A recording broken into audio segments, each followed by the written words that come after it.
Possiamo iniziare. Apriamo quindi la 22esima seduta del Consiglio Comunale di martedì 29 aprile 2021. Anche questa volta abbiamo ritenuto di svolgere la seduta senza la presenza del pubblico. Speriamo di essere agli sgoccioli di questa pandemia e quindi nelle prossime volte far entrare anche il pubblico. È comunque garantito il rispetto del principio della pubblicità della seduta del Consiglio Comunale tramite la trasmissione video e in streaming internet della Tenda TV. Bene, allora, colleghi consiglieri, prima di procedere all'appello, come di consueto, permettetemi di rivolgere a nome di tutti un cordiale benvenuto al nuovo segretario, l'avvocato Mirko Bertolo, che ha assunto la guida della segreteria generale dal mese in corso e questa sera partecipa per la prima volta ai nostri lavori consigliari. Il dottor Bertolo ha retto diverse segreterie comunali nelle province di Treviso, Vicenza e Belluno, tra cui quella di Cortina d'Ampezzo e da ultimo la segreteria del comune di Paese nella nostra provincia. A nome dell'intero Consiglio Comunale, buon lavoro segretario tra noi e con noi. Grazie. E grazie fin d'ora per il supporto che ci fornirà qui in aula in conformità all'articolo 63, comma 1 del regolamento, che recita: il segretario partecipa con funzioni consultive, referenti e di assistenza alle riunioni del Consiglio Comunale. Mi sia consentito, infine, un vivissimo ringraziamento al vice segretario generale, avvocato Paola Costalonga, non solo per aver retto anche in questa circostanza la segreteria generale durante la vacanza e assicurando quindi la necessaria continuità gestionale del Comune, ma anche per l'impegno, la competenza e la continuità e discreta disponibilità con cui svolge il suo incarico di dirigente di ruolo del nostro Comune, iniziato ben 25 anni fa, nel 1996, ormai un quarto di secolo. Allora, dopo gli anni trascorsi in Regione Veneto, come funzionario dell'allora Comitato regionale di controllo, il ben noto Coreco, sugli atti amministrativi degli enti locali. Bene, a questo punto passo la parola al nuovo segretario per l'appello.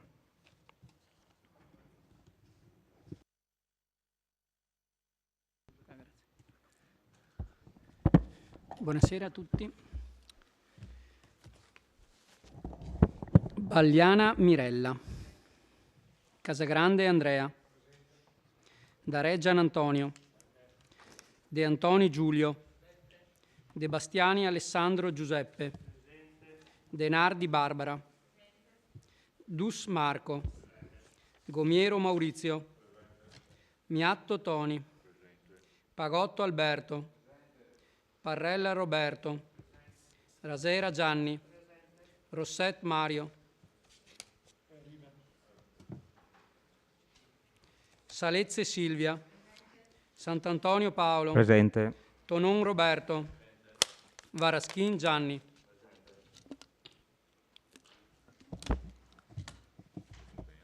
Nominiamo ora gli scrutatori, come al solito, Pagotto, Gomiero e Bagliana. Bene. Ora ci sono alcune comunicazioni, lascio la parola in primis al sindaco che dirà due parole di benvenuto, immagino, al nuovo segretario, e se ha qualche comunicazione poi ne farò alcune io.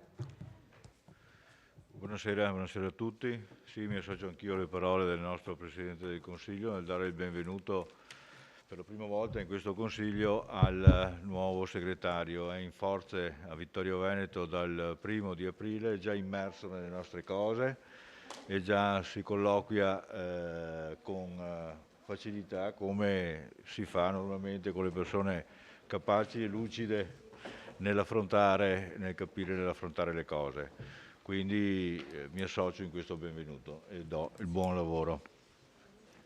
Aggiungo altre due piccole voci, la solita comunicazione relativa allo stato del Covid per il nostro comune.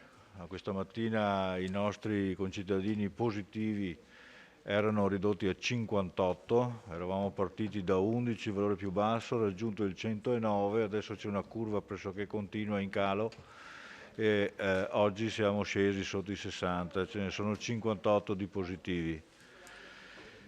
Presso il nostro ospedale sono meno di 40 i ricoverati, esattamente 39, di cui più 4 casi di cura intensiva. Quindi anche presso il nostro ospedale c'è una curva a decrescere che è continua nell'ultimo periodo. Ultima cosa, avrete visto questa sera due novità, ci sono due strumenti, uno alle spalle della Giunta e uno più o meno nella una delle postazioni della tenda. Sono due apparecchi che abbiamo in prova, sono apparecchi che avremo piacere di mettere in tutti i locali dove c'è afflusso di pubblico, perché sono apparecchi in grado di filtrare l'aria fino a particelle PM10, PM2,5 fino a PM01. Sono in grado di filtrare pollini, virus, batteri, spore e disinfettare anche dei virus prima di rimettere l'aria nell'ambiente. Quindi dovrebbe essere un buon supporto sanitario dove c'è più movimento di gente, tipo anagrafe, polizia locale, asili, eccetera. Sono due macchine in prova. Grazie Sindaco. Allora, due comunicazioni. La prima relativa all'ordine del giorno. È stato chiesto in conferenza di capigruppo di spostare il punto numero 8 prima, per poter permettere di avere la presenza dei revisori. Lo spostiamo al punto numero 7 e viceversa il 7 lo sposteremo al punto numero 8. Ecco, questa è l'ultima decisione che ci siamo presi. La seconda comunicazione è relativa a un chiarimento che il consigliere De Antoni ha posto la settimana scorsa relativamente alla richiesta di quanti ordini del giorno i consiglieri potevano portare in consiglio comunale. Siccome nell'articolo 25 non è specificato, ma si rimanda all'articolo delle mozioni, allora, le mozioni, l'articolo 22 è specificato che ogni consigliere può portare una mozione per ogni seduta, come pure le interrogazioni, articolo 21, 2 interrogazioni per ogni seduta, e non era specificato nell'articolo 25. Allora, avvalendomi dell'articolo 66, cioè interpretazione di particolari questioni, leggo il comma 1, cioè quando nel corso delle sedute si presentano situazioni, questioni o temi attinenti al funzionamento dell'Assemblea di dubbia interpretazione, non specificatamente disciplinate dalla legge, dallo statuto comunale o dal presente regolamento, come in questo caso, la decisione adottata dal Presidente, ecco, sentite qua, sentito il parere del Segretario Generale e della Conferenza di Capigruppo. Allora, questa settimana ho fatto un passaggio col Segretario Generale per sentire qual era il suo parere e di fatto anche ci siamo trovati con il consigliere De Antoni, e poi questa sera ho fatto un passaggio in Conferenza di Capigruppo per illustrare un po' la situazione che si è trovata.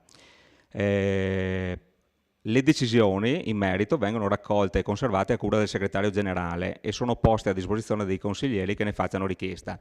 Allora, la soluzione che ci siamo prospettati è quella di dire che per quanto riguarda gli ordini del giorno, ogni consigliere, come pure le mozioni, può portarne una per ogni consiglio comunale.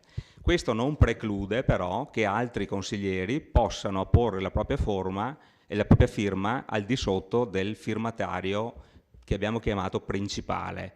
Così di fatto limitiamo ad uno il numero degli ordini del giorno presentabili, e poi se un consigliere vuole dare un sostegno politico a ordini del giorno di altri consiglieri può porre la propria firma come secondo, terzo, quarto firmatario, ma non contano come presentazione. Ecco, questo rimane a verbale perché appunto l'ho portato questa sera in Consiglio Comunale e così in avanti procediamo.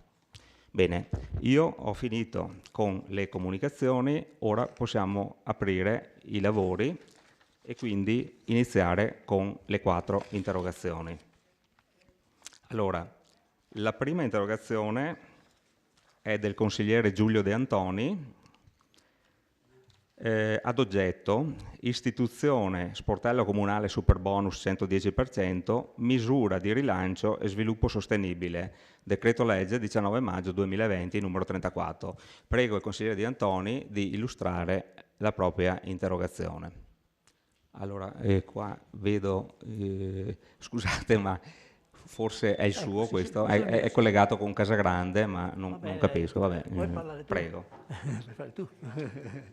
Avevo intitolato il mio intervento Interrogazione Superbonus, ma adesso ho pensato di cambiare il titolo e metterlo Meglio tardi che mai, nel senso che ho scoperto stamattina che è stata fatta la determina per l'assunzione di una persona che vada a svolgere il servizio che io chiedevo di fare con questa interrogazione. Cioè, la mia interrogazione era rivolta al sindaco per sapere se alla luce della grossa mole di lavoro che c'era nell'ufficio tecnico in cui si dà il parere, si verifica la congruità del progetto fatto a suo tempo rispetto alla normativa urbanistica vigente, questo ufficio è sovraccarico di lavoro, tant'è che molte persone, ma anche personalmente tra l'altro, si sono anche rivolte anche a me dicendo che i tempi di attesa sono anche di 3 mesi per avere queste pratiche. E quindi richiamavo una delibera, una mozione che avevamo presentato ancora nell'ottobre del 2020 in cui chiedevamo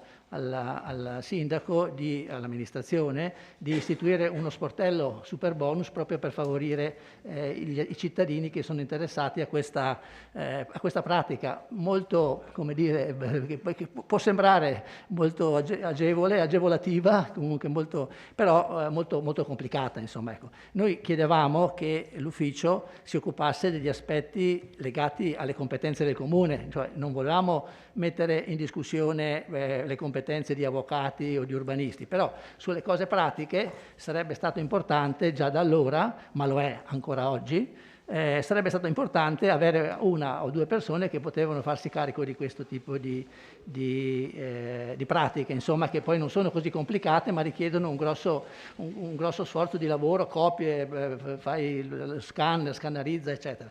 Quindi ho visto che appunto che con la determina è la numero 377 del 27 aprile, quindi dell'altro ieri, pubblicata ieri, è stata completata l'assunzione a tempo determinato di un geometra che deve proprio occuparsi di queste cose, quindi benissimo. Però quindi per questo dico meglio tardi che mai, era una battuta che penso che me la facciate passare. Chiedevo però, ecco, ugualmente se è possibile, se il sindaco aveva potuto vedere, di capire quante sono attualmente le pratiche in evase, quelle appunto di accesso agli atti per la verifica della conformità urbanistica edilizia, quale sia ad oggi il tempo previsto per l'evasione di tali pratiche, mi risulta 3 mesi, quanto personale sia attualmente addetto a tali pratiche e quanto lo sarà dal 1° maggio, quando prenderà servizio il nuovo geometra. Grazie, consigliere De Antoni. Mi risponde il sindaco, prego. Sì, la questione che lei pone è giusto porla, perché effettivamente la questione dell'espletamento delle pratiche connesse al superbonus del 110 sono estremamente indaginose nella gran parte dei casi, specialmente per gli immobili più datati, che mette a dura prova i nostri uffici. Sì, grazie. Io do dei numeri, lei me li ha chiesti, io li ho evinti da un'inchiesta fatta dai nostri uffici. Il numero delle richieste di accesso agli atti ad ora in evase sono 263. Di questi 263 l'80% sono originate dall'esigenza di verifica appunto della conformità urbanistica degli immobili. Col ritmo attuale, i tempi previsti per l'evasione delle pratiche si aggirano tra i 90 e i 100 giorni e sono continuamente in aumento mano a mano che aumenta il flusso delle nuove richieste. Il personale attualmente addetto alle pratiche è composto da una dipendente a 25 ore settimanali. Dal 2 marzo scorso un altro dipendente a 18 ore settimanali, mentre dal 3 di maggio ne avremo un nuovo elemento a 30 ore settimanali. Questo sarà provvisto di una particolare preparazione di tipo tecnico, mentre i due attualmente al lavoro non è che abbiano una preparazione particolare. Dovremo fare i conti anche però con un pensionamento che prevediamo debba avvenire verso luglio. Quindi la situazione si sta evolvendo. Vorrei aggiungere che anche sul Sole 24 Ore di questa mattina si parlava di modifiche alla norma relativa al 110. Agevolative. Sono stati introdotti gli alberghi, si vuole introdurre il principio per cui in un condominio una non conformità urbanistica di un appartamento non infici l'intera pratica e non continuo richiedere modifiche, non è che poi siano modifiche effettive, ma si ha la speranza che sotto la spinta di tutti i comuni italiani si cerchi di semplificare l'iter necessario prodromico a tutta la progettazione e l'esecuzione. Tutti questi componenti dell'ufficio che lavorano su questo tipo di pratiche non usufruiscono del telelavoro, non sono in smart working, lavorano proprio per l'esigenza di andare a frequentare gli archivi.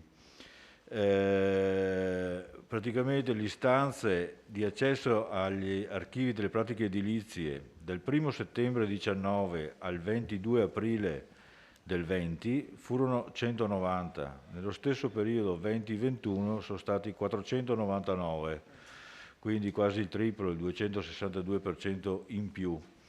Soltanto nel 21 sono state 301, quindi vedete che c'è anche un incremento progressivo delle richieste. Lo sportello, come diceva lei, per questo tipo di pratica può avere due aspetti. Un aspetto tecnico per cui la sua richiesta poteva essere limitata all'incremento del personale dedicato a queste pratiche qua. Come anche uno sportello poteva essere quello che anche lei capisce, non possiamo reggere alla specialistica risposta per i fatti di ciascuno, che sono tutti diversi poi alla fine uno dall'altro. In questo senso si sono strutturate molte realtà che danno professionalmente questo tipo di risposta al singolo. Però stiamo anche pensando che potrebbe essere utile quantomeno il descrivere il grosso del tema, magari con qualcosa online dove la gente può magari informarsi di più, meglio, avvicinarsi di più al cuore del problema, dovendo magari affrontare questo tipo di pratiche. Ecco, tutto qua. Se vuole, sarà una cosa noiosa, però potrei anche descrivere la situazione del personale nostro presso gli uffici SUE e SUAP, la possibilità di assunzione, la non possibilità di assunzione, che sono norme che abbastanza note relative all'assumibilità di forze di dipendenti nuovi. Ecco. Stiamo sul pezzo, facciamo il massimo che ci è concesso di fare. La possibilità di assumere a tempo determinato per non più di un anno del personale apposito, pagato poi con fondi statali, è stata prospettata dal governo, ma nessun regolamento applicativo, non è più uscito niente, quindi quella soluzione là non esiste ancora oggi. Ancora, sì. Ok.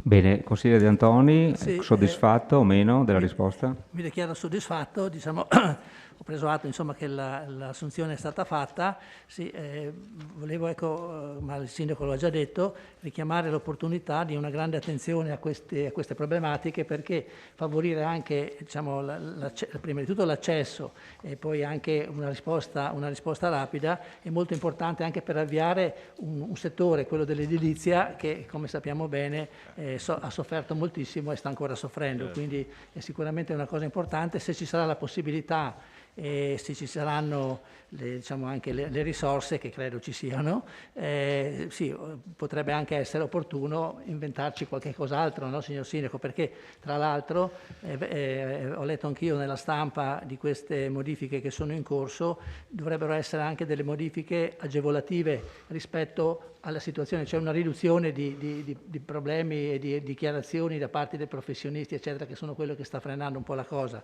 ma c'è anche il fatto che sembra che il Presidente del Consiglio si sia impegnato anche a prorogare i termini, quindi fino al 2023. Sì. Quindi diciamo, nei prossimi 3 anni, da oggi fino al 2023, lavoro su questo settore e i numeri che lei ha dato sono già una cosa importante, perché se non ho capito male, ci sono almeno 499 pratiche relative a questo. Al 22 di aprile di quest'anno. E muovono un sacco di risorse che poi sono anche, che sono delle banche, non sono neanche dei nostri, in parte possono essere delle banche, quindi mi dichiaro favorevole con l'auspicio che comunque di questo argomento si tenga conto anche nei prossimi mesi ed eventualmente si possa integrare l'ufficio con ulteriori competenze.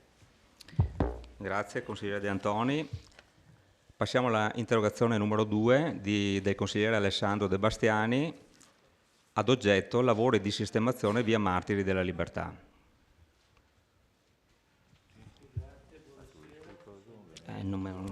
Sì.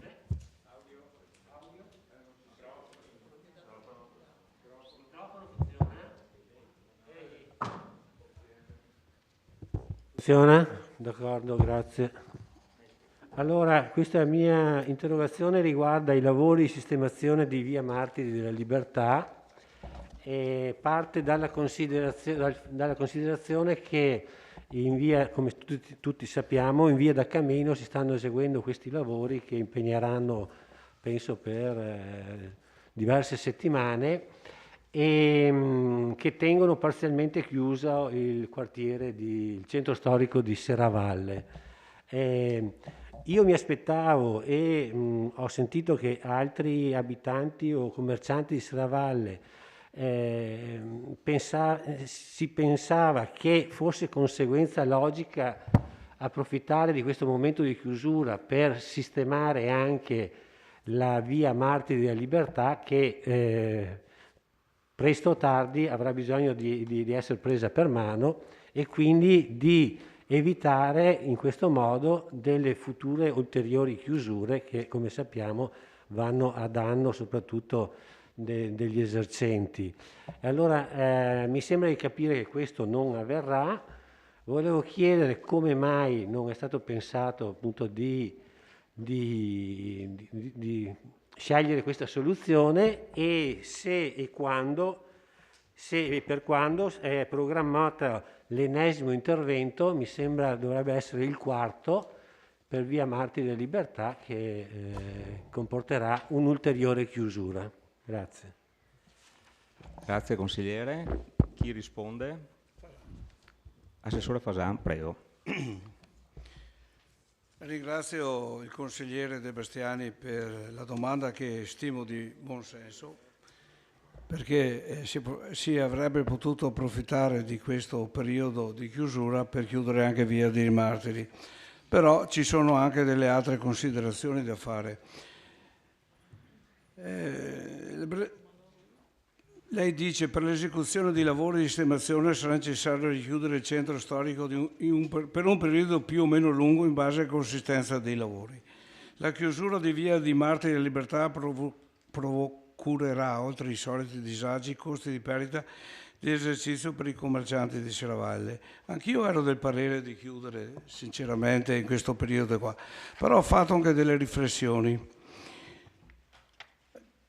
C'era la settimana di Pasqua e la settimana seguente e si passava dalla zona rossa alla zona arancione. Dopo un bel periodo che erano tutti i negozi chiusi, si apriva. Non avrei mai voluto chiudere la strada proprio il giorno che chiudevano le attività commerciali. Ho pensato, la via dei Martiri è malorata, ma visto i tempi peggiori, perché comunque al momento non c'è alcun pericolo per i pedoni e per le automobili, ci sono qualche buca che non inficia il passaggio delle macchine. Sicuramente si può fare di meglio, ma la mia convinzione è di fare i lavori di minima, ma non occorre fare tutta la strada, rifare tutta la strada ci vorranno un paio di centinaio di migliaia di euro. Allora, siccome l'emergenza sono delle buche, cercherò di sistemare le buche più che rifare tutta la strada. Poi vedremo se la cosa funziona.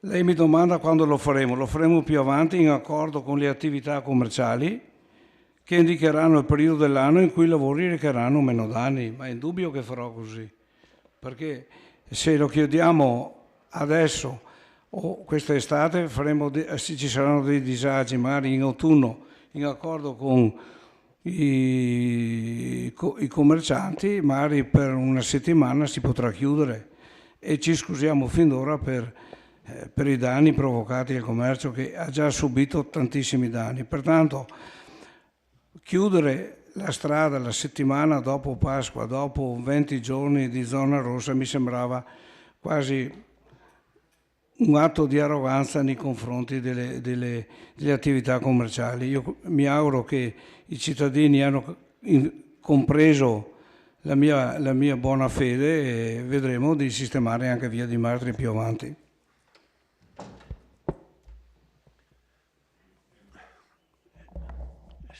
Sì, vabbè, soddisfatto anche se manca il Presidente.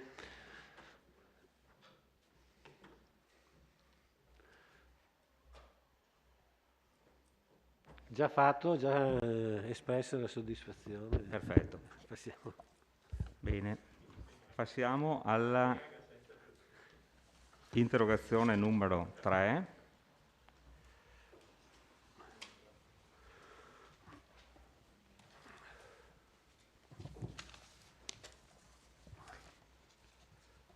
Allora,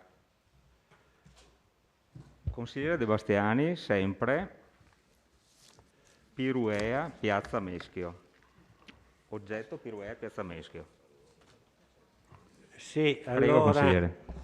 questa interrogazione in parte è superata dalla discussione che faremo dopo su Piazza Meschio, quindi diciamo dei due quesiti, di uno se ne dibatterà più avanti e quindi non mi soffermo.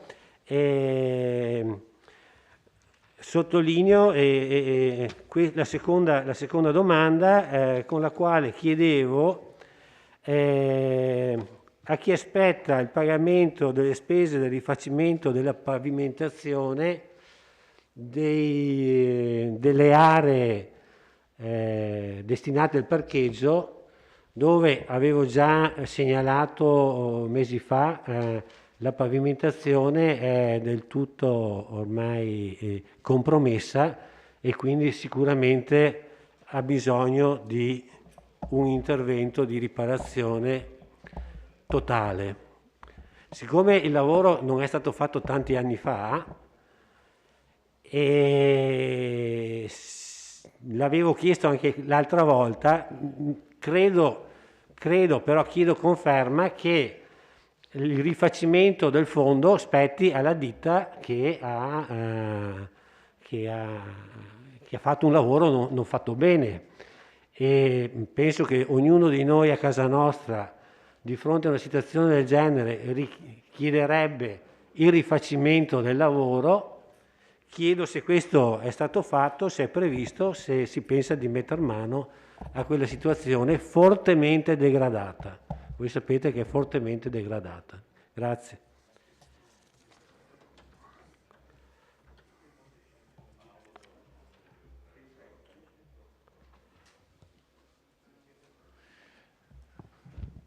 Allora, relativamente al punto sollevato dal consigliere De Bastiani, quella sua stessa domanda, giusta, perché nel caso che uno non faccia bene il lavoro normalmente lo si fa ripetere,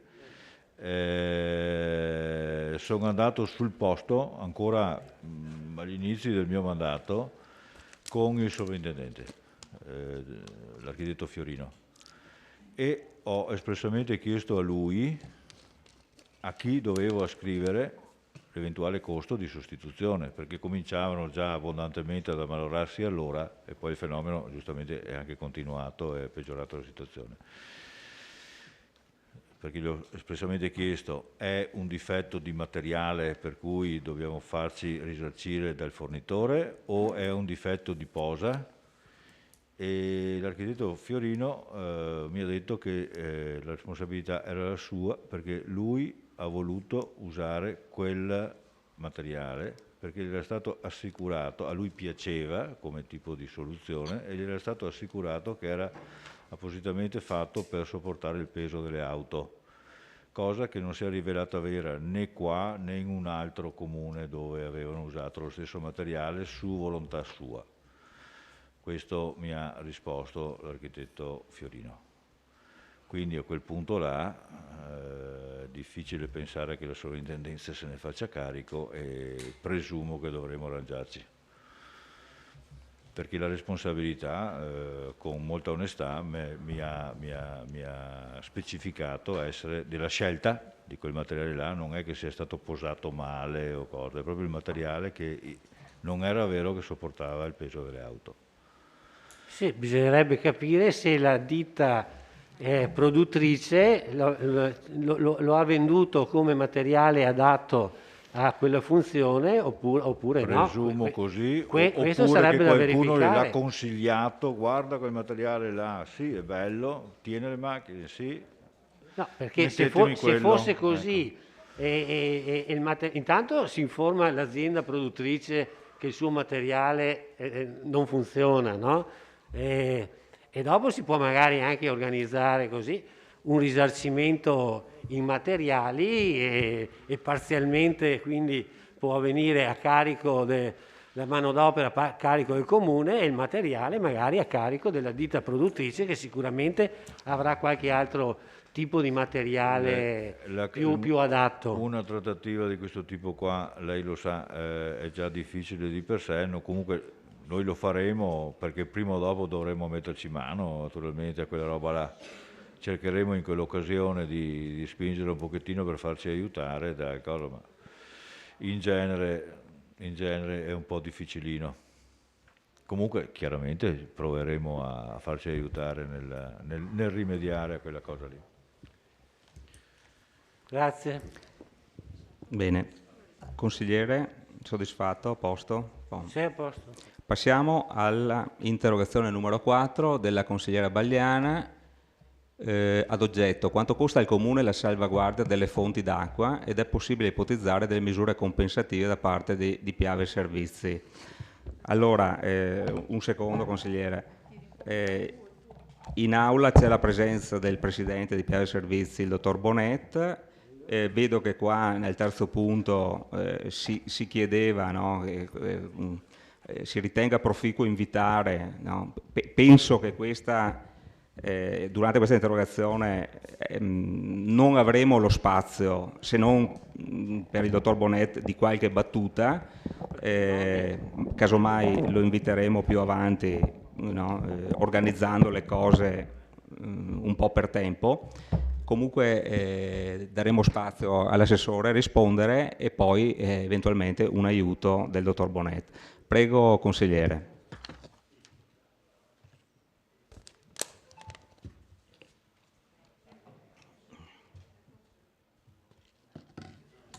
Ecco, Prego. grazie.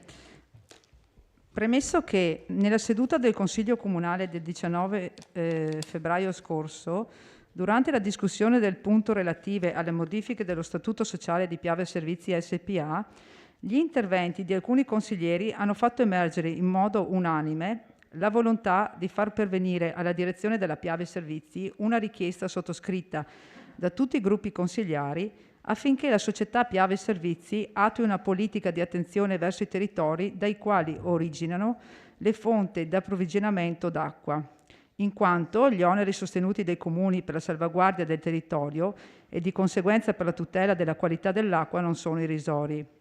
Premesso che da sempre, presumibilmente, in ragione di un regime di compensazione, la Piave Servizi applicava una riduzione delle tariffe relative al consumo dell'acqua pubblica da parte del Comune, premesso che nella seduta del Consiglio Comunale sopracitata è stato altresì reso noto che la riduzione della tariffa per la fornitura di acqua al Comune per uso pubblico è stata abrogata e che la tariffa applicata per le strutture pubbliche, quale ad esempio la piscina comunale, è più che raddoppiata.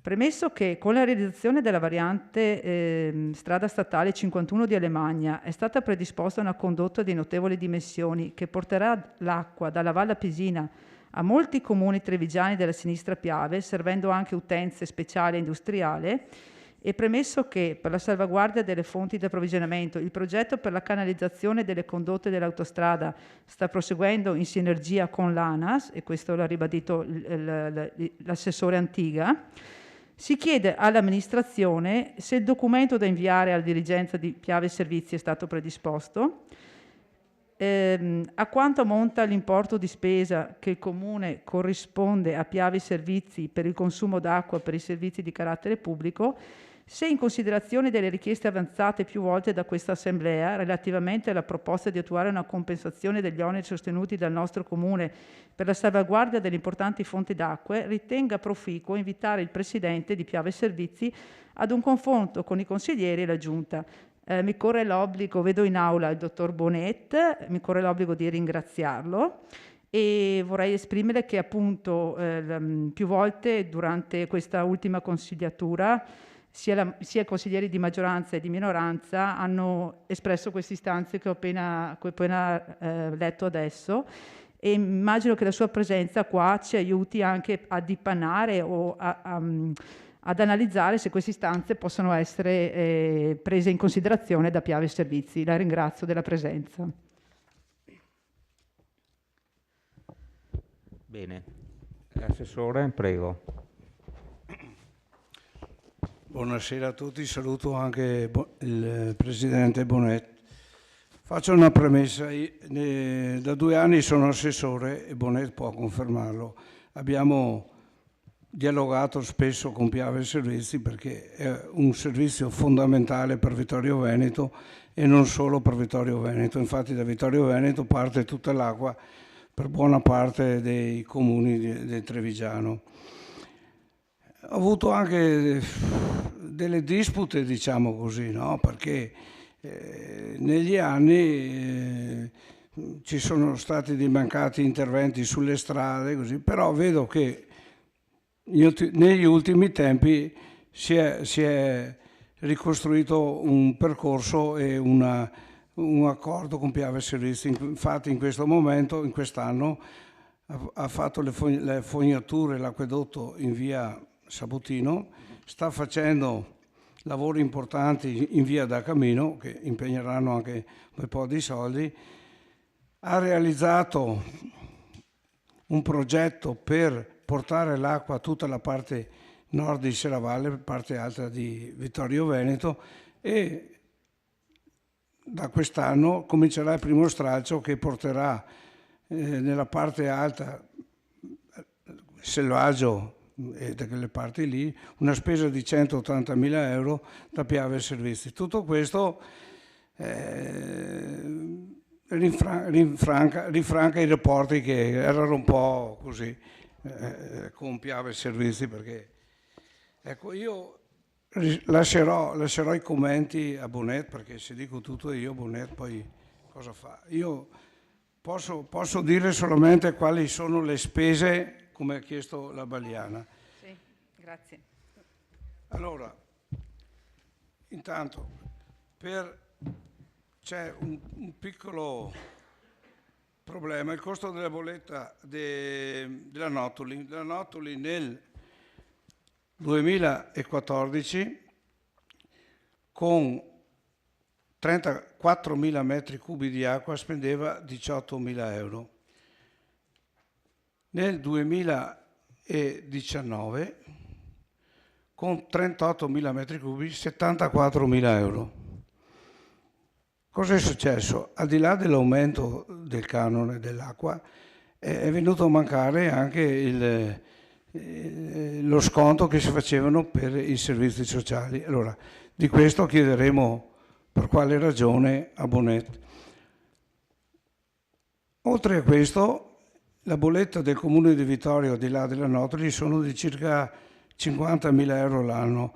Ho fatto un po' di conti dal 2001, abbiamo versato nelle casse di Piave Servizi quasi 900.000 euro. La bolletta di tutti i cittadini di Vittorio Veneto è di quasi 3 milioni di euro. Ecco, su tutti questi dati possiamo ragionare un attimo anche con Bonet. Lei poi chiede nell'interrogazione, dunque c'è il documento da inviare per la reggimentazione e la salvaguardia delle acque della Valle Pisina. È stato inviato un documento. Questo può rispondere anche il sindaco, perché sì, in effetti 2 anni fa, ancora appena arrivati, è stata la nostra prima preoccupazione mettere in salvaguardia dall'inquinamento provocato dal viadotto Fadalto le sorgenti della Valle Pisina. Ma il sindaco sarà più chiaro. Basta, io credo che Bonet può venire qui e poi velocissimamente discuteremo. Se il sindaco vuol precisare se è stato sollecitato Vai. Prego, sindaco. Allora, relativamente a quel documento, consigliere Vagliana, l'avevamo proposto in consiglio comunale ancora agli inizi e è stato prodotto non immediatamente dopo, ma perché se l'avevamo forse dimenticati, dopo un mesetto circa abbiamo prodotto una lettera. Il presidente Bonet, con dialoghi telefonici, mi diceva, e magari può dirlo anche lui, che appositamente ha creato un gruppo di lavoro destinato a trattare proprio la messa in sicurezza di tutte le fonti d'acqua. È chiaro che mettere in sicurezza quella di Vittorio Veneto è preponderante sulle altre perché è il grosso dell'acqua che arriva da qua, però ci sono, penso, una miriade di altri punti di captazione che tutti richiedono di essere messi in sicurezza, proprio per non andare mai in crisi, visto che abbiamo abbastanza acqua, che ce l'abbiamo anche buona, meglio metterla in sicurezza.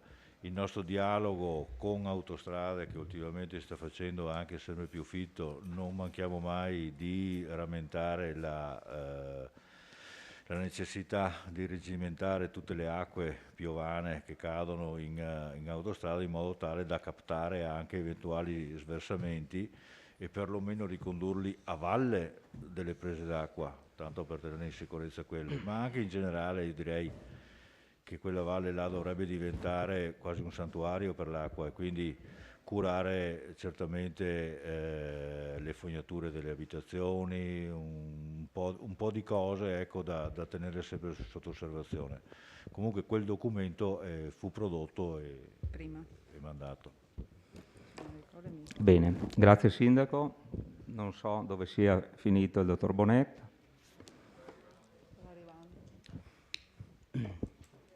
Sì. Dottor Bonet, buonasera. Allora, le chiedo, e qua mi scuso, ma la cortesia di fare poche battute perché questa sera purtroppo abbiamo poco tempo e quindi non penso che sia il caso di derimere un argomento di Piave Servizi, casomai potremmo fare un consiglio, un ordine del giorno in un consiglio comunale a parte, quindi se riesce a dare qualche battuta proprio sull'interrogazione la ringrazio. Prego. Buonasera a tutti, ringrazio il sindaco e il presidente del consiglio comunale per il cortese invito. Io cercherò di essere il più sintetico possibile, comunque tenete conto che gli argomenti sono abbastanza complessi. Allora, per quanto riguarda l'ambito tariffario, fino al 2003 il servizio idrico integrato del Comune di Vittorio veniva gestito in-house dal Comune, quindi in economia. Dal 2004 fino al 2016 veniva applicata una tariffa all'ingrosso, e quindi l'acqua veniva pagata a un prezzo simbolico. Dal 2016, con una prima delibera della EGSI, è stato applicato un prezzo che era corrispondente alla tariffa a quella che era vigente uso piscina. Con l'entrata in vigore nel 2018 del TICSI, che è il testo, approvato dall'ARERA, ossia l'autorità che segue l'energia elettrica, il gas e il servizio idrico integrato, le tariffe sono state ricondotte per gli usi non domestici a 6 categorie e in maniera tassativa. Quindi tutte le società del servizio idrico integrato hanno dovuto far ricadere le utenze su queste casistiche. Per quanto riguarda la piscina di Vittorio Veneto è a uso pubblico e quindi anche la bolletta è stata calcolata in base al calcolo di questa tariffa. La tariffa è stata deliberata dal Consiglio di Bacino, perché sottolineo anche che il sistema attualmente in vigore non prevede più l'approvazione da parte dell'Assemblea di Piave Servizi della tariffa, ma da parte del Consiglio di Bacino una proposta di tariffa che viene poi approvata dall'autorità di Milano, l'ARERA. Come per l'energia elettrica e come per il gas, stessa dinamica. E sulla tariffa incidono, oltre al sistema di calcolo che viene prodotto sempre dall'ARERA, oltre a quelle appunto delle categorie che le dicevo prima, influiscono obiettivamente gli investimenti, influiscono i costi di servizio. Per quanto riguarda, posso dare, le tariffe sono composte, vedrà nel nostro sito perché sono pubbliche, ma sono composte da un sacco di categorie. Le do il valore medio, tanto per fare a questo consiglio l'idea di come siamo messi. Il valore medio è pubblicato anche nel nostro bilancio di sostenibilità, è di 1,74 servizio idrico integrato. È un dato arido, lo confrontiamo con il nord-est. Il dato medio nord-est 2,14, il dato medio Italia è 2,18, il dato medio Europa è 3,69. E Piave Servizi nel 2016 cubava 5 milioni di investimento, nel 2021 cuba 18 milioni di investimento. E quelli che citava prima l'assessore Fasan sono parte di quegli investimenti là. E poi per quanto riguarda le misure compensative, non sono con l'attuale sistema di regolamentazione, noi siamo monopolisti in un mercato regolamentato, non ci sono tariffe compensative.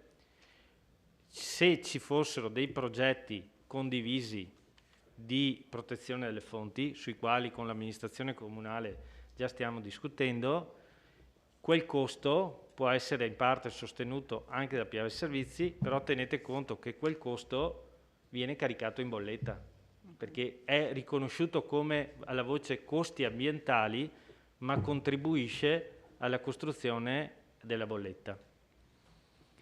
Ve lo dico perché noi lavoriamo in un mercato regolamentato che è molto rigido da questo punto di vista. Io credo di non aver dimenticato tante altre cose, spero di non averle dimenticate, casomai mi direte voi. Casomai faremo un consiglio comunale con... Sì, prego Sindaco.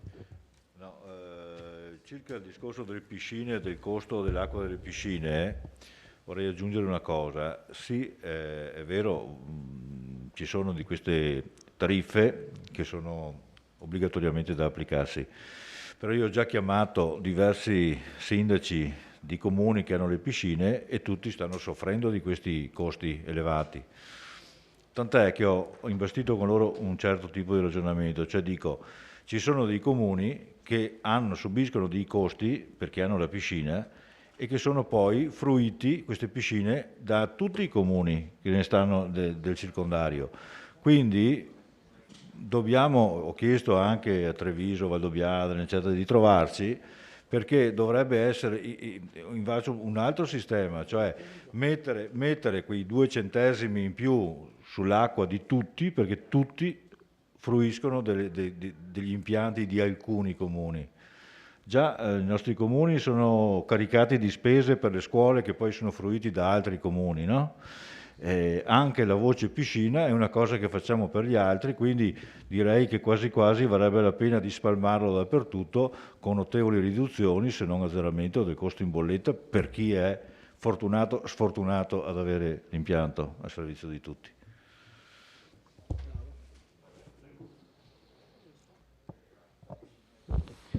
Bene, finiamo l'interrogazione e quindi perché abbiamo 2 argomenti tosti questa sera. Dico che l'argomento è sicuramente interessante e dal mio punto di vista merita un punto all'ordine del giorno in uno dei prossimi consigli comunali. Prego. Sì, mi ero dimenticato una cosa in realtà rispetto alla domanda che era stata posta, è un passaggio che aveva effettuato prima il sindaco, il Water Safety Plan. Come questi interventi per la protezione delle fonti possono essere coordinati.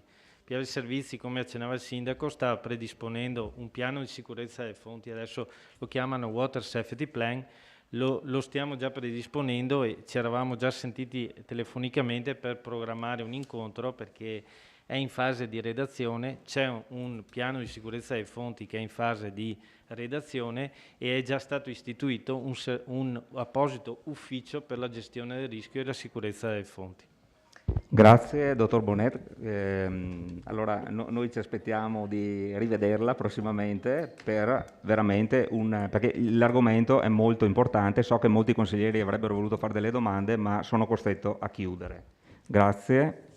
Passiamo ora a un punto importante dell'ordine del giorno, ovvero il rendiconto finanziario. Scusi, certamente. Consigliere Bagliana, è soddisfatta della risposta?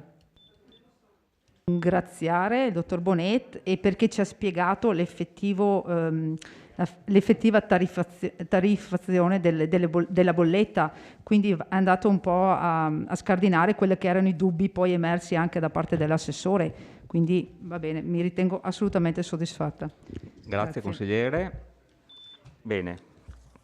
Punto numero 5 all'ordine del giorno, rendiconto della gestione per l'esercizio finanziario 2020.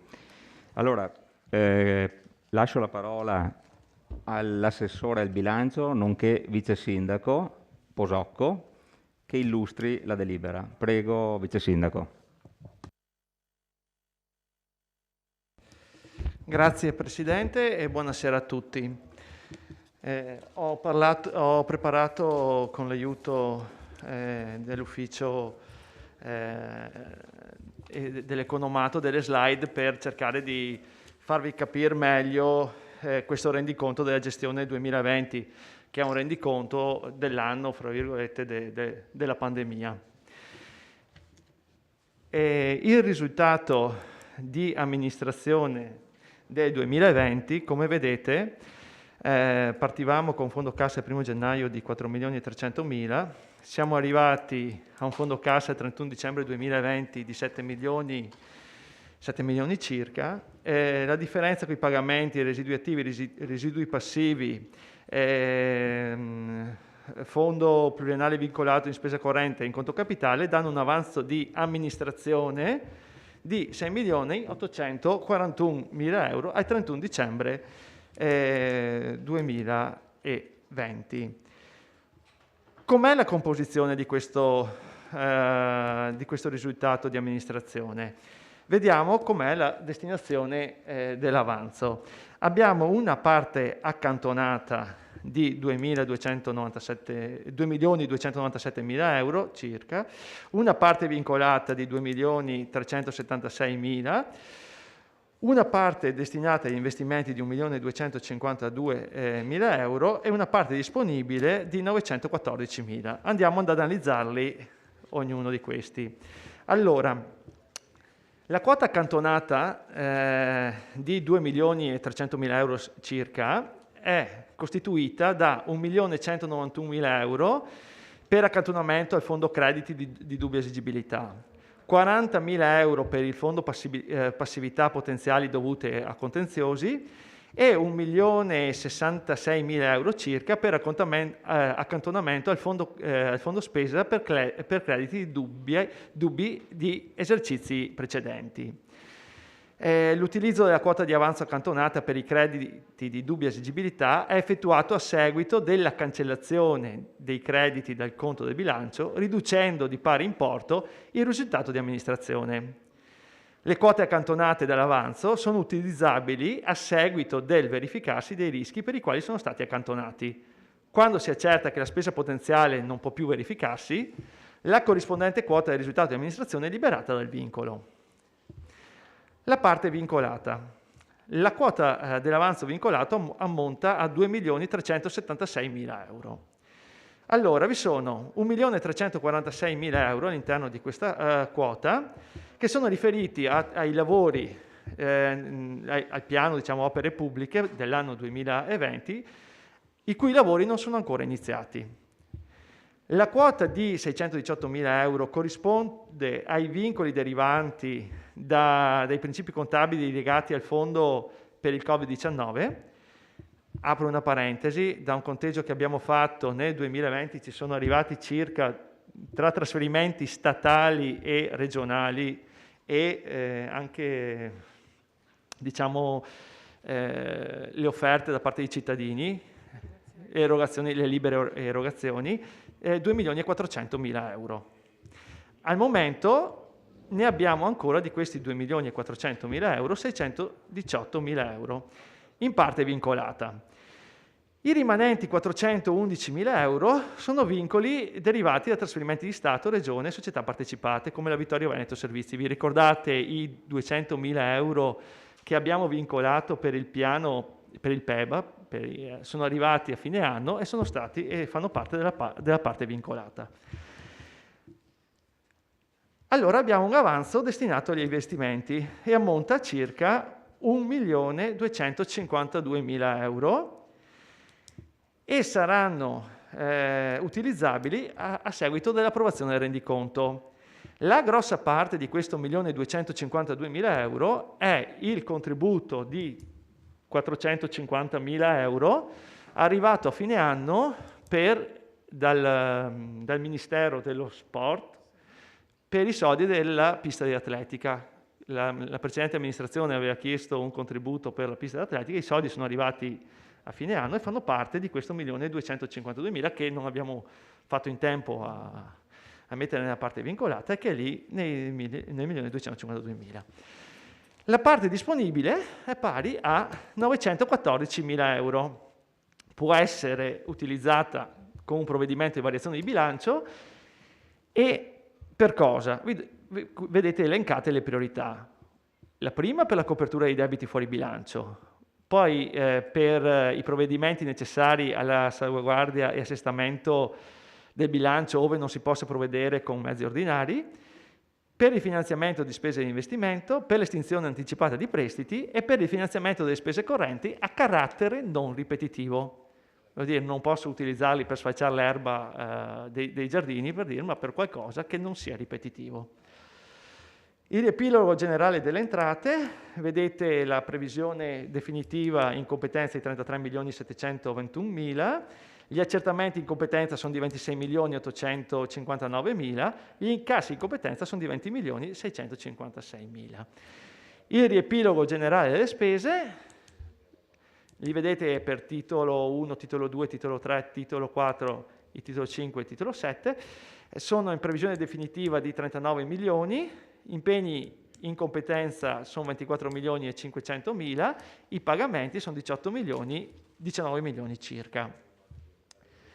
Come ho detto, quest'anno è stato un anno abbastanza difficile e mi mi preme innanzitutto ringraziare i dipendenti di questo ente, perché veramente si sono spese tra mille difficoltà, in particolar modo la dottoressa Elvassore e tutto lo staff dell'economia, ma poi attività produttive, il sociale, il patrimonio, tutti si sono spesi per cercare di dare un supporto ai cittadini in quest'anno difficile, perché veramente è stato dura, siamo stati tutti, come dire, presi e non si sapeva ancora, logicamente, come fare per sostenere poi da un punto di vista sociale, da un punto di vista economico, magari le attività produttive, le persone. Così.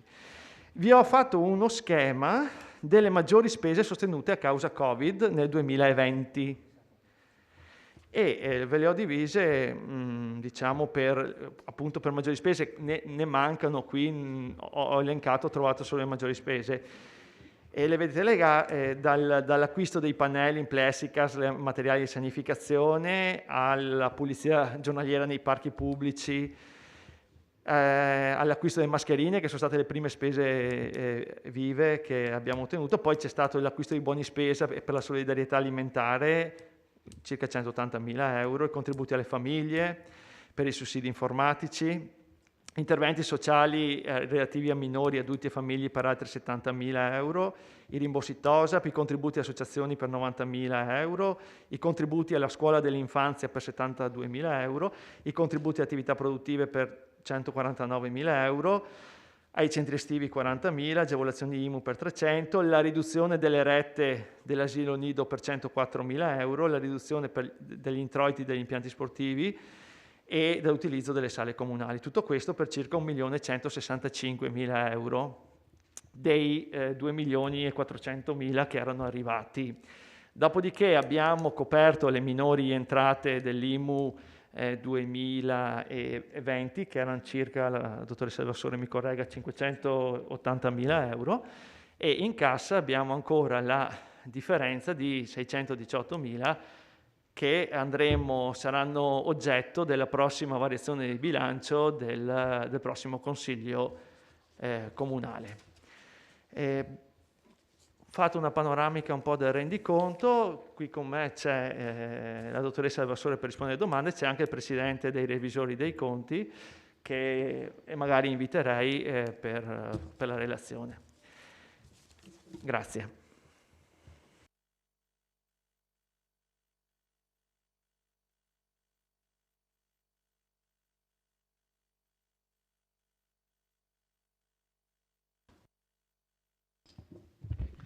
Bene, buonasera. La relazione del Collegio dei Revisori è depositata agli atti, quindi se non avete obiezioni ne ometto la lettura e mi concentro così sulle considerazioni finali. Allora, relativamente alla gestione 2020, i controlli effettuati permettono di attestare che sotto l'aspetto contabile non sono state riscontrate irregolarità. Il bilancio risulta in equilibrio, sono stati rispettati tutti gli equilibri di bilancio, sia la gestione di competenza con un avanzo di parte corrente di 2.655.000, un avanzo in conto capitale di 1.252.000, complessivamente un avanzo di amministrazione rilevante di oltre 6.500.000 euro, però la parte disponibile in realtà è di 914.000 euro, a cui si aggiungono l'avanzo che finanzia investimenti per 1.252.000, la restante parte sono fondi accantonati e vincolati. Ecco, la spesa corrente impegnata è stata di 17.900.000, 964.000 euro in più, il 5,7% in più rispetto all'esercizio precedente. Ecco, la voce che ha avuto la maggior spesa sono stati i trasferimenti correnti, quindi i contributi a terzi, e questo è anche in particolare correlato all'emergenza Covid, che ha portato appunto a dover fare degli interventi anche straordinari per così sostenere le imprese e le associazioni del territorio. Ecco, risulta anche una riduzione dell'indebitamento dell'ente per 435.000 euro, quindi il debito è diminuito rispetto a inizio anno, 5.822.000 è ora il residuo del debito netto al 31/12/2020. Sono stati impegnati spese di investimento per infrastrutture e opere pubbliche per 3.771.000. Sono stati pienamente rispettati i vincoli e gli obiettivi di finanza pubblica. L'amministrazione ha continuato anche nell'attività di lotta all'evasione e di recupero delle imposte non pagate, con un accertamento di IMU per 413.000 euro e per 203.000 euro sulla Tasi, per i quali sono stati emessi avvisi di accertamento. Ecco, si invita a continuare il costante monitoraggio della gestione dei servizi pubblici, sia gestiti internamente sia gestiti in forma associata o attraverso gli organismi partecipati. Ecco, sugli organismi partecipati si rinnova la raccomandazione di procedere alla misura di razionalizzazione suo tempo deliberata per la intermodale vittoriese SRL. Finora sono state esperite delle aste pubbliche senza buon esito. Ecco, la norma dice che comunque occorre attivare anche altre misure come la ricerca o di una fusione oppure anche di arrivare allo scioglimento della società. Ecco, nella nostra relazione così è data anche un'informativa sulla verifica amministrativo-contabile della Ragioneria Generale dello Stato, quindi in questa sede non mi dilungo, ma lì trovate appunto specificato, insomma, in riferimento ai rilievi ancora aperti, come l'amministrazione si è attivata e sta così dando riscontro e esito a quanto è necessario fare a seguito appunto dei rilievi che sono stati formulati. Ecco, ricordiamo anche che nel 2020 c'è stato un riconoscimento di 2 debiti fuori bilancio da sentenze esecutive per un totale di 2.557 euro. Ecco, tutto ciò premesso, quindi dai controlli effettuati il rendiconto corrisponde alle risultanze contabili, per cui il Collegio dei Revisori formula parere favorevole all'approvazione. Bene, ringrazio il dottor Genovese. A posto. Voi vi fermate anche dopo, no, per qualche precisazione sul discorso di Piazza Meschio, se ci sono delle domande. Sì, abbiamo anticipato il punto, quindi per poterlo fare subito dopo. Perfetto.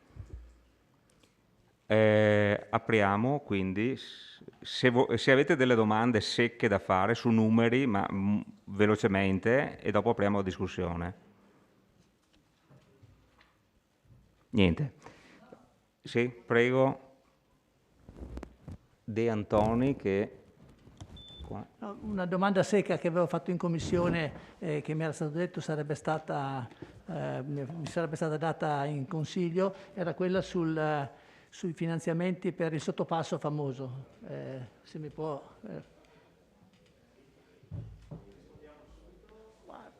È lo stesso? No, basta. Mi ha detto se c'erano delle domande, allora le ho fatte per quello.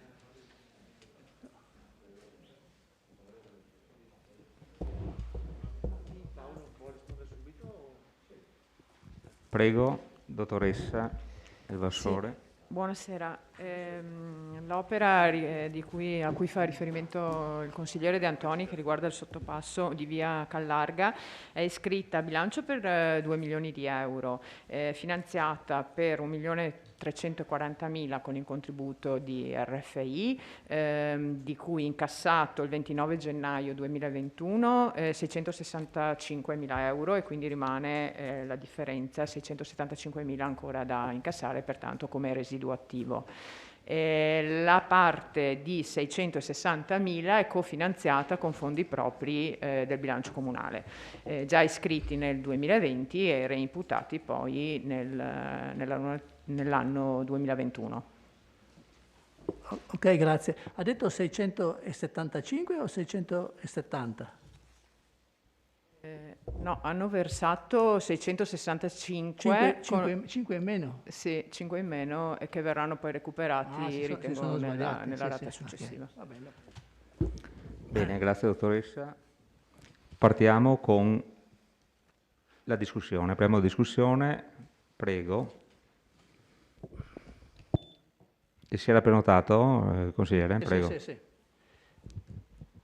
Dunque, l'approvazione del rendiconto annuale, secondo me, dovrebbe essere un momento importante, un'occasione per fare il punto sulla situazione, per capire quanto è stato fatto, in particolare se le priorità fissate nel programma di mandato sono state rispettate e se l'ente è stato capace di incidere positivamente sulla vita dei cittadini.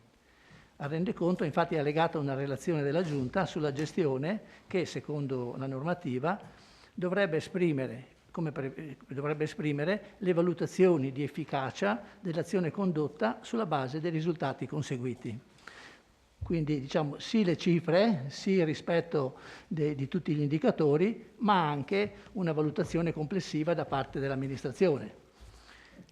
Il documento, questa relazione diciamo allegata al rendiconto, così come è stato predisposto, è un documento essenzialmente tecnico, non sempre di facile lettura. È un susseguirsi di tabelle dove vengono anche evidenziati i collegamenti tra gli indirizzi strategici, gli obiettivi strategici ed operativi, le azioni e il loro stato di attuazione al 31 dicembre 2020.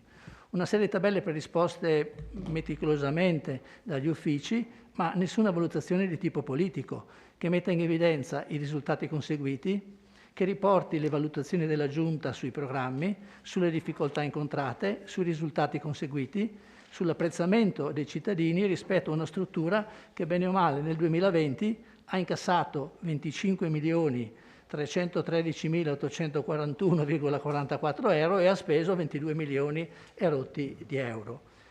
Ci sono solo 3 righe, adesso potrei dire anche qual è la pagina, in cui si dice che, ripeto, leggo tra virgolette, entrando nel merito si evince come l'azione amministrativa caratterizzata dallo stato di emergenza epidemiologico da Covid-19, può ritenersi in linea con gli obiettivi prefissati dall'amministrazione comunale.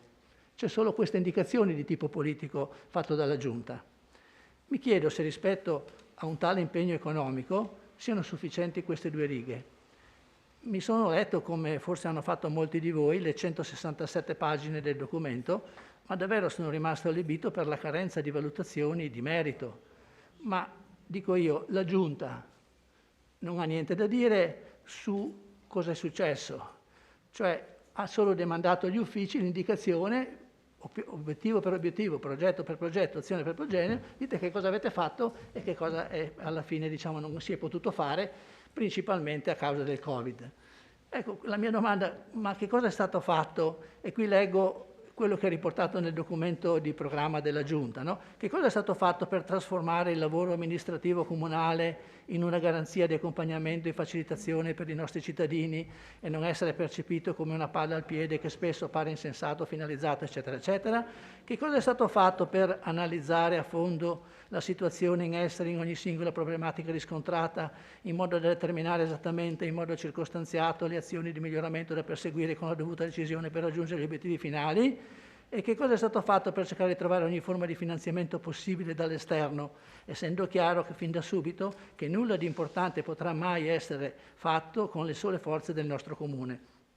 Occorre addirittura strutturarsi in questo senso, perché questa attività sarà la base per ripartire e senza limitarsi al solo manutentare l'esistente. Ma ancora, che cosa è stato fatto per ricordarsi di tutte le componenti della città, ovvero di considerare che ci sono certamente da amministrare alcuni centri maggiori come Ceneda, Serravalle, San Giacomo, con i più grandi e pressanti fabbisogni, ma che ci sono anche altri punti importanti come Costa, Meschio, Longhere, Forcal, che meritano le stesse attenzioni, come pure le molte decine di borghi disseminati e che oggi stanno spopolando e crollando verso le guerre. Tutto questo, cito sempre il documento della Giunta. Tutto questo, continua la Giunta, senza dimenticare l'enormità degli altri capitoli che completano l'azione amministrativa, quali l'accudimento della zona industriale, gli istituti scolastici, i trasporti, la sicurezza, la salute e il benessere di tutti noi. Sarebbe bello e utile dare ai vittoriesi la sensazione di far parte tutti della medesima entità, anche se la lontananza fisica e storica tra le diverse zone rende difficile raggiungere questo risultato, ma il percorso per riuscirci sarà utile di per sé stesso.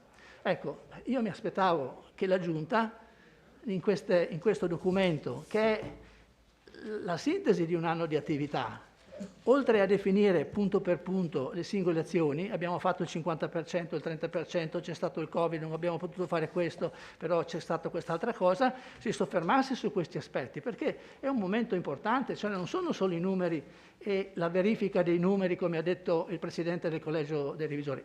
Ha detto giusto lui, ha detto correttamente, sono delle cose che competono all'aspetto finanziario economico, ma il rendiconto è il bilancio di una società, è il bilancio dell'attività che una società o un ente hanno fatto in un anno. Di questo non c'è una riga, anzi ce ne sono 3, in cui si dice che sostanzialmente la cosa è andata abbastanza bene e non ci si può aspettare di più perché c'è stato il Covid. Quindi io chiedo che, a me sembra che questa cosa sia troppo poco, ecco, non so che cosa ne pensi il Consiglio, però questo aspetto secondo me era un aspetto da approfondire e mi auguro che il mio stimolo, la mia stimolazione possa portare prima o poi anche a un esame di questo tipo. Il Consiglio Comunale ormai non ha più quasi niente da fare, cioè non ha più competenze, ma almeno discutere di questi grandi temi credo che sia un dovere portare al Consiglio Comunale, all'attenzione dei consiglieri questi aspetti. Grazie consigliere De Antoni. C'è qualche altra prenotazione? Consigliere Bagliana. Sì, grazie. Allora, per quanto riguarda il rendiconto, mi associo all'appello che ha fatto il consigliere De Antoni e penso anch'io che affinché questo momento non sia un momento sterile di un'elencazione di numeri, sarebbe interessante dibattere rispetto agli obiettivi raggiunti e a quelli che mancano, quelli che sono ancora da raggiungere.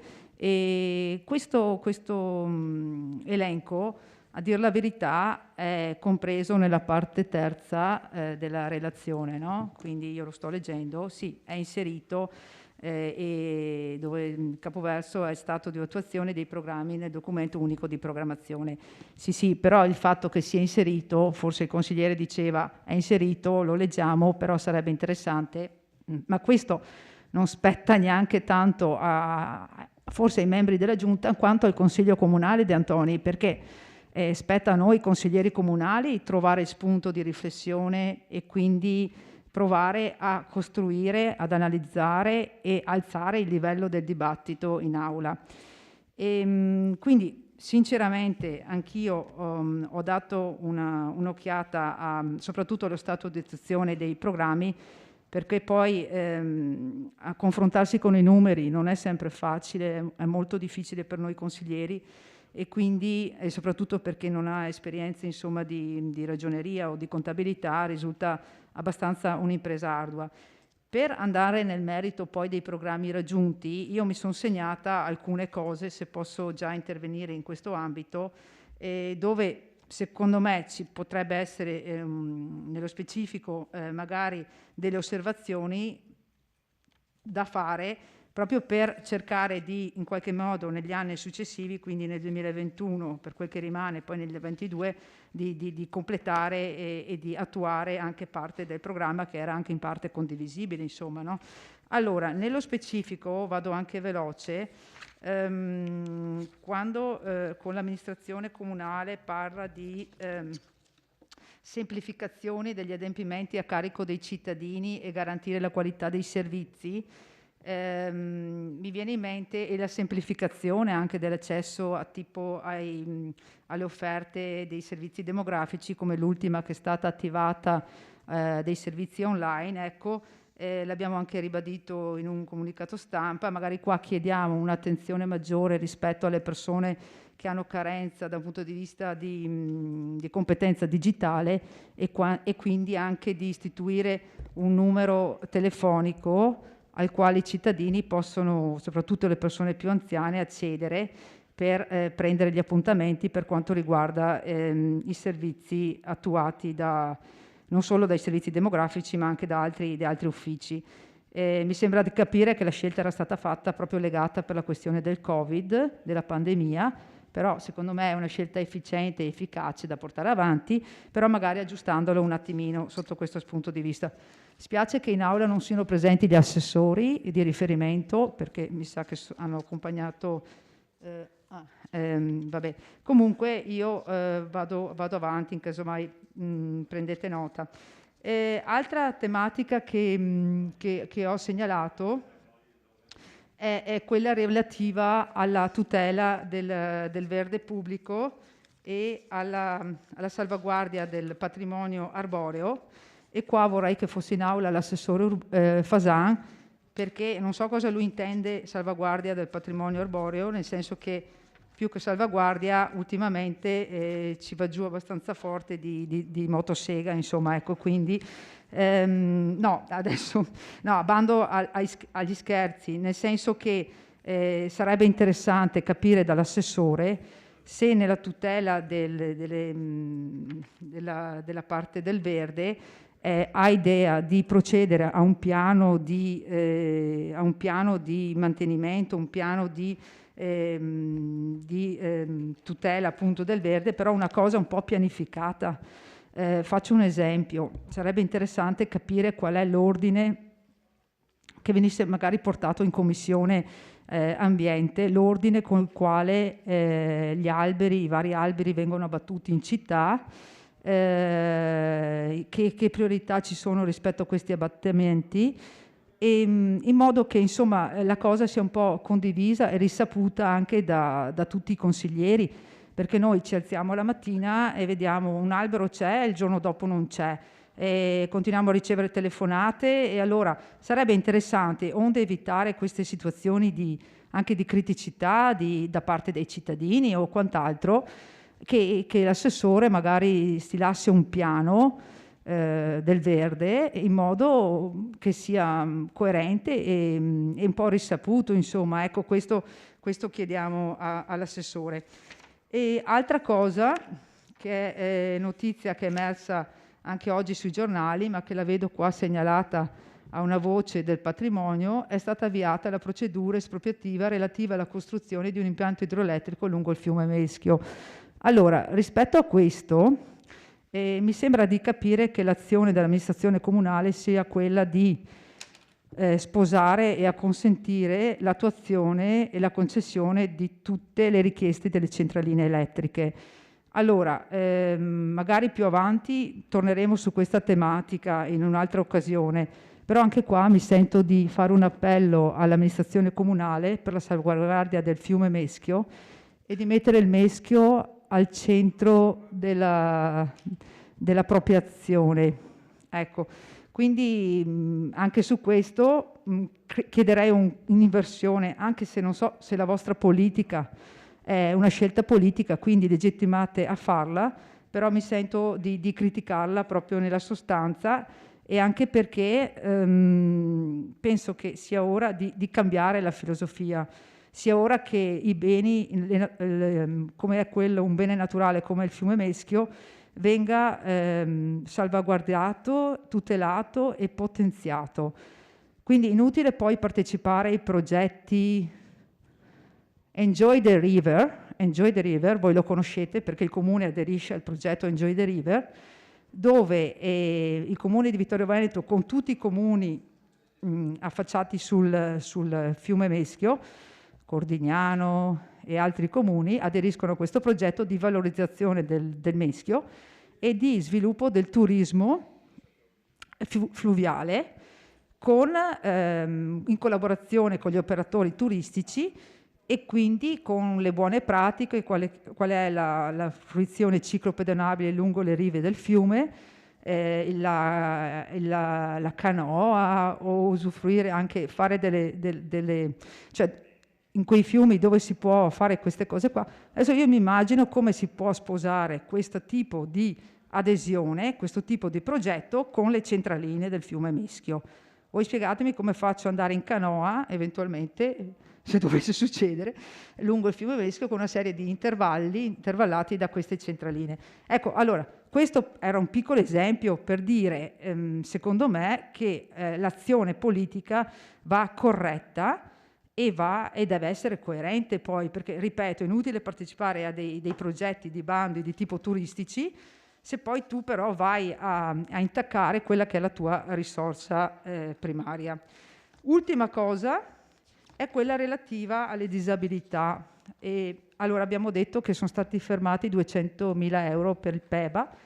Volevo chiedere se per caso ci sono già delle idee rispetto a questi interventi e volevo chiedere, appunto, l'avevo ribadito anche la scorsa volta con il consigliere, mi aiuti, cognome? Pagotto, scusi, consigliere Pagotto, e la necessità di collaborare, di istituire questa specie di commissione per le persone con disabilità. Vorrei farvi solo questo ultimo piccolo esempio. Presidente, se ho un attimo di tempo ancora. Ecco, sì, grazie. L'ultimo esempio che vi faccio in termini di persone con difficoltà è quella che possono accedere a dei contributi nazionali per l'abbattimento delle barriere architettoniche in casa propria e quindi, ad esempio, installare degli ascensori o delle scale mobili, e ricevono dei contributi, dei finanziamenti statali, non per l'intero importo della spesa in misura minore, però questi contributi arrivano dopo 5 anni da quando è stata approvata la richiesta. Generalmente la richiesta viene approvata negli uffici comunali, l'iter parte da qua e poi viene trasmesso alla regione e poi allo Stato, no? Cioè, la mia domanda è 5 anni per avere un contributo che spetta di diritto. E, ecco, io mi stavo chiedendo, siccome sono stata interpellata, se noi come comune possiamo in qualche modo, proviamo a pensarci o a sollecitare la Regione Veneto che finanzi o anticipi i contributi che sono certi, nel senso che lo Stato mette sempre a disposizione questi soldi, ma non sono sempre sufficienti naturalmente. Oppure che il Comune stesso potrebbe fare una partita di giro per finanziare questi contributi, per anticipare questi contributi che sono certi. Questa è un'idea che non so neanche se è fattibile da un punto di vista burocratico e amministrativo, però mi sembra che un cittadino debba aspettare 5 anni per vedersi riconosciuto un diritto, mi sembra anche un'assurdità. Io avevo anche una domanda ai revisori, ma non lo so se la faccio adesso o... Il tempo ce l'ha. Ok, allora vado di conseguenza. Allora, intanto ringrazio il dottor Genovese per la presenza. Volevo riallacciarmi alla questione della verifica amministrativa contabile, che non so se si ricorda, un anno fa proprio in quest'Aula avevo sollevato la questione e oggi vedo che insomma a questo capitolo viene dedicato quasi 2 pagine di spiegazioni, no?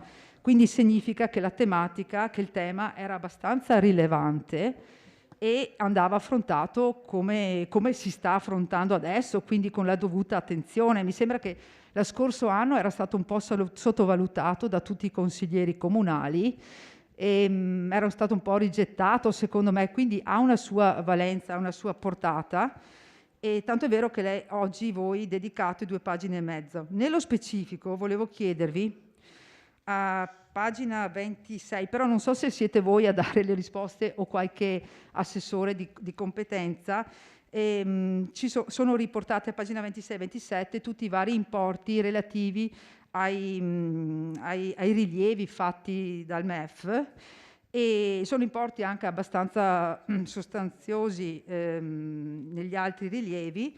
Nello specifico, nel rilievo 4, si legge insomma che si sta provvedendo a quantificare, anzi si è provveduto a quantificare la somma versate da questo ente per gli emollienti percepiti dal soggetto interessato in qualità di dirigente nel periodo di prescrizione decennale. Risulta quindi in corso il procedimento di recupero delle somme indebitamente corrisposte. Allora io volevo chiedere se si può sapere quant'è la cifra, visto che è stata quantificata, e il tipo di procedimento che si sta attuando.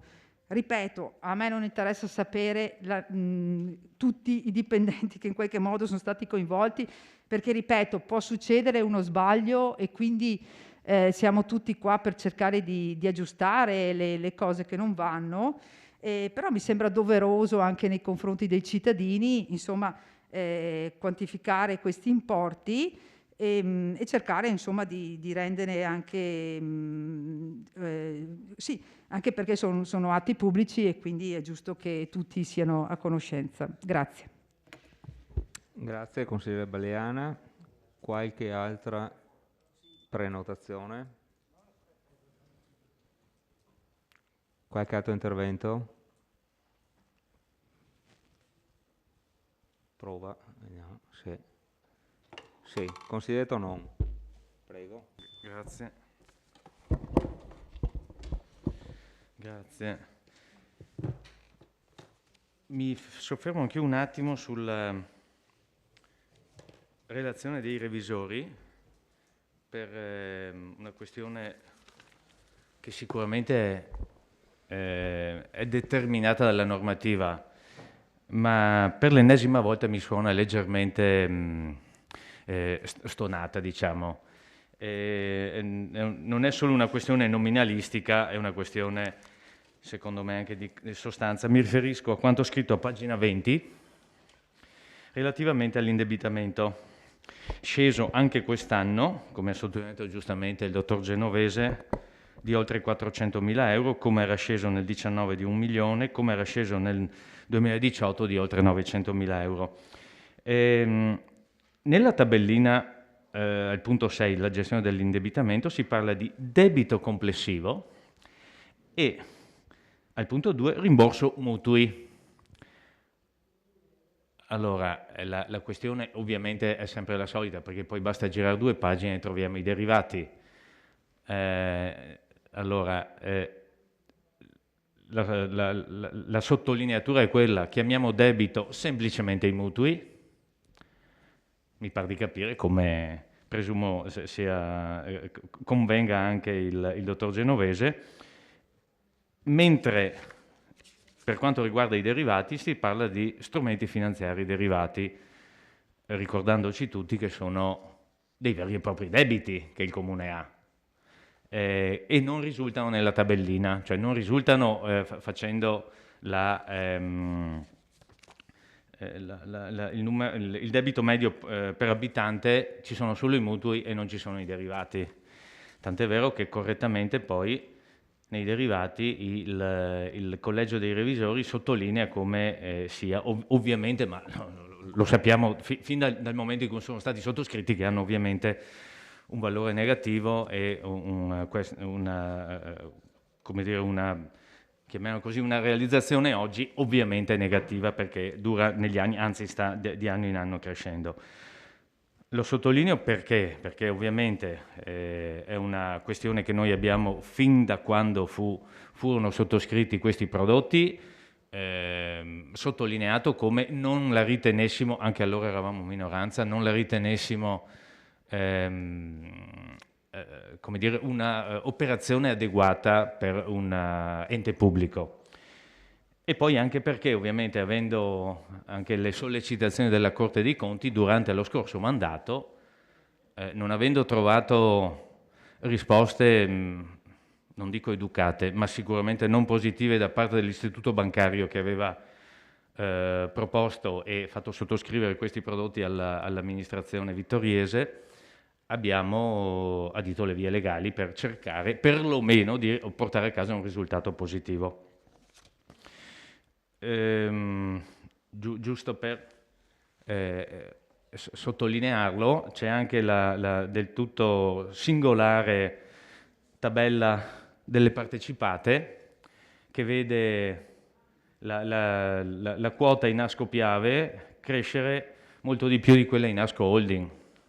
Lo dico così perché qualcuno diceva che forse l'operazione era sbagliata, forse non lo era proprio del tutto. Invece una domanda specifica ai revisori del conto per quanto riguarda nelle loro raccomandazioni alla lettera H. Rafforzare ulteriormente le procedure volte al presidio dell'andamento economico-finanziario delle società partecipate. Mi chiedo esattamente cosa significhi, perché? Perché io ritengo che le amministrazioni che si sono succedute lo abbiano fatto, presumo, al meglio. Perché lo sottolineo adesso? Perché il dottor Genovese prima, ricordando la normativa a proposito dell'intermodale vittoriese, ha ricordato giustamente che bisogna come dire, dare corso non solo al tentativo di vendita, ma qualora servisse anche ad altri come dire, procedure per allinearsi a quella che è la normativa. Ricordo però che il tema è un po' delicato per il Comune, perché il Comune, diciamo, ha una doppia veste in questo caso, non solo come è una SRL, non come azionista, come socio, diciamo, ma è anche fruitore meglio, percettore di canoni, se non ricordo male, Assessore, percettore di canoni pagati dalla Intermodale. Se la società dovesse sciogliersi, ai noi i canoni non li beccheremo più. Quindi lo sottolineavo perché se da un punto di vista formale il Collegio di Revisori ha pienamente ragione, da un punto di vista sostanziale bisogna considerare quali sono gli interessi del Comune, cioè che non siano superiori quelli al mantenimento, se non si riesce a vendere, rispetto a una liquidazione della società che porterebbe, come dire, a una cessazione degli incassi da parte del Comune dei canoni concessori. Vado poi alla relazione invece della Giunta. Vado direttamente quella che ha citato la collega Bagliana, alla parte terza, che dovrebbe essere quella appunto relativa all'attuazione. Solo qualche piccolissima e veloce sottolineatura. Allora, per quanto riguarda, a pagina 113 si parla degli uffici tecnici. È stato sottolineato prima, durante le interrogazioni, il problema, e il sindaco ha dato risposta, il problema della difficoltà da parte di parecchi cittadini e quindi dei tempi che si stanno dilungando in maniera anche rilevante per qualche cittadino, eccessivamente rilevante rispetto alla capacità del Comune di fornire i documenti che sono chiesti. Era ottobre, l'ha ricordato prima il collega De Antoni, quando noi minoranza avevamo chiesto che fossero implementati gli uffici in previsione proprio di queste richieste. Come si dice, meglio tardi che mai, ma forse essere intervenuti un po' prima, ogni tanto anche qualche piccola ideuzza anche la minoranza forse può suggerirla. Poi chiedo all'assessore, al vice sindaco, fra entrate e uscite come siamo... sì, 114, si parla semplicemente del personale, niente di... per capire fra pensionamenti e entrate come siamo. E poi a pagina 121, visto che era un tema che obiettivamente, lo riconosco, anche noi avevamo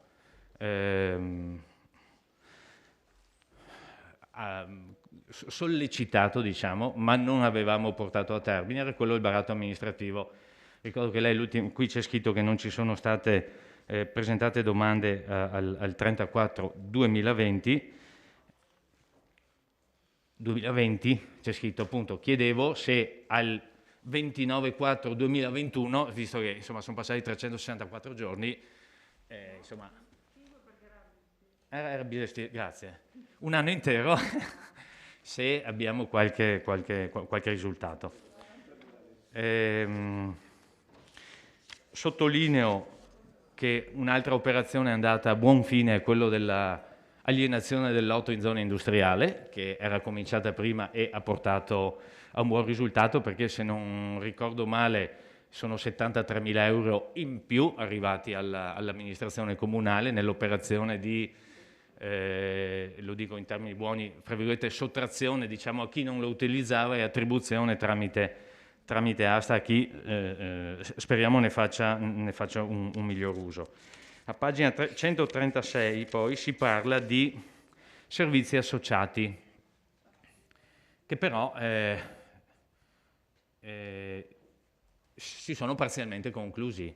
Ricordo che invece proprio i revisori del conto, e a parer mio giustamente, sottolineavano nella precedente relazione relativa al bilancio preventivo triennale, il consiglio da parte loro di incrementare quelle che erano le, chiamiamole così, collaborazioni rispetto ai comuni contermini, rispetto ai servizi associati.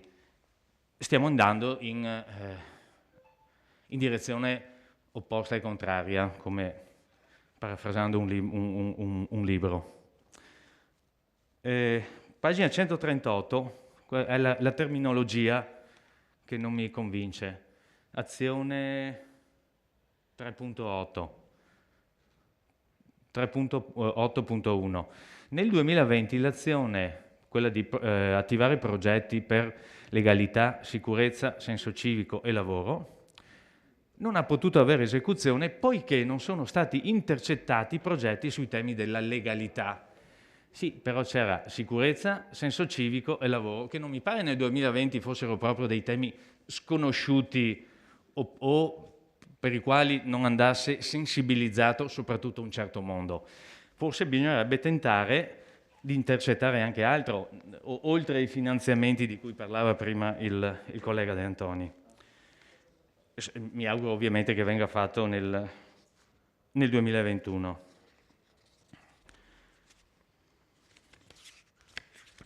Vado verso la conclusione. Ah sì, questioni nominalistiche.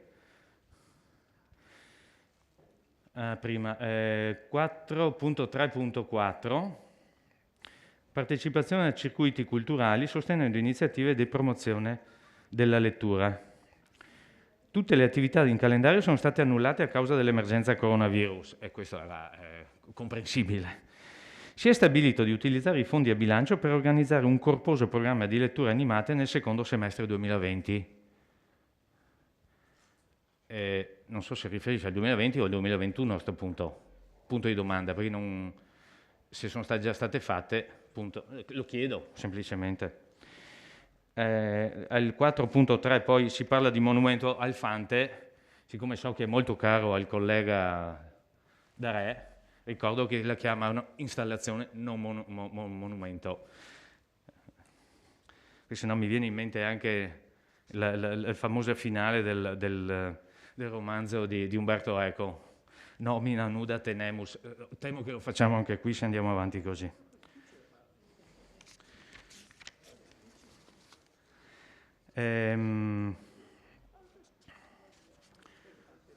Ah sì, poi l'altra, visto che si è sentito che in qualche amministrazione gli uffici non ricevono causa Covid, o meglio, si interfacciano con professionisti, pubblico, eccetera, solo tramite, diciamo, voce o video. A me è stato sottolineato che diventa difficile per qualche settore interloquire con gli uffici in tal modo. In taluni settori si può fare tranquillamente e lo si è visto in quest'anno, in altri la cosa comporta ulteriori difficoltà a chi ha necessità appunto di avvicinarsi. Lo rilevo perché anche qui c'è scritto che per l'azione relativa all'incentivare i rapporti con il genio civile per programmare interventi di pulizia e manutenzione degli alvei e fiumi e torrenti, l'azione è stata sospesa a causa dell'emergenza sanitaria. Cioè non si può neanche parlare col genio, chiedo, perché c'è il Covid, non mettiamo neanche il telefono. Non so, mi pare una giustificazione così poco ortodossa o poco seria. Mettiamola come volete. Da ultimo, 6.1.3, c'è scritto che in via sperimentale, dal 1 giugno, sono stati invertiti i sensi unici su via da Ponte e su via Lioni per l'accesso e l'uscita verso e da Ceneda.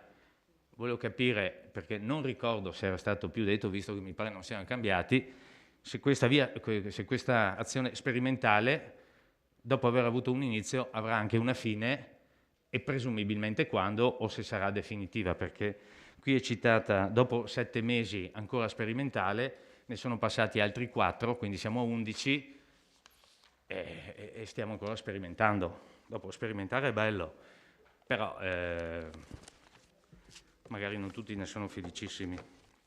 Grazie. Grazie, consigliere Tonon. Altre prenotazioni?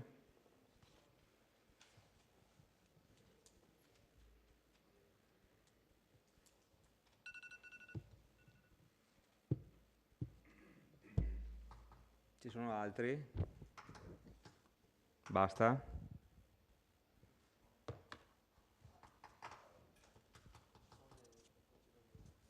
Bene, dottor Genovese, se vuole rispondere a qualche domanda. Sì, allora, consigliere Bagliana chiedeva in merito al rilievo 4 dell'ispezione Ragioneria Generale dello Stato.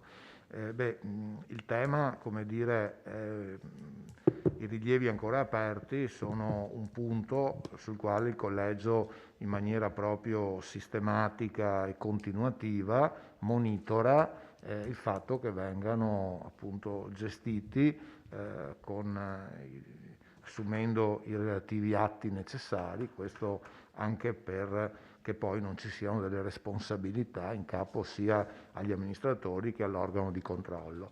Ecco, relativamente al quesito 4 e alla quantificazione delle somme, nella nostra relazione è del 16 aprile, quindi a quella data non era quantificata e avevamo anche chiesto agli uffici se c'erano degli aggiornamenti. Ecco, in data odierna ho una risposta della dirigente dottoressa Costalonga che mi dice che anche alla data odierna sta concludendo la quantificazione degli emolumenti percepiti dal soggetto in qualità di dirigente, per cui sono anche conteggi di una certa complessità, però ecco, a oggi non c'è ancora insomma la cifra esatta.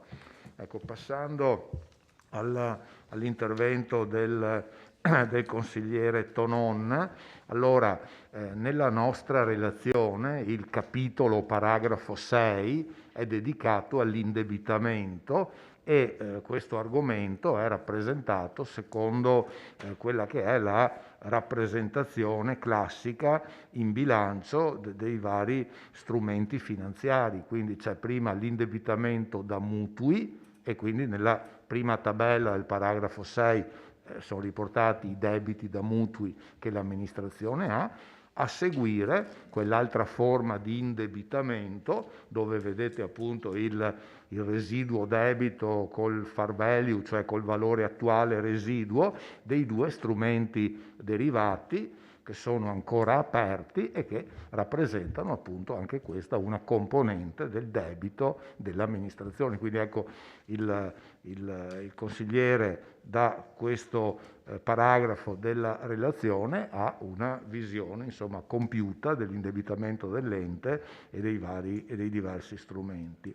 Ecco, sugli organismi partecipati va detto che è proprio un'osservazione generale che la Corte dei Conti fa a tutti gli enti, quella di adottare controlli più attenti sia sugli organismi partecipati sia sulle convenzioni con terzi, perché generalmente l'ente pubblico tende a essere un po' come dire un cliente dormiente, nel senso che una volta fatta la convenzione non c'è la cultura, ecco, di un monitoraggio periodico. Allora anche nei rapporti con le partecipate si invita a svolgere la propria attività di indirizzo di controllo in maniera molto più penetrante. Faccio degli esempi concreti. Quando si è soci in una società si ha come diritto del socio quello di partecipare alle assemblee per votare i bilanci, per votare le quote. Qui la prassi invalsa è che arriva la convocazione, il sindaco o l'assessore delegato va all'assemblea, mentre negli enti nei quali si adottano delle procedure di controllo, anche su tutti gli atti delle società viene fatta un'istruttoria da parte degli uffici, viene assunto un atto di indirizzo che autorizza quindi il rappresentante dell'ente a votare in un certo modo i punti all'ordine del giorno, così come sui vari contratti di servizio, anche lì c'è un'attività proprio di report periodico. Quindi concretamente il senso della raccomandazione era proprio quello di adottare queste forme per rendere più concreta e effettiva l'attività di indirizzo e di controllo sulle partecipate e sulle gestioni associate. Sulla intermodale vittoriese, lì c'è proprio una richiesta di chiarimento che viene dal MEF, che sostanzialmente dice: bene, prendiamo atto che vi siete attivati per la razionalizzazione con la dismissione, però invita a esplorare anche le altre strade, che non sono solo lo scioglimento. Quindi se per l'ente c'è una valutazione che ci sono dei canoni, che ci sono altre motivazioni per cui quel tipo di operatività che svolge quella società ha un senso, si può ricercare anche, ad esempio, con la fusione o col conferimento della società in un'altra società, perché purtroppo la legge ha messo questo parametro che se l'azienda ha un fatturato di meno 500.000 euro all'anno o i bilanci in perdita deve essere appunto razionalizzata. Così quindi mi pare che erano un po' queste le due questioni evidenziate. Quindi io ho concluso, Presidente. Bene, grazie dottor Genovese. Allora, se c'è qualche risposta da parte del Vice Sindaco, prego. Di tutte le risposte, se non ho tutte le risposte al consigliere Tonon. Intanto consigliere De Antonio e consigliere Vagliana, grazie.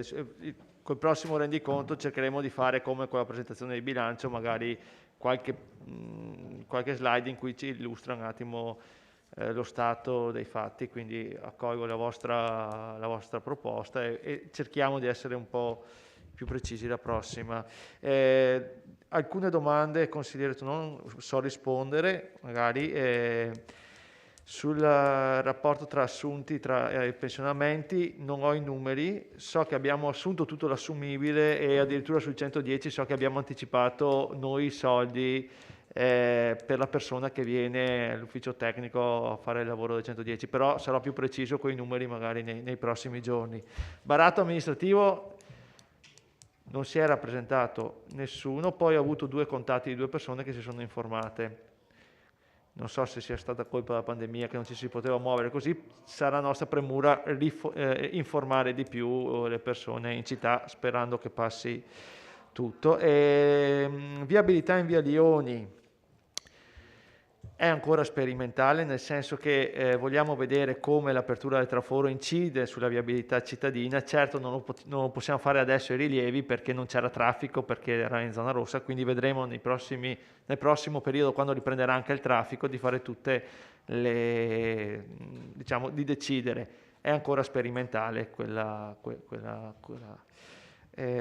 Io su invece Genio Civile e Polizia Torrenti, magari risponde l'assessore Fasan. Ho visto che hanno iniziato da gennaio veramente un'opera di pulizia di torrenti vicino alle piscine, ma anche il torrente Cervada ho visto che hanno pulito, vedo che interventi sui Meschio, ma è più preciso l'assessore Fasan. Grazie Vice Sindaco. Bene, vediamo se ci sono altre prenotazioni.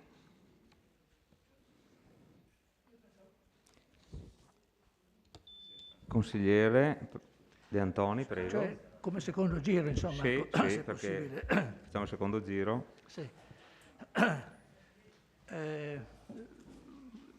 Diciamo, io mi sono appunto letto con calma la relazione dei revisori e riconosco che contiene numerose tabelle, osservazioni e anche stimoli.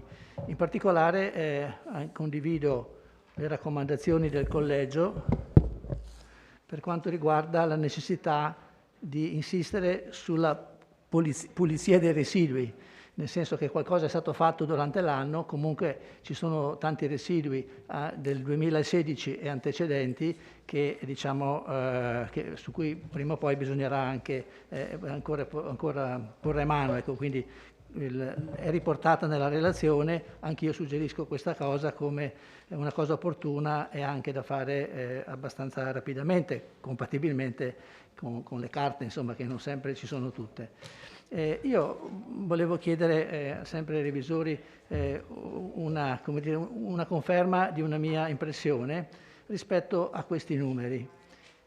Il fondo cassa è aumentato da 4.359.000 alla fine del 2019, è aumentato di circa il 61% e ci arriva a circa 7 milioni di euro. Quindi un forte aumento del fondo della cassa del Comune. Bene, no? Perché ci sono i soldi per pagare, tant'è che risulta sempre nella relazione che è stata predisposta dagli uffici, risulta che riusciamo a pagare tutte le fatture, diciamo, entro 20 giorni. Numeri eccezionali, diciamo, se confrontati con quelli di altri enti.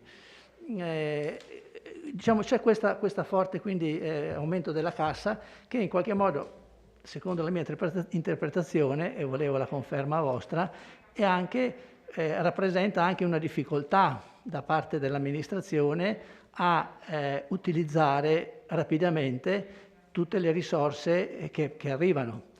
Questa sensazione è avvalorata anche da quando vado a leggere a pagina 11, adesso arrivo, a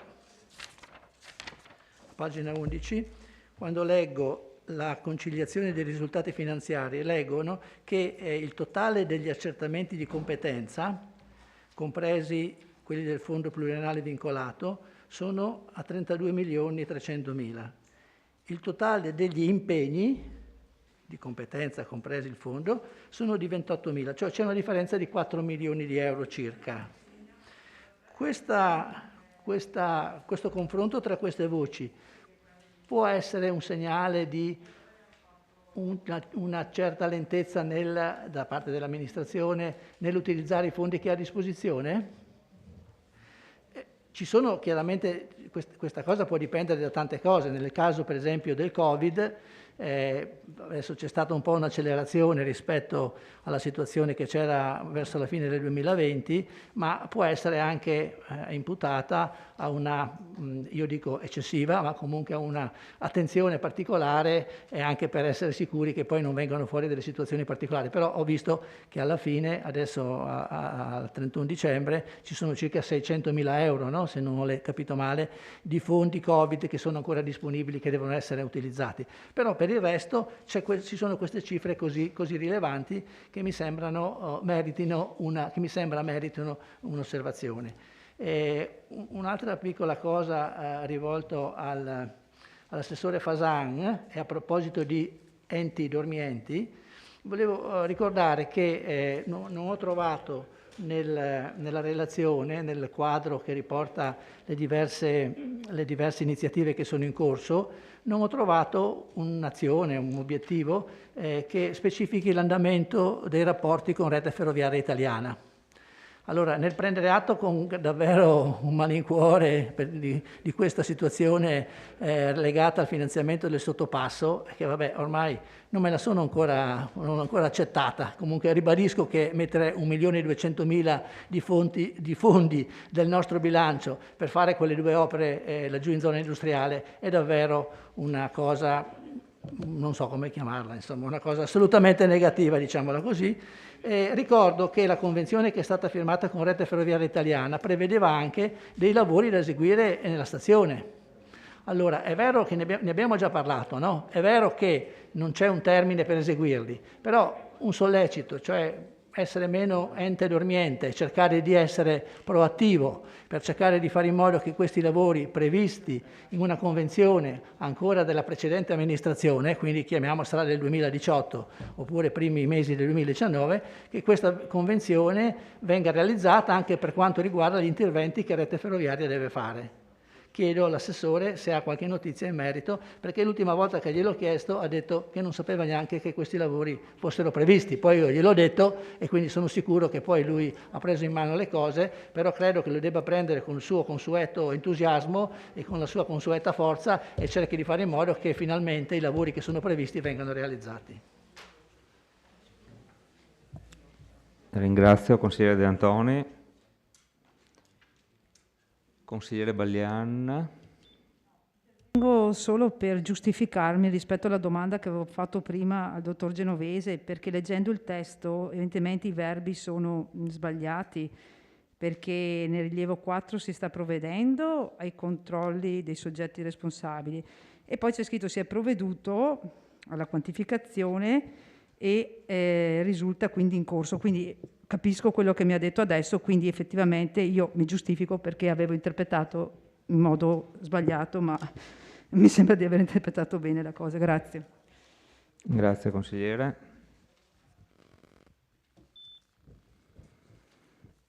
Bene. Consigliere Dus, vado a caso perché qua è proviamo. Peccato. Buonasera.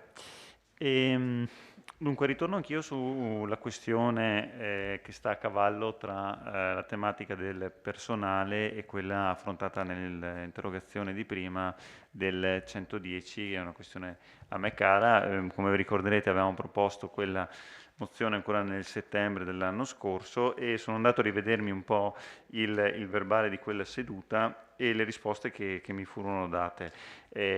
Si disse che era una questione rilevante e importante, un argomento seguito, attenzionato dall'amministrazione, però si diceva anche che è una normativa ancora in corso di maturazione e assolutamente è fuori misura per un'amministrazione comunale dotarsi delle professionalità sufficienti a dare indirizzi di questo tipo qua.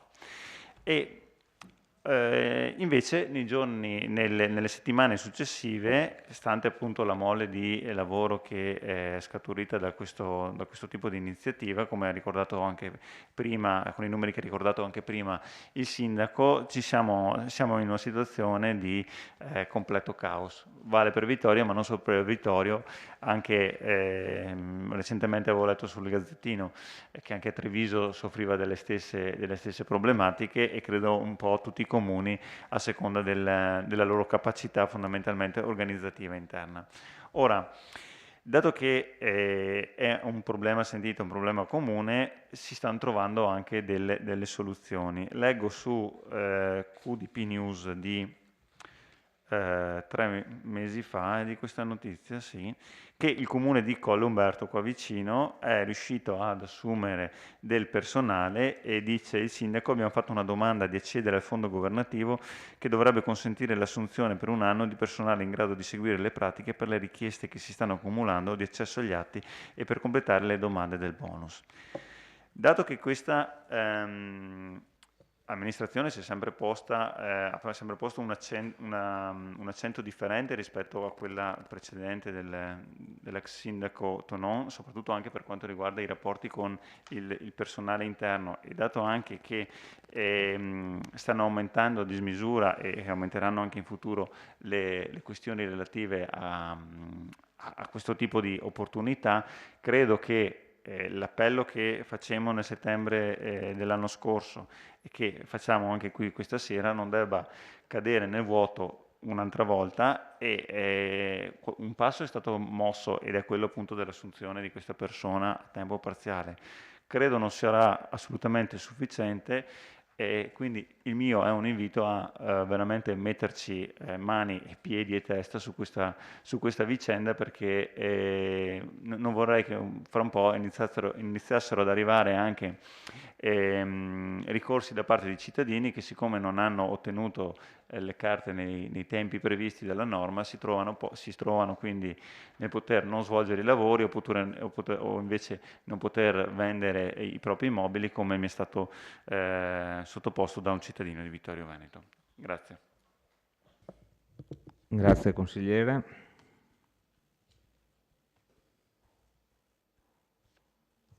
Bene, interventi altri?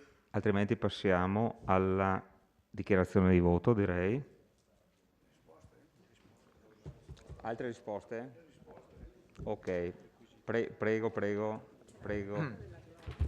Allora, il consigliere De Antoni, che in merito all'osservazione sull'aumento del fondo cassa da 4 milioni e 3 a 7 milioni a fine anno, dico anzitutto che nell'ultima verifica, che faceva riferimento alla cassa a fine marzo, eravamo scesi a 5 milioni e 3. Quindi diciamo i 7 milioni sono un po' un picco che c'è stato a fine anno, probabilmente dovuto al fatto che sono stati introitati contributi dallo Stato legati all'emergenza Covid, poi i tempi di erogazione dei contributi a imprese, a associazioni hanno comunque dei tempi tecnici di istruttoria che sono normalmente più lunghi del tempo di liquidazione di una fattura, perché poi le fatture commerciali sono liquidate entro 20 giorni. Quindi ecco, credo che si spieghi con questa dinamica e con l'andamento del fondo cassa a fine anno. Bene, grazie dottor Guardi che le apro il microfono, se no non la sentono. Allora, schiacci un attimo. Schiacci, consigliere. Ok, prego. Dicevo, scusi Presidente, invece per quanto riguarda accertamenti e impegni, quelle cifre in cui c'è questa differenza, accertamenti penso che voglia dire che l'ufficio ha accertato che sono arrivati dei soldi, e poi c'è l'impegno che faccio quando decido di fare l'opera. Allora abbiamo visto sì il Covid, però il Covid ci sono solamente 600.000 euro che sono stati accertati e non sono stati impegnati. Ci sono poi 3.500.000 euro che sono in questa posizione, cioè di fondi che sono arrivati, accertati, ma che non sono stati impegnati. Corretto? Prego. Se volete rispondere, domanda secca, risposta secca. Vabbè, ho detto prima, c'è 1.346.000, sono quelli solo del piano opere pubbliche 2020 che abbiamo ancora da fare, di quella cifra. Sì, 411 sono vincoli dovuti derivanti a trasferimenti Stato-Regione, quindi sono tutti soldi che sono impegnati ma che dobbiamo spendere, giusto? Bene, grazie Vice Sindaco. Adesso c'è una risposta del Sindaco al consigliere Dus. Ecco, sì, relativamente all'argomento ancora 110 che il consigliere Dus ha richiamato, in parte avevo già risposto prima, ma specificamente, visto che ha fatto l'esempio di Colle Umberto, di quella persona che è stata assunta, li leggo per la precisione. È la legge di bilancio del 2021, la legge 178 del 2020, che prevede all'articolo 1, comma 69 e 70, la possibilità di procedere alle assunzioni con oneri finanziati dallo Stato a tempo determinato e parziale di tecnici da parte dei comuni per il solo 2021, con la durata massima di 1 anno e a condizione che non si dia corso al rinnovo del rapporto, per consentire ai comuni di far fronte tempestivamente ai maggiori oneri di gestione in ordine ai procedimenti legati al superbonus e che gli oneri connessi vadano in deroga al tetto di spesa del personale ai fini del confronto della spesa media nel triennio 2011-2013, quei meccanismi che ti limitano. A tal fine la legge stessa prevedeva la presentazione da parte degli enti interessati di una richiesta di personale del Ministero dello Sviluppo Economico entro il 30 gennaio scorso. Ad oggi non è ancora stata emanata, come vi dicevo prima, nessuna circolare ministeriale con la quale si doveva essere date specifiche indicazioni ai comuni sulle modalità di questa domanda. Comunque il nostro ufficio ha presentato comunque una richiesta via PEC con un certo numero di protocollo nel 2021 e vista la necessità del notevole eccezionale carico di lavoro si è provveduto anche a trovare una persona, chissà che poi ex post non ce la ristorino. Quindi il passaggio l'abbiamo fatto anche noi, certamente richiamando i principi di quel dispositivo che però non è attivo e quindi lei capisce che abbiamo dovuto arrangiarci un pochettino, un po' di artigianato. Bene, grazie Sindaco. A questo punto potrei considerare la discussione conclusa. Passiamo alle dichiarazioni di voto. Presidente, Prego, Assessore. Beh, ho due domande della Mirella, e una di Tonon e una di De Antoni. Cominciamo dal consigliere Tonon, che chiede lumi sull'intervento sul Meschio. È un progetto da Vittorio Cordignano. No, mi rifaccia la domanda. No, io non ho chiesto nulla sul Meschio, né su Asservada. Io ho chiesto come mai a pagina, se vuole glielo dico anche dov'era, a pagina 159 per l'esattezza, c'era scritto che causa Covid non era stato possibile interloquire col Genio Civile, punto. Questo ho chiesto, ho detto ma come mai? Perché col Genio Civile o si va a Treviso e non ricevevano, punto. Ho colloqui quotidiani col Genio Civile sul Meschio. Allora non scriva quelle robe lì sulla relazione. No, io non ho scritto niente. Ok, guardi. continui pure, sarà anche sfuggito questa cosa, ma... continui pure perché sennò andiamo avanti col botta e risposta. Prego. Allora, De Antoni, lavori in stazione da parte di Ferrovie dello Stato. Non è previsto in convenzione alcun sottopasso dalla stazione ferroviaria La Fender, ma solo, quello a mia conoscenza, e l'ho già detto in Consiglio Comunale, ma solo informativa giunta un anno fa che Ferrovie dello Stato stavano realizzando il progetto di un sottopasso fra il primo e il secondo binario. Questo è quello che so. Se lei, De Antoni, ha copia di convenzione firmata che io non ho, no, se ce l'ha, la prego gentilmente di fornirmela, una copia, altrimenti questa storia deve finire che tutti parlano di questo sottopasso ma non esiste alcuna convenzione. Allora, può darsi che mi sia sfuggita, ma non credo, ma può confermare anche il Sindaco che non esiste... Allora, no, non esiste nella quota parte che abbiamo prodotto noi. Mentre in origine la quota parte che è rimasta fissa della pattuizione famosa di via Martel, sottoscritta dalla precedente amministrazione, noi siamo riusciti a salvare via Martel, modificandone una parte, mentre nella parte che rimaneva si parlava di questo sottopasso nella zona stazione, del quale io ho chiesto lumi perché non ho visto l'origine di quell'argomento e mi è stato detto che fa parte del progetto di Ferrovie, il quale prima o dopo lo realizzerà, ma che non rientra in nessun obbligo, è una cosa che RFI realizzerà. Come che sta lavorando in altre stazioni, lo faranno anche Vittorio Veneto, ma non fa parte di una convenzione da rispettare. Lasciamo finire un attimo l'assessore. Allora avrò capito male io quello che ha detto. Allora, poi passiamo alla Mirella Baliana che mi domanda se esiste, io ero fuori ma mi hanno riferito che ha chiesto se esiste un piano di taglio delle piante. No, non esiste alcun piano per il taglio delle piante. Esiste solo dal 1985 un piano di piantumazione, coltivazione, taglio e sostituzione delle piante. Le piante che vanno tagliate perché malorate o pericolose o che creano danni alla viabilità vanno tagliate e sostituite. Faccio un numero, un dato, ma mi sembra che questo qui me l'aveva già domandato Alessandro De Bastiani in un consiglio non tanto tempo fa. Abbiamo tagliato 15 piante l'anno scorso, ne abbiamo piantate 250, pertanto non c'è battaglia fra quello che... Poi mi chiede del PEBA.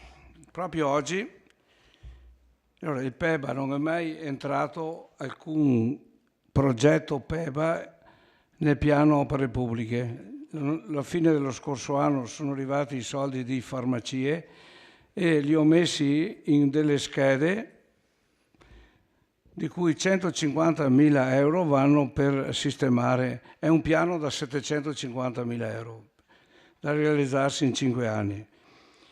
150.000 euro vanno per i marciapiedi, 50.000 per abbattere le barriere architettoniche. Proprio oggi abbiamo parlato con l'ingegnere Bertin, che ha avuto l'incarico della sistemazione di via Galilei, via Nanetti e via Brandolini. Lei che conosce bene Vittorio, lei sa in che stato pietoso sono quei marciapiedi e quant'altro.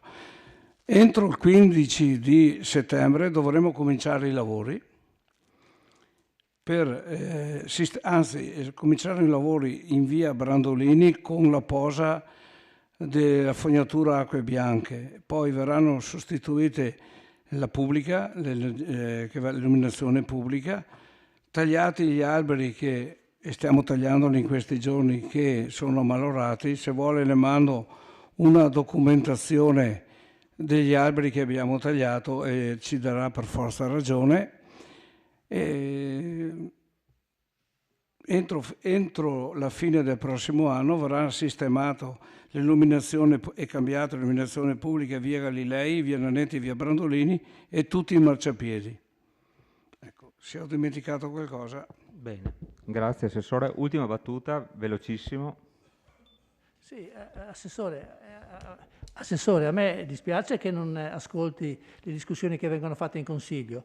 E in una seduta di Consiglio il Sindaco aveva detto che per quanto riguarda questo problema della stazione ha visto un foglietto con degli appunti. Poi nel Consiglio successivo, dopo che io gli ho mandato la copia della convenzione sottoscritta tra Rete Ferroviaria Italiana e l'amministrazione comunale, prima che arrivaste voi, ma è una convenzione che è in atto e che è richiamata anche nella vostra convenzione. Sì. Quindi Rete Ferroviaria Italiana è impegnata a sistemare i marciapiedi, a fare quel sottopassaggio e a fare tutte le cose che lì sono scritte. Ma lei vada a vedersi, cioè non può lei ragionare solo sulle cose che ha visto lei, deve anche ragionare sulle cose che io dico solo quello che so, purtroppo. Allora chiudiamo che un botta e risposta non serve a nulla. Antoni, consigliere De Antoni, andrò a vedere meglio tutte le convenzioni. I lavori che erano in programma da fare sulle ferrovie dello Stato sono quasi terminate, ma quella convenzione veramente io non l'ho mai vista. Chiedo scusa, ma non c'è un problema, sai. Bene, grazie Assessore. Non sono io che rispetto le convenzioni, okay. È Ferrovie dello Stato che deve rispettare se l'ha scritto in convenzione. Sì. Va bene, qua dobbiamo andare avanti. No, altrimenti... No, non ho capito. La prossima volta gli assessori rispondono tutti prima del secondo giro. No.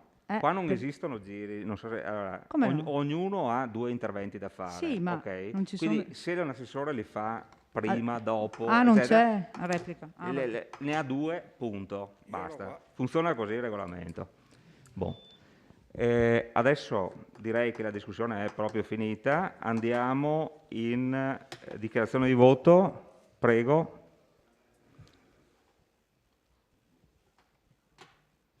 Nessuna dichiarazione di voto. Chiedo, rimanga pure là. Allora, per la delibera in oggetto, quindi rendiconto finanziario per l'esercizio finanziario 2020, favorevoli sono quanti? 11. Contrari? 2, astenuti, sono 4, 16, 17, perfetto. Allora, la delibera è approvata con 11 favorevoli, 2 contrari e 4 astenuti. Ora passiamo all'immediata eseguibilità della delibera. Favorevoli? Sempre 11. Contrari? 2. Astenuti? Sulle mani? Forza? 4. Perfetto. Allora la delibera è immediatamente eseguibile. Bene, passiamo al punto numero 6 dell'ordine del giorno. Introduzione nuova aliquota IMU per l'anno 2021, in aggiunta a quelle approvate con propria deliberazione numero 51 del 30 del 12 2020. Cedo la parola al vice sindaco Posocco per l'illustrazione della delibera. Grazie Presidente. Nell'intento di cercare di aiutare le attività produttive in crisi, in questo caso diciamo chi ha un'attività, un negozio, un'attività produttiva in affitto, sollecitati più volte dalla mia maggioranza, dalla minoranza, dalle associazioni CNA in primis, Confartigianato, ASCOM, cercando di dare un aiuto che fosse una leva finanziaria, nel senso io ti do un aiuto perché il beneficiario dell'aiuto abbia una leva in questo aiuto. Siamo riusciti a formulare una proposta che prevede la riduzione dell'aliquota dal 10 per 1000 al 5 per 1000 da applicare sui fabbricati di categoria catastale C1 a 10 C3 locati questo vale per il 2021, purché il proprietario riconosca al conduttore una diminuzione del canone di locazione pari al doppio della differenza dal 10 al 5 per 1000 e che tale diminuzione sia oggetto di rettifica del contratto di affitto o locazione con registrazione all'Agenzia delle Entrate entro il 30 settembre 2021. Praticamente, faccio un esempio pratico.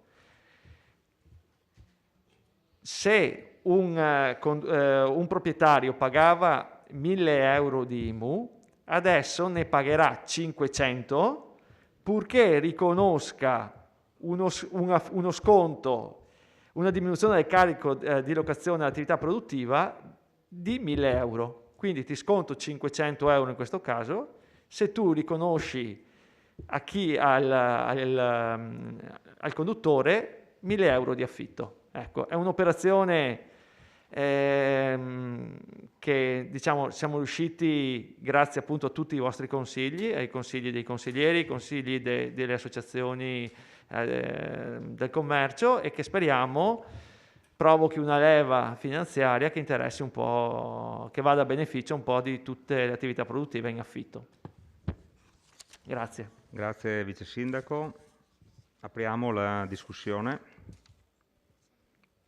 Vedo prenotata la consigliera Bagliana. Consigliera Bagliana? Ah no, prima. Dus? No. Consigliere... a tutti i nomi, scusate, ma... Qua. Buonasera a tutti. Prego, consigliere Razzera. Alla luce del provvedimento proposto dall'amministrazione comunale relativo all'abbassamento dell'aliquota IMU ai proprietari di un immobile commerciale, che riducano il canone d'affitto al locatario, provvedimento adottato dalla nostra città per prima in tutta la provincia. Tra chiusure e restrizioni dettate dalla pandemia, i piccoli imprenditori stanno vivendo un periodo di grave sofferenza. Questo provvedimento va nella condivisibile direzione della compartecipazione di questa sofferenza. Un affitto ribassato può aiutare una piccola azienda, un commerciante, un artigiano in difficoltà, e la diminuzione dell'IMU consente al proprietario dell'immobile di limitare la perdita economica per la riduzione dell'affitto. Proprio per questo mi sento di ringraziare l'amministrazione che ha saputo essere concretamente vicina alle categorie produttive in questo momento difficile. Infatti si è creata una sinergia veramente encomiabile anche sul piano dei finanziamenti, si veda con la Confidi, e con le associazioni di categoria del territorio. È con questi gesti che si dimostra l'attenzione ai bisogni delle imprese. Ringrazio. Grazie consigliere Rasera. C'è qualcuno prenotato che non vedo? Vediamo se... Consigliere Denardi, prego. Buonasera a tutti. Io ogni volta rimango sempre più perplessa dalle affermazioni del vice sindaco. Apprezzo che dopo oltre 4 mesi dal deposito della nostra mozione abbia improvvisamente scoperto il principio della leva. Apprezzo che improvvisamente si sia reso conto che qualcuno gli ha suggerito qualcosa per mesi e non l'ha voluto fare. Mi domando però come mai, invece di dire i suggerimenti, le sollecitazioni, non abbia detto chiaro e tondo: c'era una mozione che abbiamo votato il 29 gennaio 2021, che era stata depositata ancora a dicembre 2020 dalla minoranza e che proprio del principio della leva faceva il suo cardine. Mozione che, se dal punto di vista tecnico non era uguale all'attuale proposta, lo era nella sostanza, cioè nel principio di base, aiutare i proprietari ad aiutare a loro volta coloro che i contratti di locazione li stavano vivendo in un modo sicuramente estremamente drammatico, aiutare quindi i conduttori di quegli immobili a proseguire nei contratti invece che ritrovarsi a dover interrompere magari la propria attività commerciale perché incapaci di sostenere il peso degli affitti. Tecnicamente era diversa, tecnicamente però durante la discussione avevamo detto: se dal punto di vista dell'applicazione del principio questo Consiglio Comunale ritiene che ci possano essere strade migliori, siamo disponibili a cambiarle, sostituendo oppure prevedendo la doppia possibilità, invece del solo contributo, di prevedere anche uno scomputo sull'importo dell'IMU. Ci avete detto di no. In particolare io, vice sindaco, le ho detto: se lei ha una proposta tecnicamente migliore, la formuli. Siamo disponibili qui in questo momento a cambiare la mozione. Gliel'ha detto anche il consigliere Dus e lei ha fatto scena muta. Anzi, qualcuno in sede di dichiarazione di voto, riprendendo il concetto per il quale voi avevate deciso di procedere con i confidi, anche qui dopo mesi e mesi e mesi che inutilmente vi sollecitavamo in questo senso, qualcuno ha detto: allora abbiamo chiesto agli artigiani, ai commercianti e alle associazioni che volevano essere aiutati, abbiamo deciso di tenere questa linea, quella dei confidi, di aiutarli in questa maniera e allora respingiamo la mozione e votiamo contro. Il mio gruppo voterà contrario. Ovviamente non era lei, perché non fa lei assessore alle dichiarazioni di voto. Allora io mi chiedo, sono passati 3 mesi, 4 mesi dal deposito della nostra mozione. Conversione sulla via di Damasco? O semplicemente bastava dire riformuliamo la mozione in un altro modo? non vogliamo dare un contributo, riteniamo sia più utile fare uno sconto sull'IMU, abbiamo perso 3 mesi, perché avremmo potuto votare la mozione 3 mesi fa all'unanimità e non è stato fatto. Allora, Assessore, io avrei preferito e avrei apprezzato, l'avrei anche applaudita, se avesse iniziato il suo intervento dicendo: prendo atto che 3 mesi fa abbiamo fatto questo, adesso abbiamo cambiato idea. Perché non è che noi le abbiamo dato dei suggerimenti, io non le ho messo le letterine nella cassetta.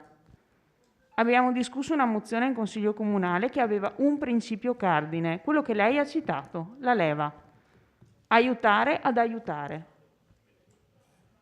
E avete votato contro, non lei, perché lei non vota, ribadisco, ma è stato votato no, senza neanche tentare di raggiungere un testo condiviso da far votare all'unanimità a questo Consiglio Comunale.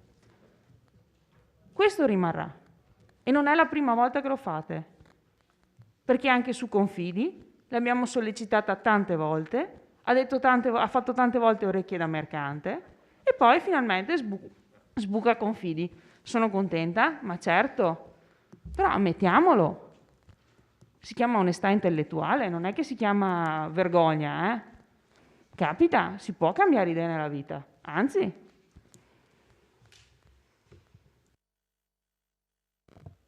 Grazie consigliere Denardi. Consigliere Darè. Sì, rispondo. Penso che non ci sia nulla da dire su quanto chi mi ha preceduto.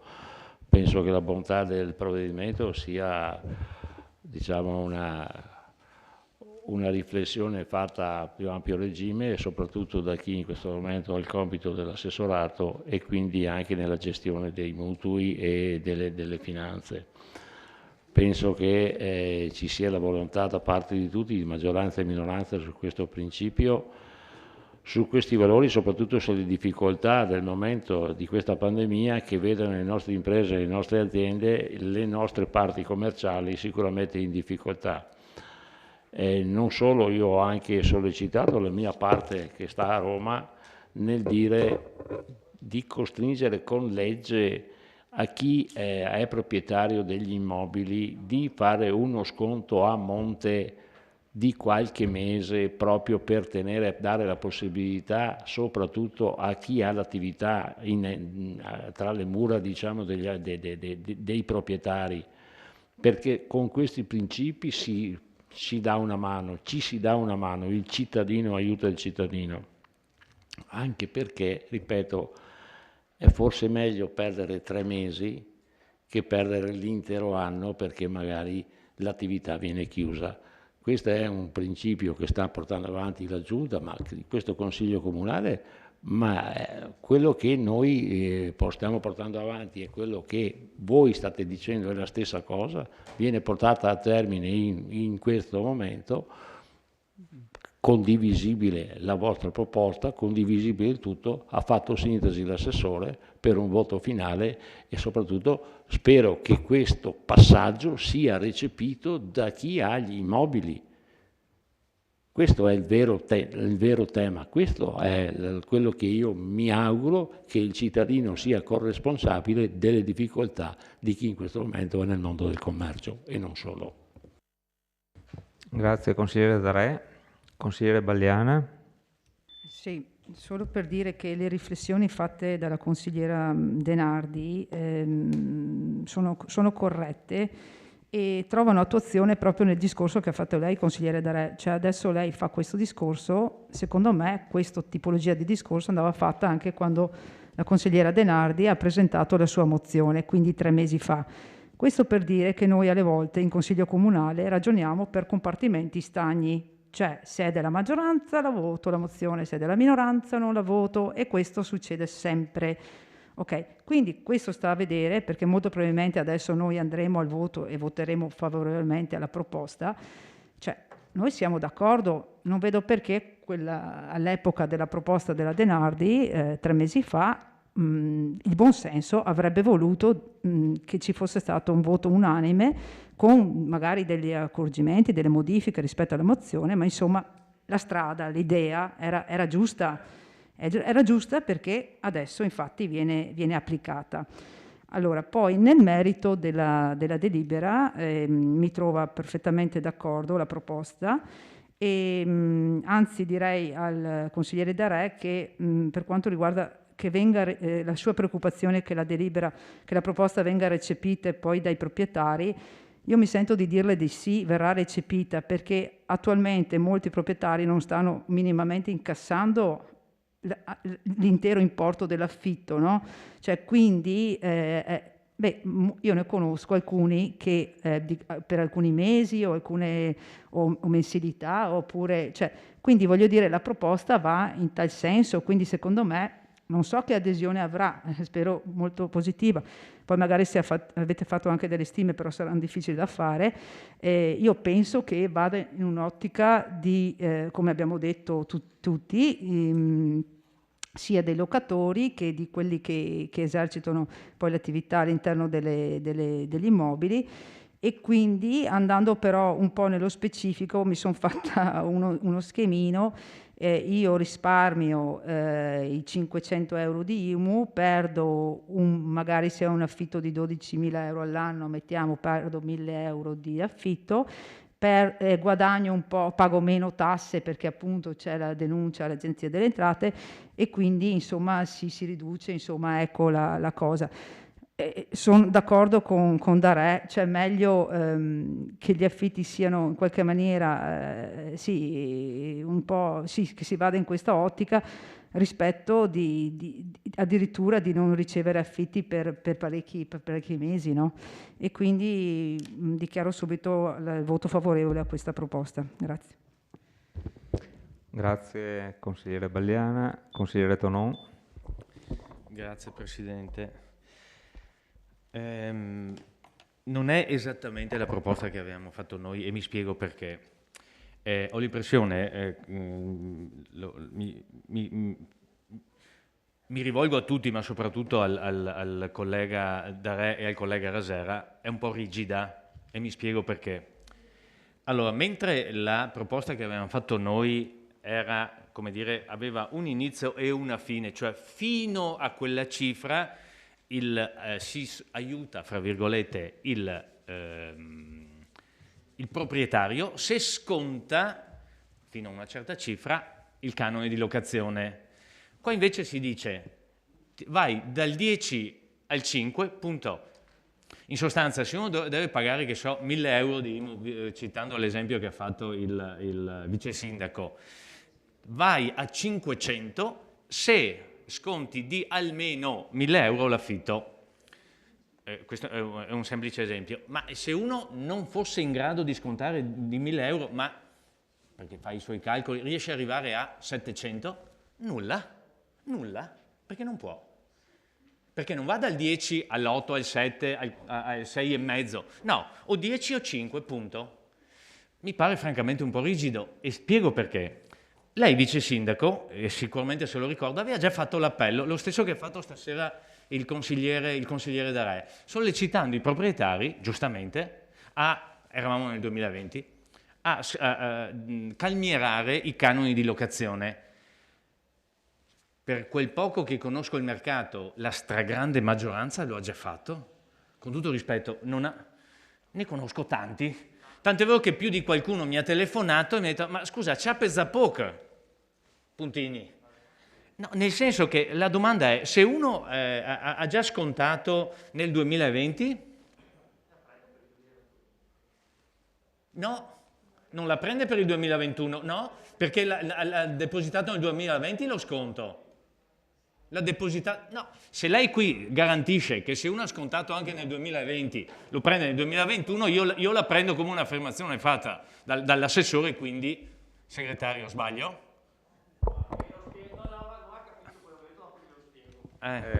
No, ho capito. Lei l'ha appena affermato e registrato, lo prenderà nel 2021, ha detto. Vice sindaco, bisogna che... Si è sentito.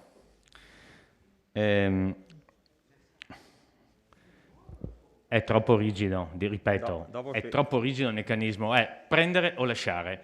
Secondo me, se invece ci fosse dal 10 scende fino a un massimo del 5%, proporzionalmente allo sconto che, guarda, pienamente d'accordo, perché ripeto, mi metto cerco di mettermi nei panni di entrambi, sia del proprietario che del conduttore. Qui prendere o lasciare mi pare francamente troppo rigida.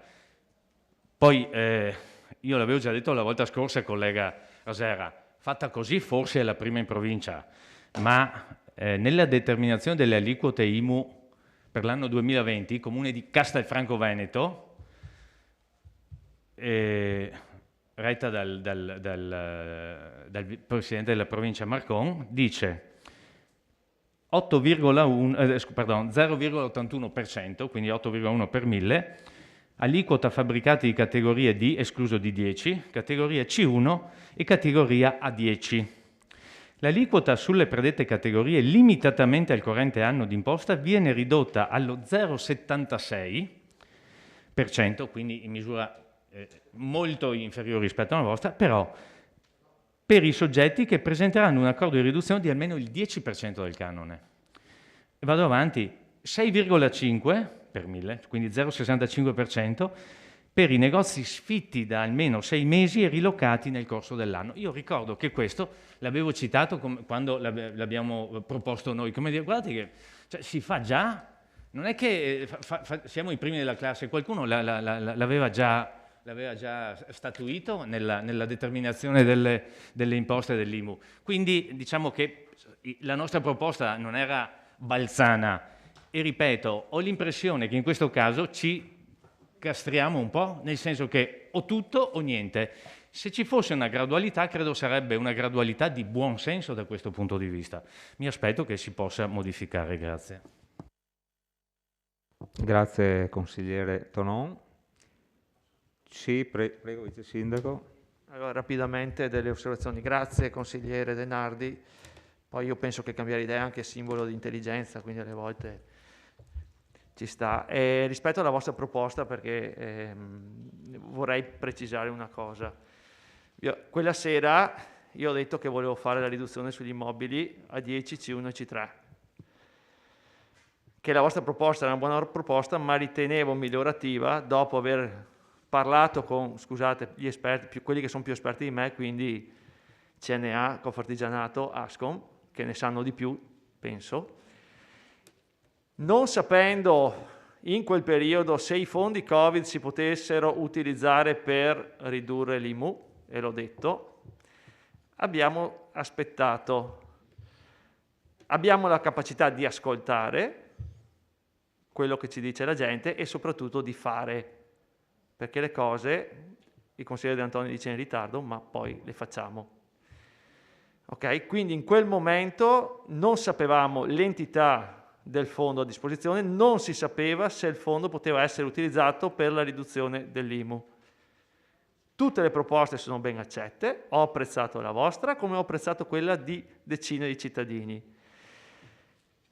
Ci siamo seduti al tavolo con le associazioni, CNA, Confartigianato e Ascom, e questa, secondo noi, è la proposta la meno peggiore, perché poi tutto è opinabile. Ha ragione il consigliere Tonon a scalare così, ma questa, avendo fatto un'indagine in mercato, cioè un'indagine prima dei tributi che arrivano, quanti pagavano la Tasi, quanti sono in affitto, le risorse che abbiamo, la semplificazione poi nella domanda per la riduzione dell'IMU, abbiamo deciso di fare questa prova. E io concordo, e questo dovete darmi una mano anche voi tutti, col consigliere Darè, informiamo tutti di questa opportunità. Se c'è qualcuno che l'aveva ridotta nel 2020, e ci sono stati, poi ripresenta una riduzione, la metterà in equilibrio per il 2021, ecco, per sfruttare questa riduzione dell'IMU. Quindi ringrazio delle vostre proposte, è una cosa sperimentale, la potremmo mettere a punto. Ancora meglio, mi aspetto il voto all'unanimità dalle vostre dichiarazioni e andiamo avanti. Grazie. Grazie Vice Sindaco. Consigliere De Antoni. Sì, la proposta fatta dal dalla Giunta, dall'assessore è sicuramente condivisibile e non mi dilungo sul fatto che l'avessimo già presentata. Però mi sembra che la considerazione che ha fatto il consigliere Tonon sulla gradualità possa essere tenuta conto, perché effettivamente a volte per un inghippo sciocco si rischia di perdere il contributo. È possibile che la rivediamo questa cosa oggi stesso?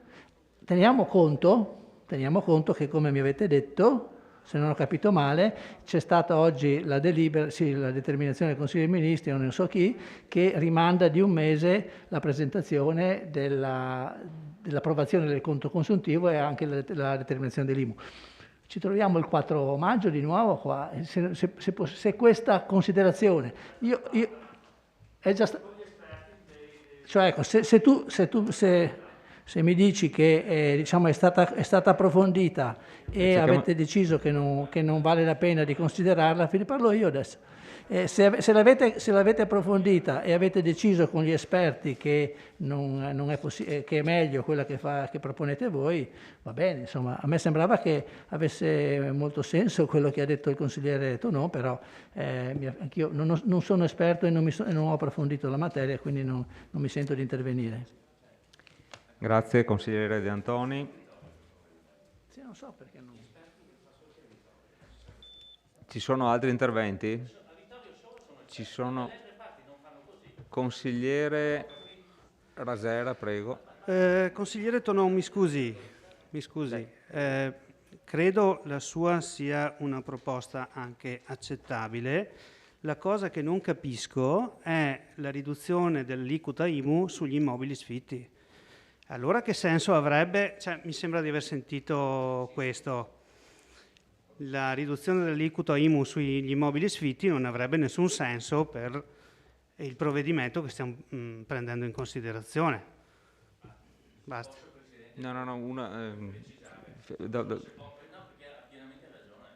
Prego allora.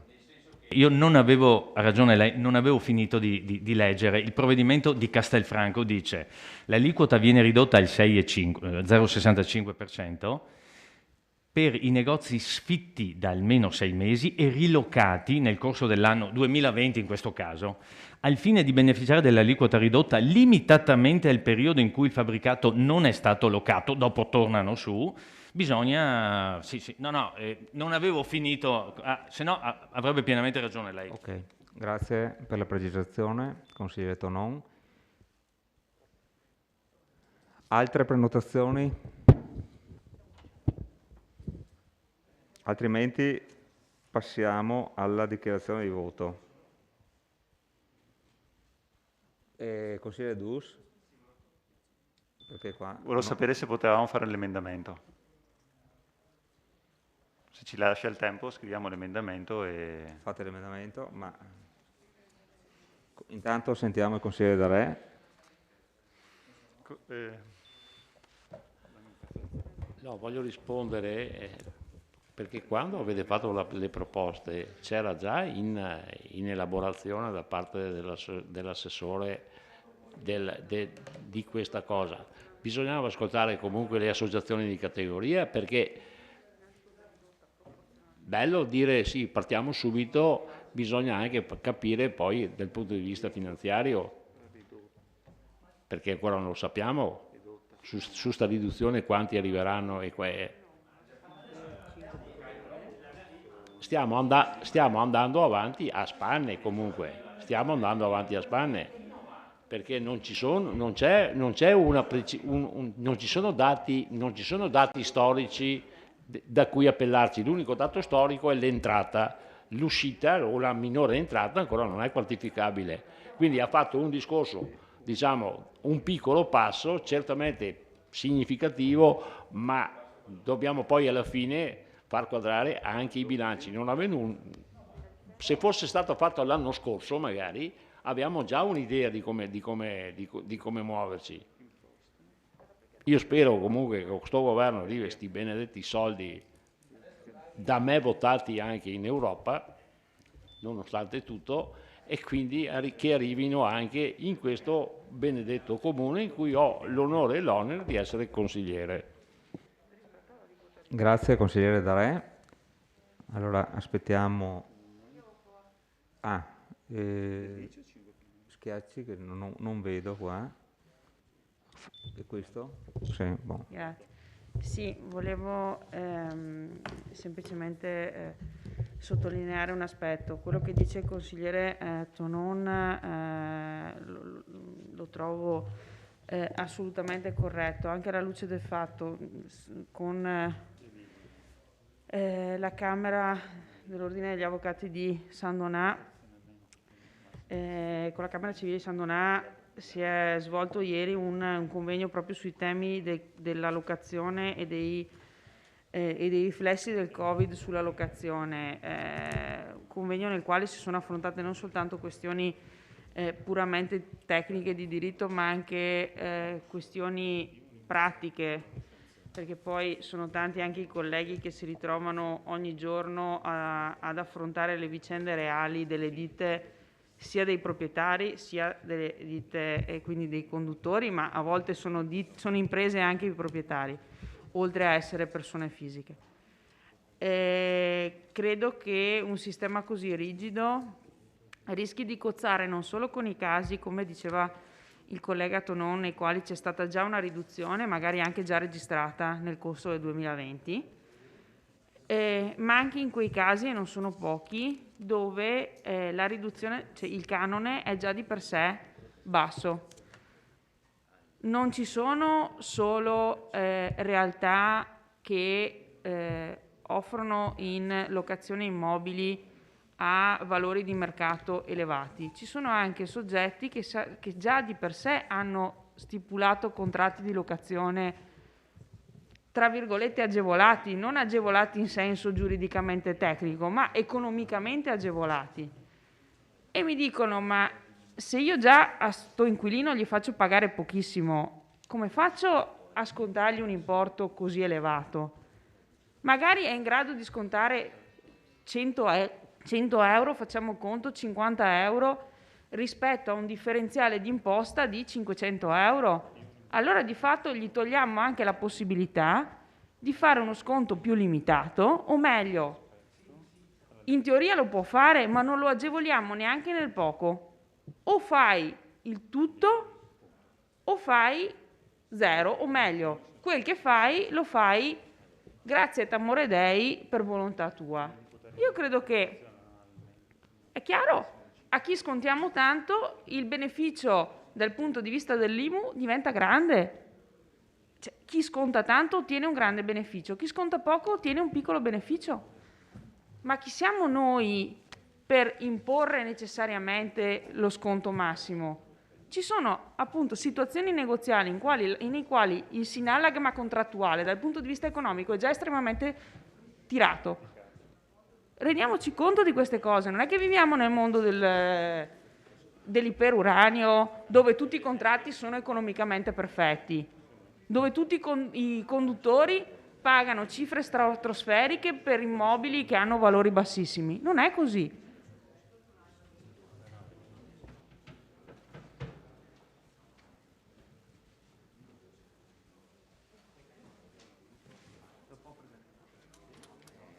Vediamo il contenuto.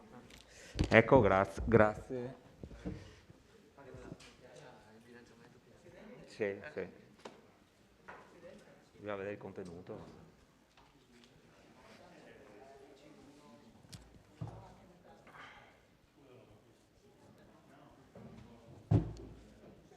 Consigliere De Antoni. Tanto che aspettiamo. No, forse mi sono distratto, ma non ha detto che rispetto alla bozza di delibera che era stata presentata ci sono state queste modifiche in commissione. No, l'ho persa? Mi sono perso? Non l'aveva detto, no? Cioè il testo che andiamo ad approvare di questa delibera è leggermente corretto, stato leggermente modificato rispetto al testo che... Ha fatto bene a ricordarlo, perché prima in conferenza dei capigruppo è stato riportato una versione della delibera leggermente modificata relativamente a qualche termine.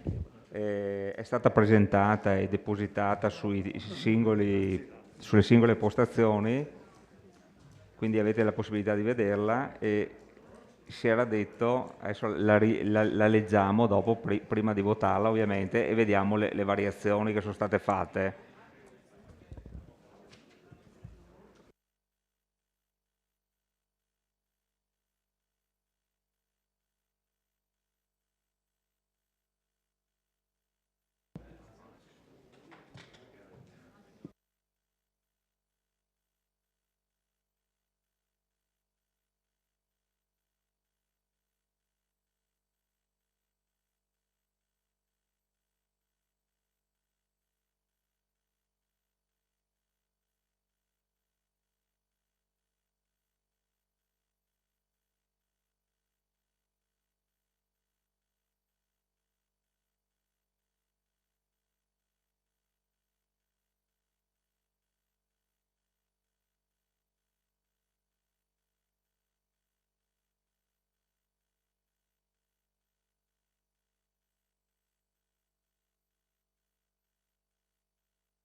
Scusate,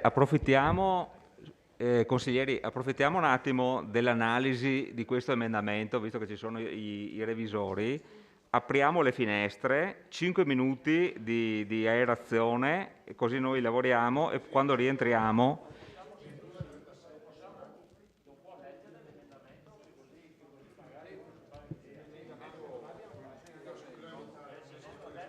Sì, allora va bene. Va bene. Allora, prima di uscire leggo l'emendamento proposto. Allora, nel deliberato, al punto numero 2, se avete in mano la delibera, se no è difficile star dietro, se non avete in mano la delibera. Bon. Di introdurre in grassetto. Allora, dove c'è scritto una aliquota ridotta del 5 per 1000, si sostituisce con un'aliquota ridotta proporzionalmente fino ad un massimo del 5 per 1000 e poi continua da applicare sui fabbricati di categoria catastale C1, A10 e C3 locati per tutto il 2021 a condizione che il proprietario riduca il canone annuo di locazione, aperta parentesi, diretta o mediante affitto d'azienda, chiusa parentesi, in corso.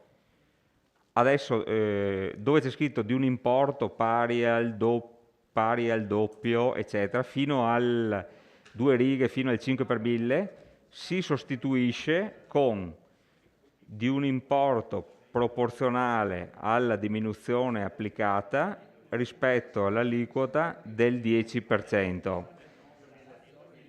Scusate, 10 per 1000. Continua purché tale diminuzione sia oggetto di rettifica, eccetera, eccetera, eccetera, e là si va avanti. Bene.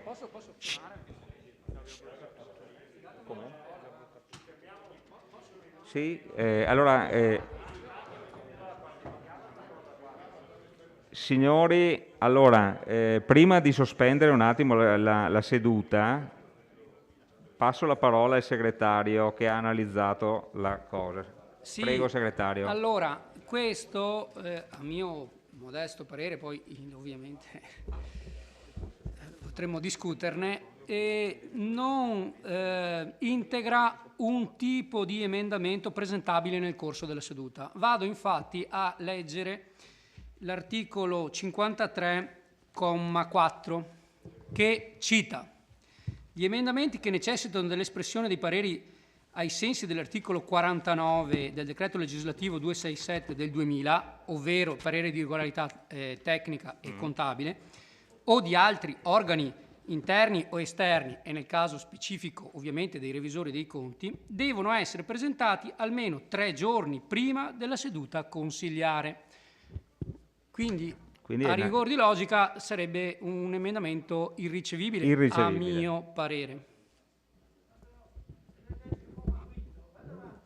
Sì. No, ma mi scusi.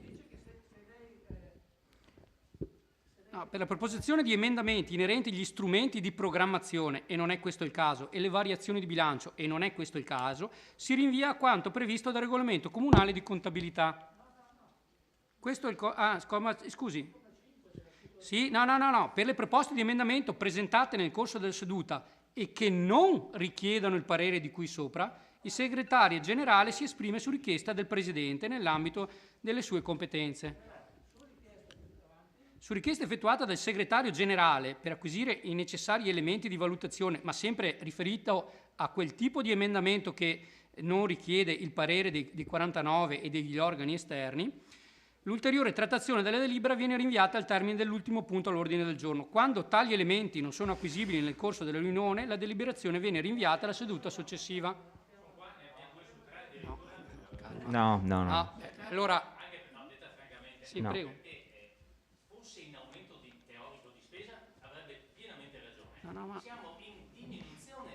Mi scusi, non entro nel merito. No, vabbè. Quello è il mio parere. Io voglio dire, come consulenza devo attenermi a quello che dice il segretario, quindi per me è irricevibile. Ora, adesso apriamo un attimo le finestre, 5 minuti, e poi rientriamo. Prego. Scusate, solamente un appunto. Questa proposta c'è stata trasmessa adesso? Questa qui? No? Quella modificata, quando è che ci è arrivata? 10 minuti fa è arrivata? Sì, non è che ci è arrivata 5 giorni fa. Allora... No. Allora non serve parere alla modifica e serve sull'emendamento? No, fatemi capire. Scusa, che cavolo. Scusa, no. Le modifiche che poi sono state discusse sì. Allora, le modifiche che fate voi non serve il parere, quelle che facciamo noi serve il parere. Benissimo. No, abbiamo il segretario qua. Ho capito, ma il segretario... E non sono modifiche che abbisognano di un parere. Ma perché no? Perché le modifiche scritte in grassetto non serve il parere di un revisore. No, non è il grassetto. Scusi, consigliere, qua non è che lavoriamo sulle parole, no? Quindi è il contenuto non è un contenuto da chiedere un parere a... Quello sì. Io mi attengo a quello che dice il segretario e quindi in questo caso è irricevibile, punto. Chiudiamo il punto e quindi apriamo le finestre. Dai. Passiamo in votazione.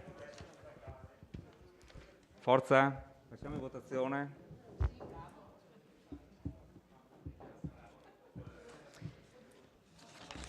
Allora, dichiarazione di voto. Dichiarazione di voto? Non ci sono dichiarazioni di voto. Consigliere Bagliana? Sì, no, allora noi, cioè almeno io voto favorevole con la precisazione che non eravamo favorevoli la scorsa volta all'aumento dell'IMU in generale, votiamo proprio la proposta di questa sera di abbassare 5 in casi specifici. Ecco, volevo precisare solo questa cosa qua. Grazie. Grazie consigliere. Altro, consigliere Dus, dichiarazione di voto? Sì, francamente ci dispiace della cecità che si è messa in campo nel non volere modificare un provvedimento che, secondo dal nostro punto di vista, andava a chiarire e a migliorare la situazione che qui viene questa sera votata. Ci sembrava l'occasione, non sarebbe voluta prendere questa occasione, peccato, cioè vuol dire, non è che bisogna fare un muro, costruire un muro ogni volta perché una proposta viene dalla minoranza. Questo stiamo dicendo. Detto questo, ci dispiace anche non votare una mozione che partiva da dei nostri desiderata, però francamente in queste condizioni, anche tenuto in considerazione il fatto che qui in questa mozione, in questa delibera c'è la questione dell'aumento dell'IMU, ci asterremo da questa votazione. Bene, grazie consigliere. Passiamo ora in votazione. Per la delibera in oggetto, favorevoli? Contiamo quanti sono? 13. Contrari? 0. Astenuti? 3. Manca uno. Ah, perfetto. Allora, la delibera è approvata con 13 favorevoli, 0 contrari e 3 astenuti. Votiamo per l'immediata eseguibilità. Favorevoli? Sempre 13. Contrari? 0. Astenuti? Sempre 3. 2. Allora la delibera è immediatamente eseguibile. Un attimo. Sì, perché uno è uscito, però signori, non è allora, cortesemente, in fase di votazione non si va dentro e fuori dall'aula, per favore, perché qua dobbiamo fare i conti, quindi voglio dire un minimo di cortesia, ecco, e la prossima volta, prima di uscire, dovete avvisare, almeno in fase di votazione. Bon. Allora, i votati sono 15. Allora, la delibera è immediatamente eseguibile con favorevoli 13, contrari 0, astenuti 2. Adesso sospendiamo per 5 minuti esatti, apriamo le finestre e ci rivediamo alle 21:47.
forza, iniziamo.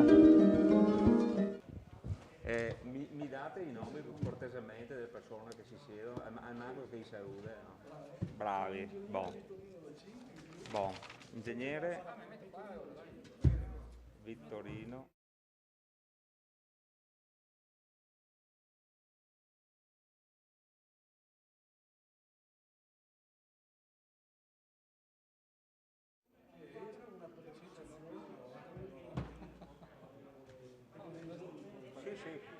Senza accordo. Sì. Prego. Entriamo? Sì, dai.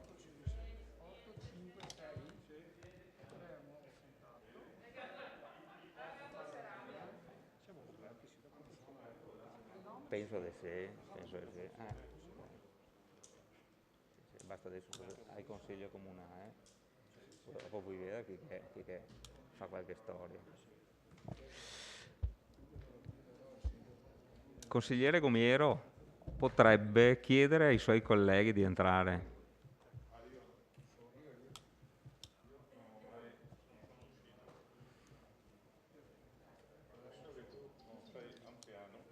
Intanto che aspettavo, ho cercato di prenotarmi, ma è tutto pieno. Addirittura? Ma ascolta,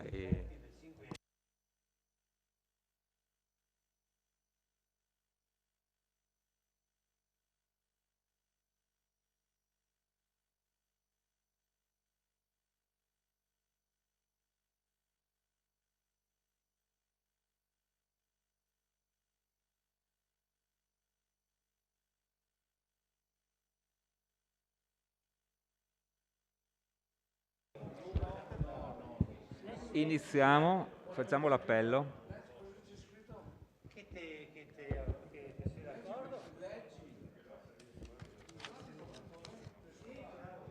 Prego, facciamo l'appello.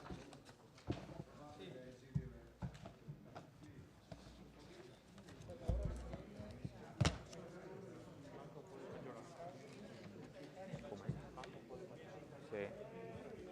Yes.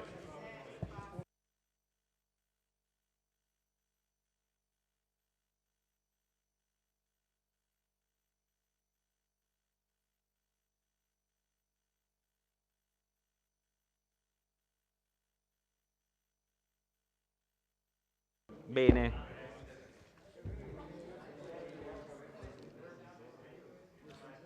Facciamo l'appello. Sì.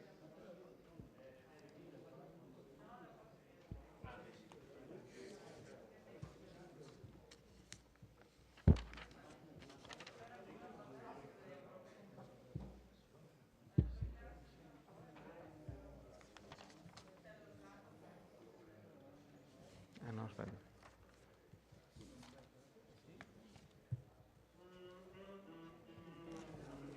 E il cognome? Bertolo. Bagliana Mirella. Casagrande Andrea.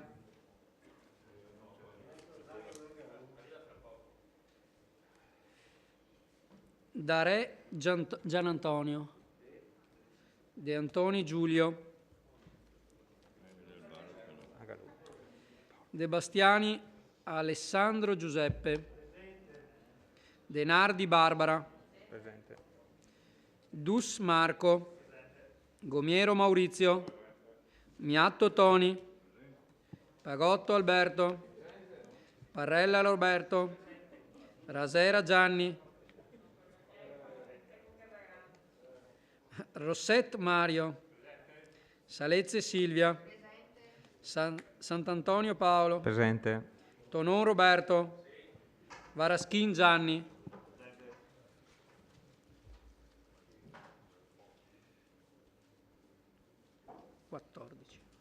Bene. Allora, iniziamo.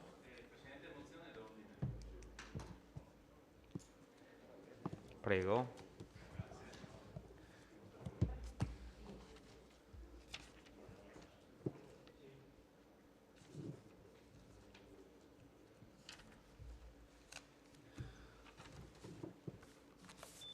Grazie.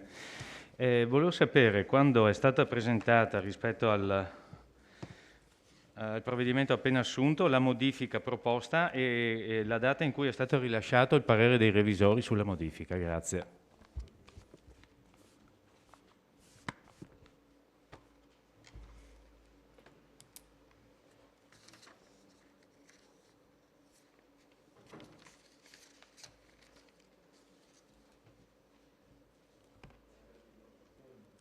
Scusate, una mozione d'ordine? No, non c'entra.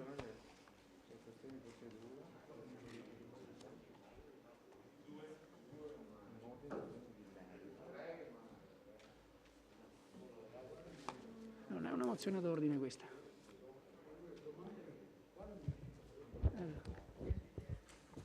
Allora, io lascerei un attimo la parola al segretario, ma non sembra tanto una mozione d'ordine questa. Gli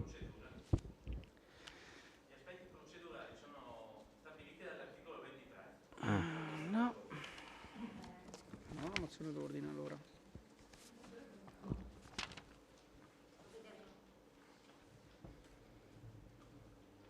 Sì.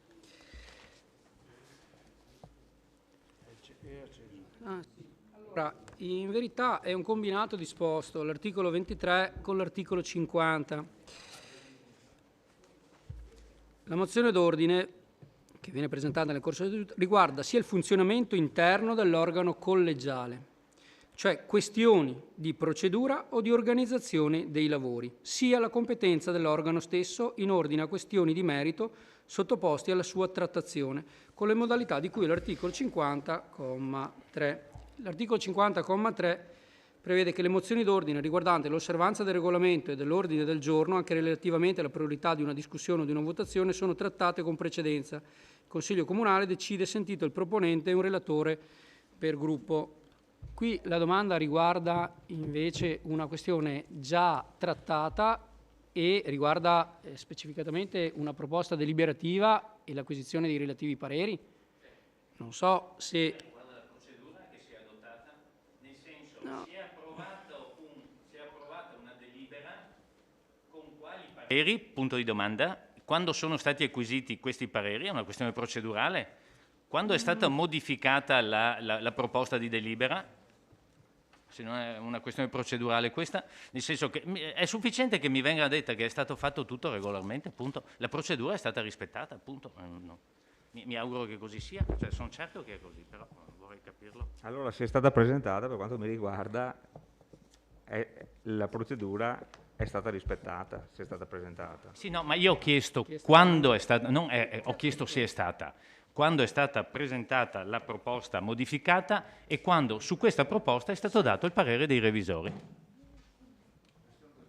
Vabbè, vediamo un attimo quando...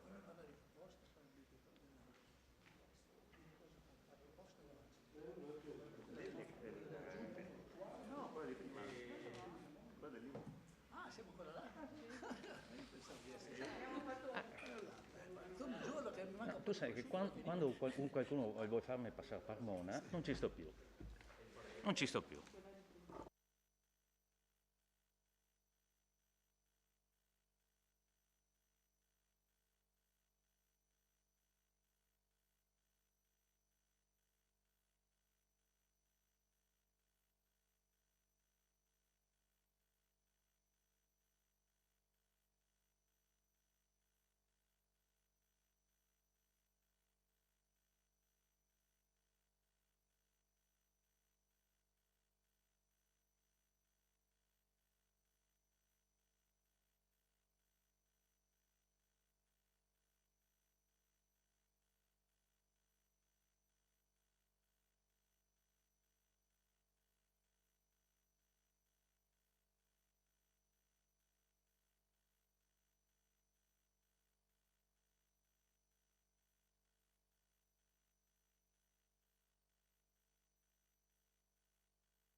Allora, il parere del revisore del conto è del 22/4 e la proposta non c'è diciamo così, una data, ma è presumibile perché credo sia, non ero presente, esito di un emendamento presentato in commissione e quindi credo in data 26/4.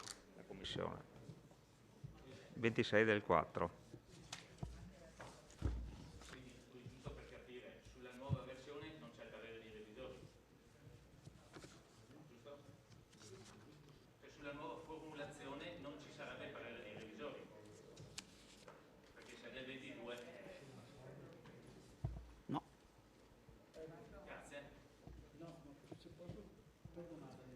No, beh.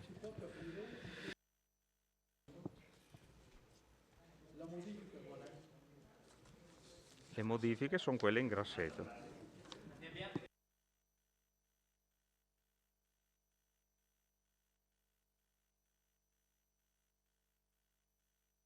No, non può. Andiamo avanti. Non può. Bene. Passiamo al punto numero 8. Allora, al punto 8 che è stato anticipato, causa civile promossa da Zurich Insurance nei confronti del Comune di Vittorio Veneto ed il VISPA, proposta conciliativa, determinazioni.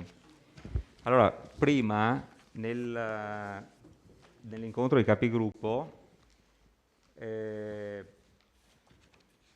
stato richiesto da qualche capogruppo il parere dei revisori in merito a una precisazione ed è stato consegnato un foglietto con la precisazione fatta.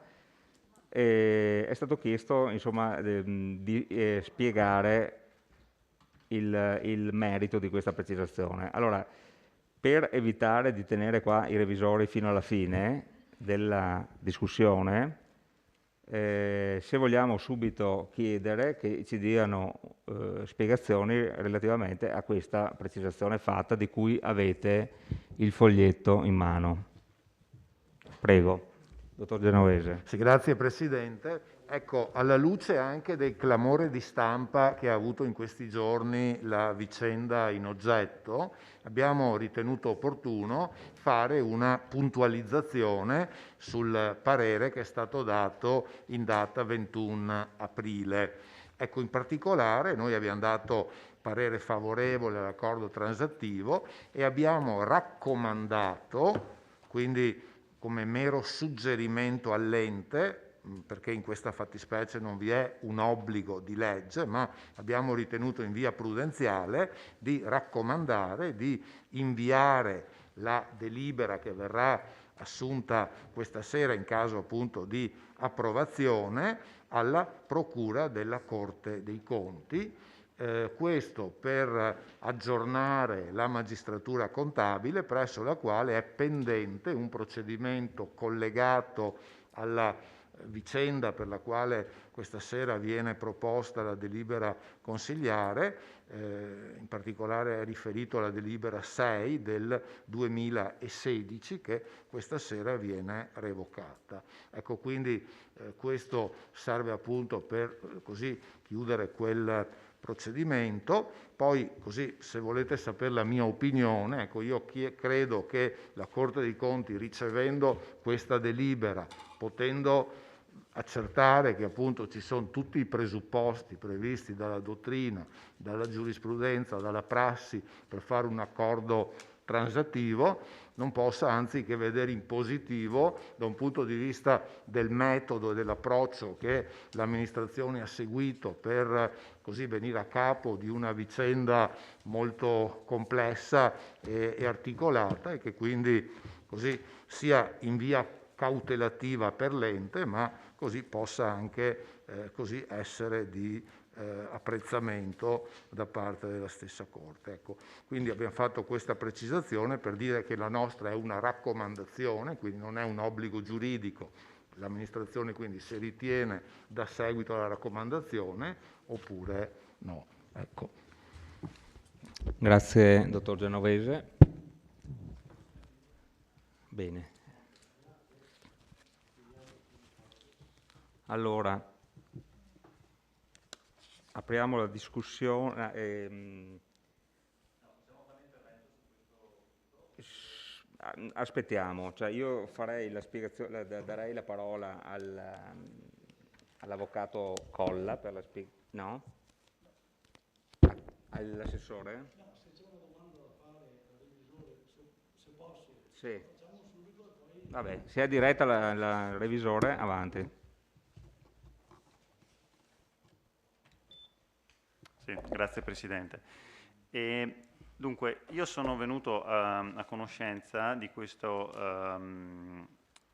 che è pendente un procedimento collegato all'adozione della delibera consigliare numero 6 0736-2016 solamente alcune ore fa all'interno della conferenza di capigruppo.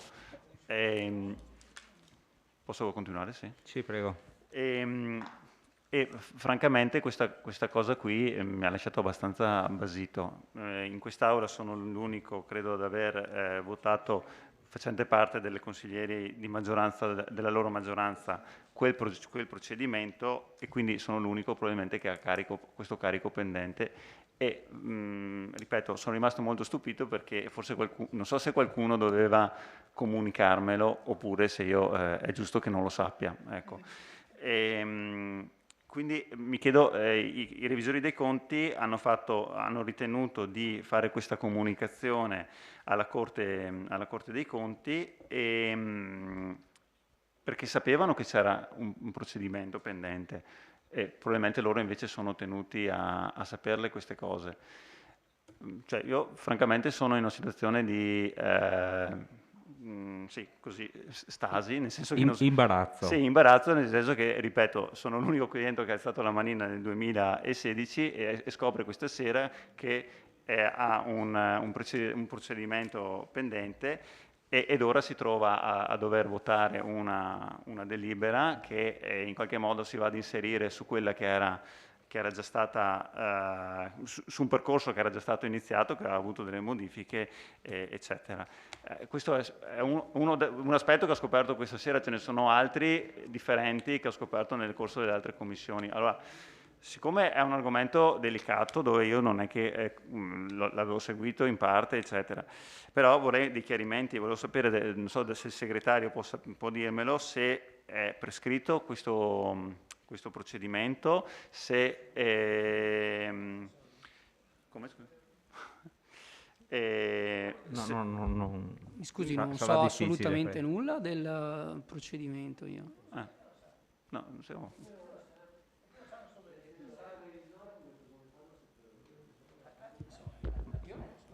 Beh, adesso... No, ho capito, sì, ho capito che però qualcuno lo sa. No, appunto.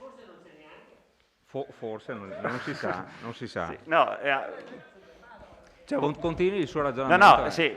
Qui io non è che ci vedo molto da ridere perché, ripeto, c'è una responsabilità del fatto che io ho votato questa cosa qui, adesso devo votarne un'altra e volevo capire come si inseriscono, come si intersegnano. Quindi la domanda per il revisore per i revisori era, loro erano tenuti a sapere evidentemente... Come, scusa Roberto? Sì, se i revisori lo sanno se è prescritta, se loro mi dicono che è prescritta, va bene, è finita. Prego, dottor Genovese. Cioè, con la delibera che è questa sera all'esame e all'approvazione, prevede la revoca della delibera precedente del 2016. D'altronde la logica dell'accordo transattivo è proprio quella di chiudere una lite dove le diverse parti, ognuno rinuncia a qualcosa, quindi si addiviene a questo accordo transattivo e va proprio sostanzialmente a chiudere, a estinguere procedimenti precedenti ed è espressamente prevista proprio la revoca di quella delibera del 2016.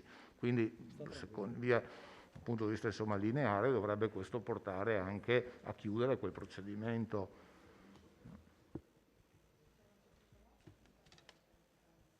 Domanda sempre per il revisore? Sì. Prego.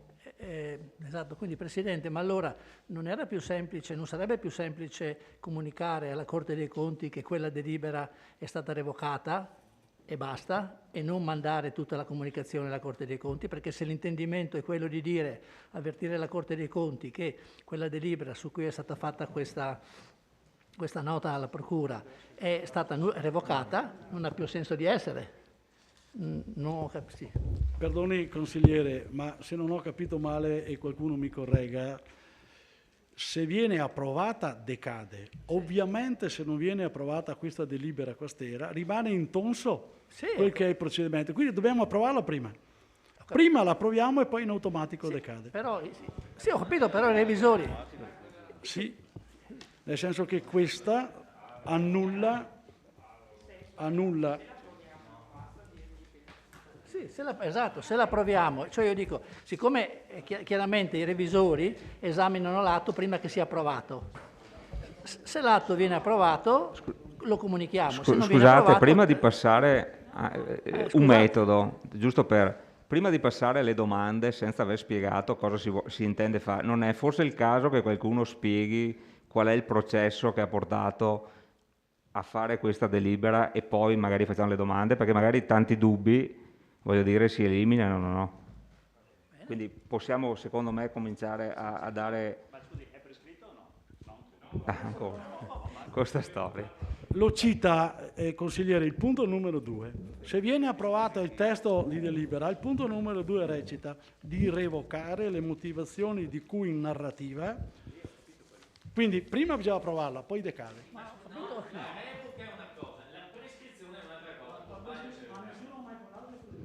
Lo chiede, lo sto chiedendo. La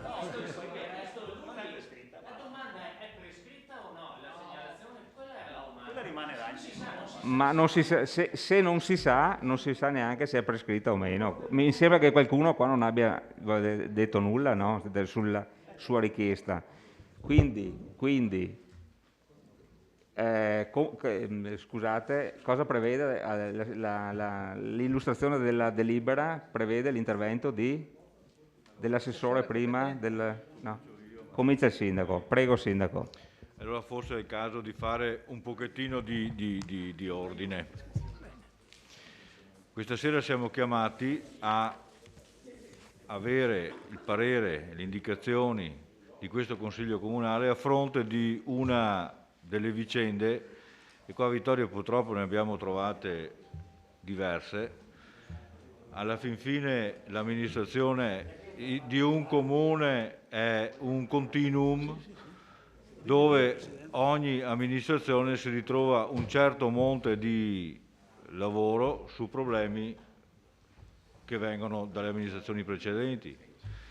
Abbiamo affrontato e risolto quello della ciclabile, risaliva mi pare circa 30 anni fa, e sarebbe mio desiderio riuscire a sanare tutto il passato per poter concentrare le poche forze che un comune oggi ha sul futuro, piuttosto che ad aggiustare errori in qualche modo che sembrano sedimentarsi nel tempo ma poi riemergono, perché alla fin fine i problemi sono e i problemi restano.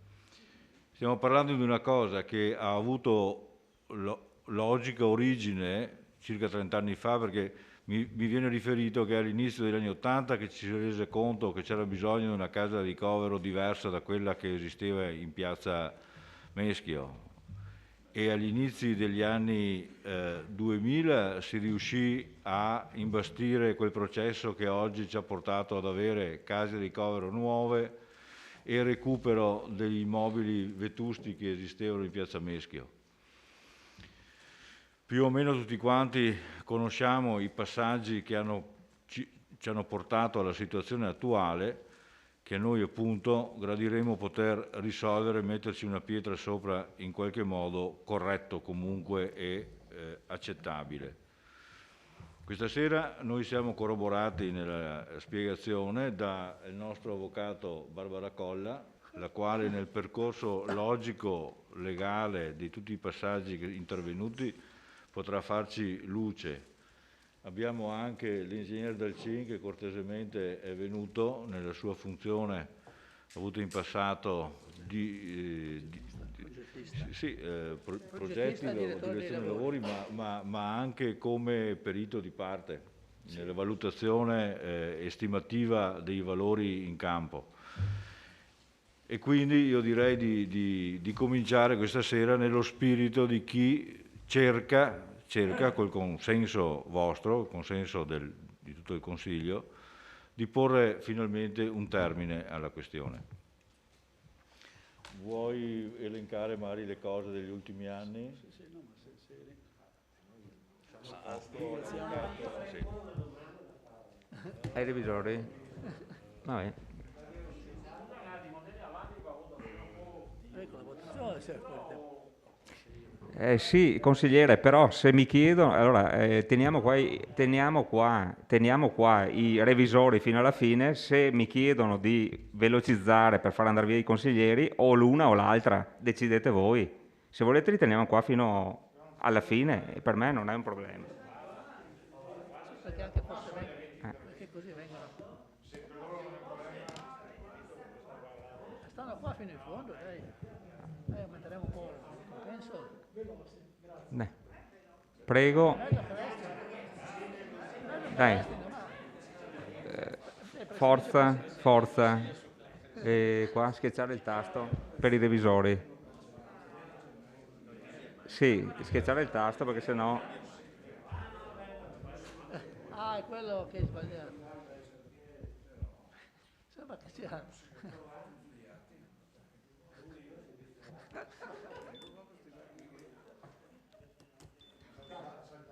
Ecco qua, De Bastiani. Eccolo qua. Forza domanda per i revisori. Sì, allora chiedevo, perché tra l'altro corrisponde alla delibera che dovremo votare dopo, e per questo devo chiederlo ai revisori.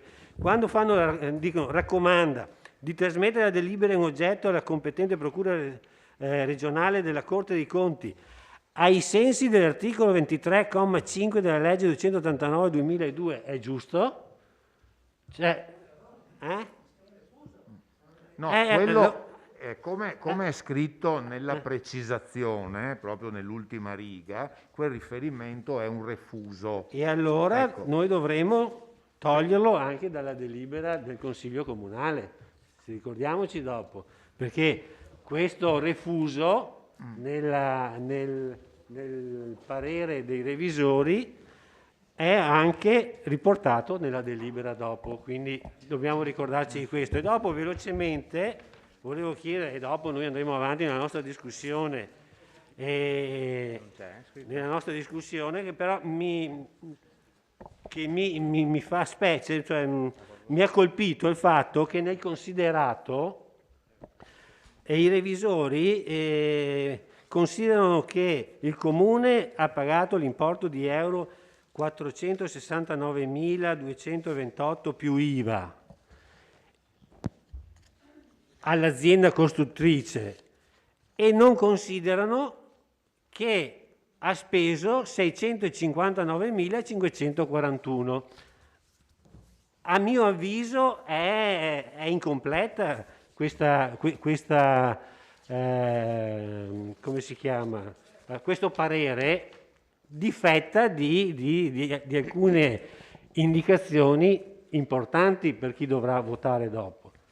Cioè, a una prima lettura veloce, difatti, quando l'ho vista, ho detto, 530 meno 469, vabbè, è votabile, cioè, ci sembra che sia una cosa...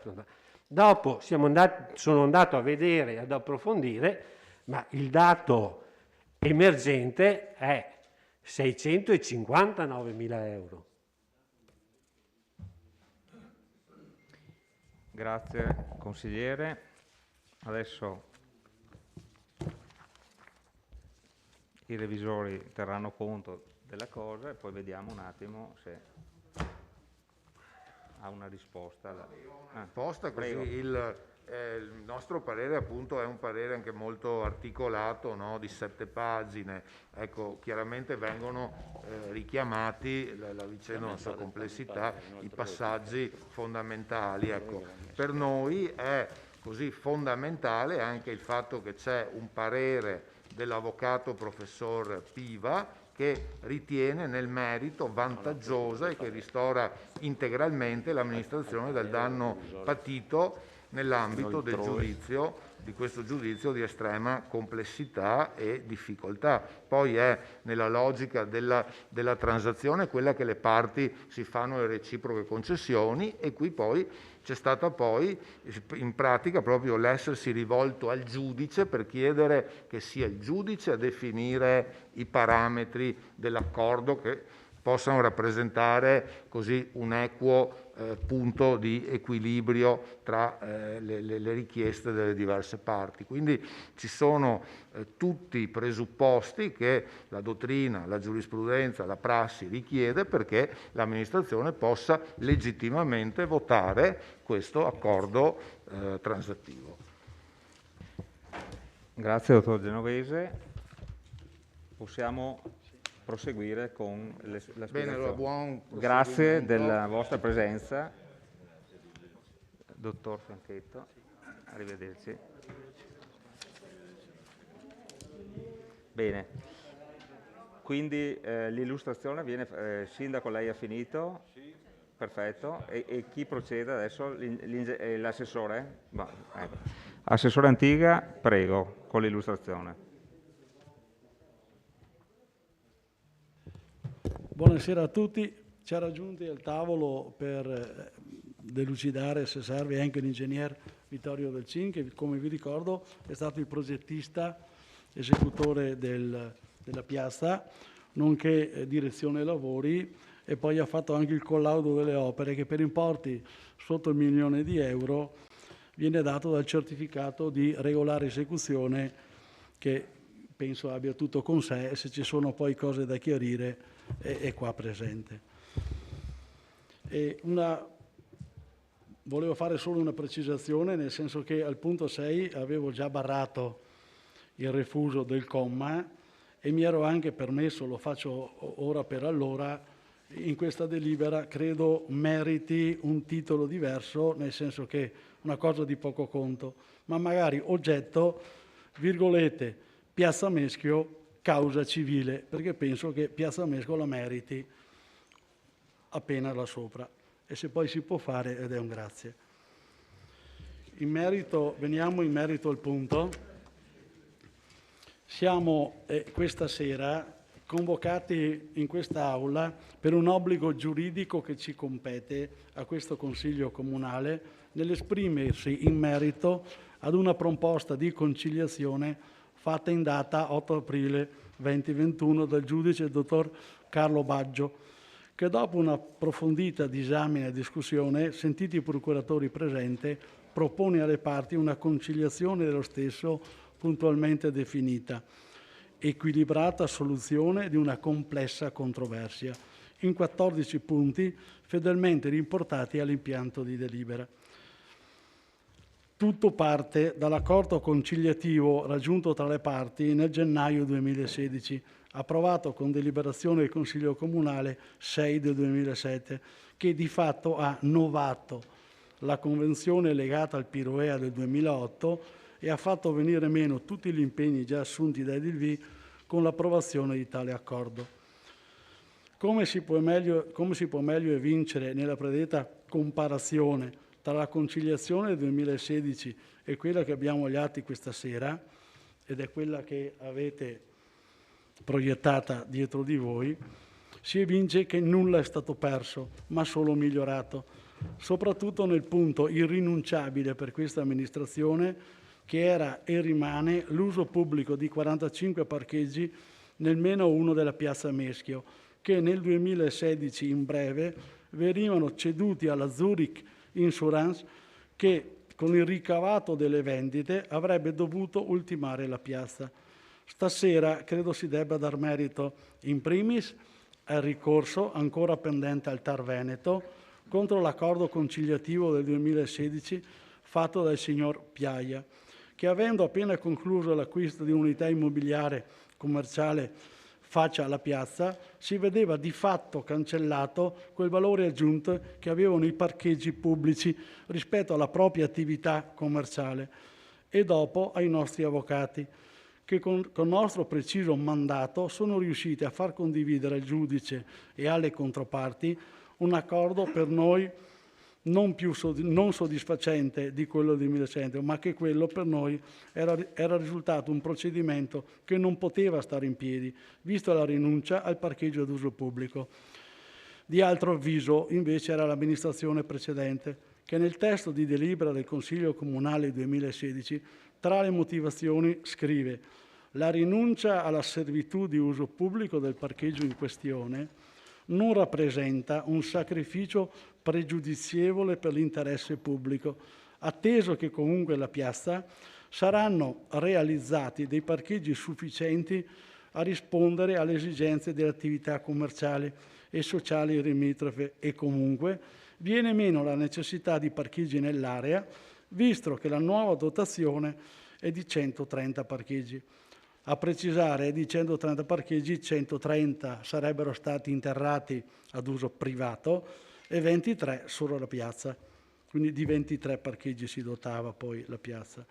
Il Comune evita entrare in continua poi dicendo il Comune evita di entrare in condominio con più soggetti privati con aggravio di costi sul bilancio comunale non adeguatamente compensati dagli eventuali introiti. Tale rinuncia rappresenta un vantaggio dal punto di vista del risparmio economico, senza rappresentare un rilevante pregiudizio per interesse pubblico, comunque compensato dalla immediata realizzazione della piazza. Quindi sono sostanzialmente due punti di vista diversi. L'altro aspetto, per dare un contributo alla discussione, è ricordare che nell'ATP, l'accertamento tecnico preventivo, promosso dalla Zurich Insurance, a seguito della richiesta del Comune di escussione della polizza, il giudice, tra i quesiti posti al consulente tecnico, chiedeva che venisse quantificato l'importo delle opere mancanti per completare quanto richiesto nel permesso a costruire rilasciato il 2014 per il completamento della piazza. E l'ingegnere Dal Cin, che è qui presente, quantificava in euro 530.000 e poi vi spiegherà anche i 530.000, cifra che lui ha stimato per ultimare quella piazza secondo il permesso a costruire del 2014, com'è composto.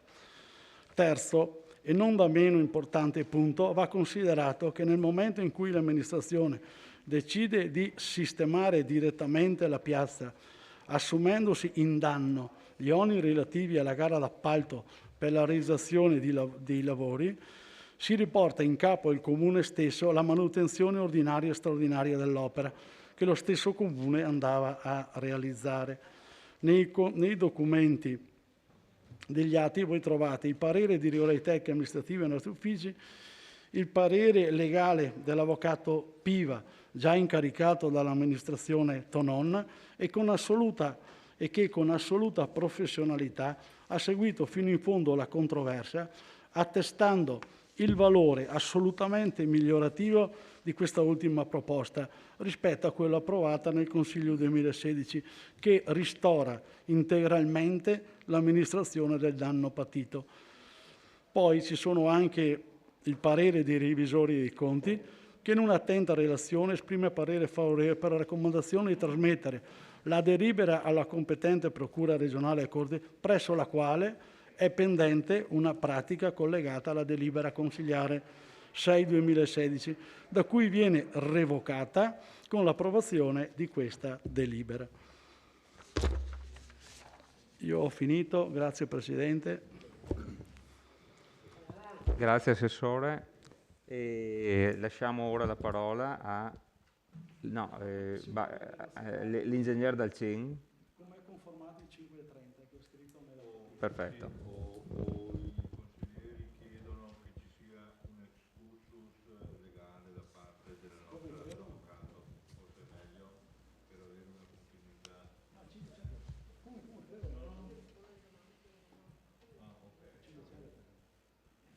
Ingegnere, prego. Grazie Presidente, buonasera a tutti intanto.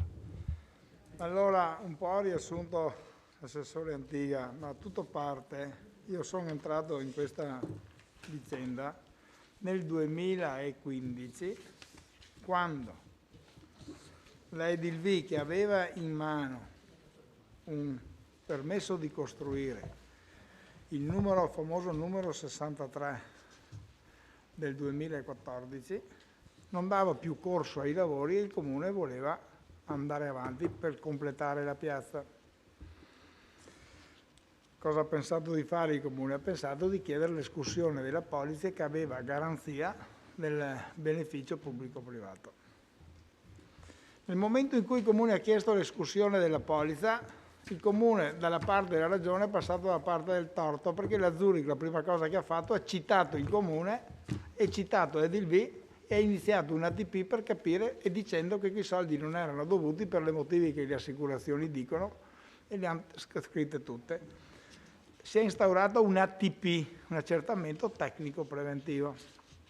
L'accertamento tecnico preventivo, il cui verbale di udienza è stato del 7 luglio 2015, prevedeva tra i vari punti una serie di cose, ma anche il punto 3 e il punto 4. Il punto 3 che diceva: dica il CTU se e quali differenze vi siano tra le opere di Piazza Meschio previste dal progetto originario allegato al PIRUE del 2007, perché la convenzione originaria è del 2007, dai successivi progetti presentati e dal progetto da ultimo approvato con permesso di costruire il numero 63 del 23/4/2014. Il punto 4 dice anche quali siano le opere di Piazza Meschio non ancora realizzate da Edilvi rispetto al predetto progetto da ultimo approvato 2014 e quali siano i relativi costi di ultimazione, calcolati in base al preziario della Regione Veneto ai sensi della Convenzione del 2008. In particolare descrive il materiale presente sulla piazza e, per quanto possibile, il materiale di riempimento utilizzato, determina lo stato di parcheggi, eccetera, eccetera, relativamente alla parte pubblica. Partita l'ATP. L'ATP si discute, tutti portano le loro ragioni, chiaramente l'Edilvi non c'entra niente, l'assicurazione neanche, la colpa è del Comune, andiamo avanti, finché a un certo momento tutti sono invitati a presentare le proprie memorie. Il CTU fa i propri rilievi, vede, abbiamo fatto un mucchio di cose. Alla fine io, per conto del Comune, presento la mia memoria e dico e faccio il computo di quali sono le opere non ancora realizzate rispetto al predetto progetto presentato, che era un progetto definitivo redatto presentato dall'Edilvi a firma degli architetti Giuseppe Vedova di Conegliano e Sergio Denardi di Vittorio Veneto. Presento il progetto e continua comunque, presento il mio computo meglio, e continua comunque quella che è l'ATP per capire di addivenire una transazione. Io presento il mio computo iniziale, che sono di 530.000 euro circa. Durante però l'ATP si arriva anche uno schema di accordo conciliativo del 19/1/2016 dove si dice anche, state attenti, guardate che nel progetto del 2014 non c'è l'impianto di illuminazione, e allora ho integrato il computo con il progetto dell'impianto di illuminazione, che sono 48.000 euro, ma questo documento qua io ho portato agli atti del Comune perché l'ho consegnato durante l'ATP, quindi questo qua basta andare a trovarlo, lo avete. E quindi integro anche questa parte qua, perché la pubblica non c'era, e sono altri 48.000 euro a memoria. Continuiamo ad andare avanti, però dobbiamo sottolineare alcune cose, che alla fine il CTU, per fortuna, concorda su quelle che sono le mie cifre. Noi quindi abbiamo un parere del CTU, una relazione che ha fatto il CTU anche nell'accordo Casatio, che riconosce che queste cifre saranno quelle che eventualmente, se lui dovesse concludere l'ATP, le espone nell'ATP come cifre mancanti per la realizzazione della piazza. Piazza che aveva comunque ottenuto il parere della soprintendenza, perché questo è fondamentale, perché il permesso di costruire, come ho detto, del 23 aprile del 2014. Il parere della soprintendenza è del 18 aprile 2014, quindi 5 giorni prima, perché il Comune ha rilasciato il permesso di costruire dopo che aveva ottenuto il parere della soprintendenza, la quale però non aveva aveva dato una serie di prescrizioni. Tutte le prescrizioni sono state oggetto di risposta da parte degli architetti incaricati da Edilvi e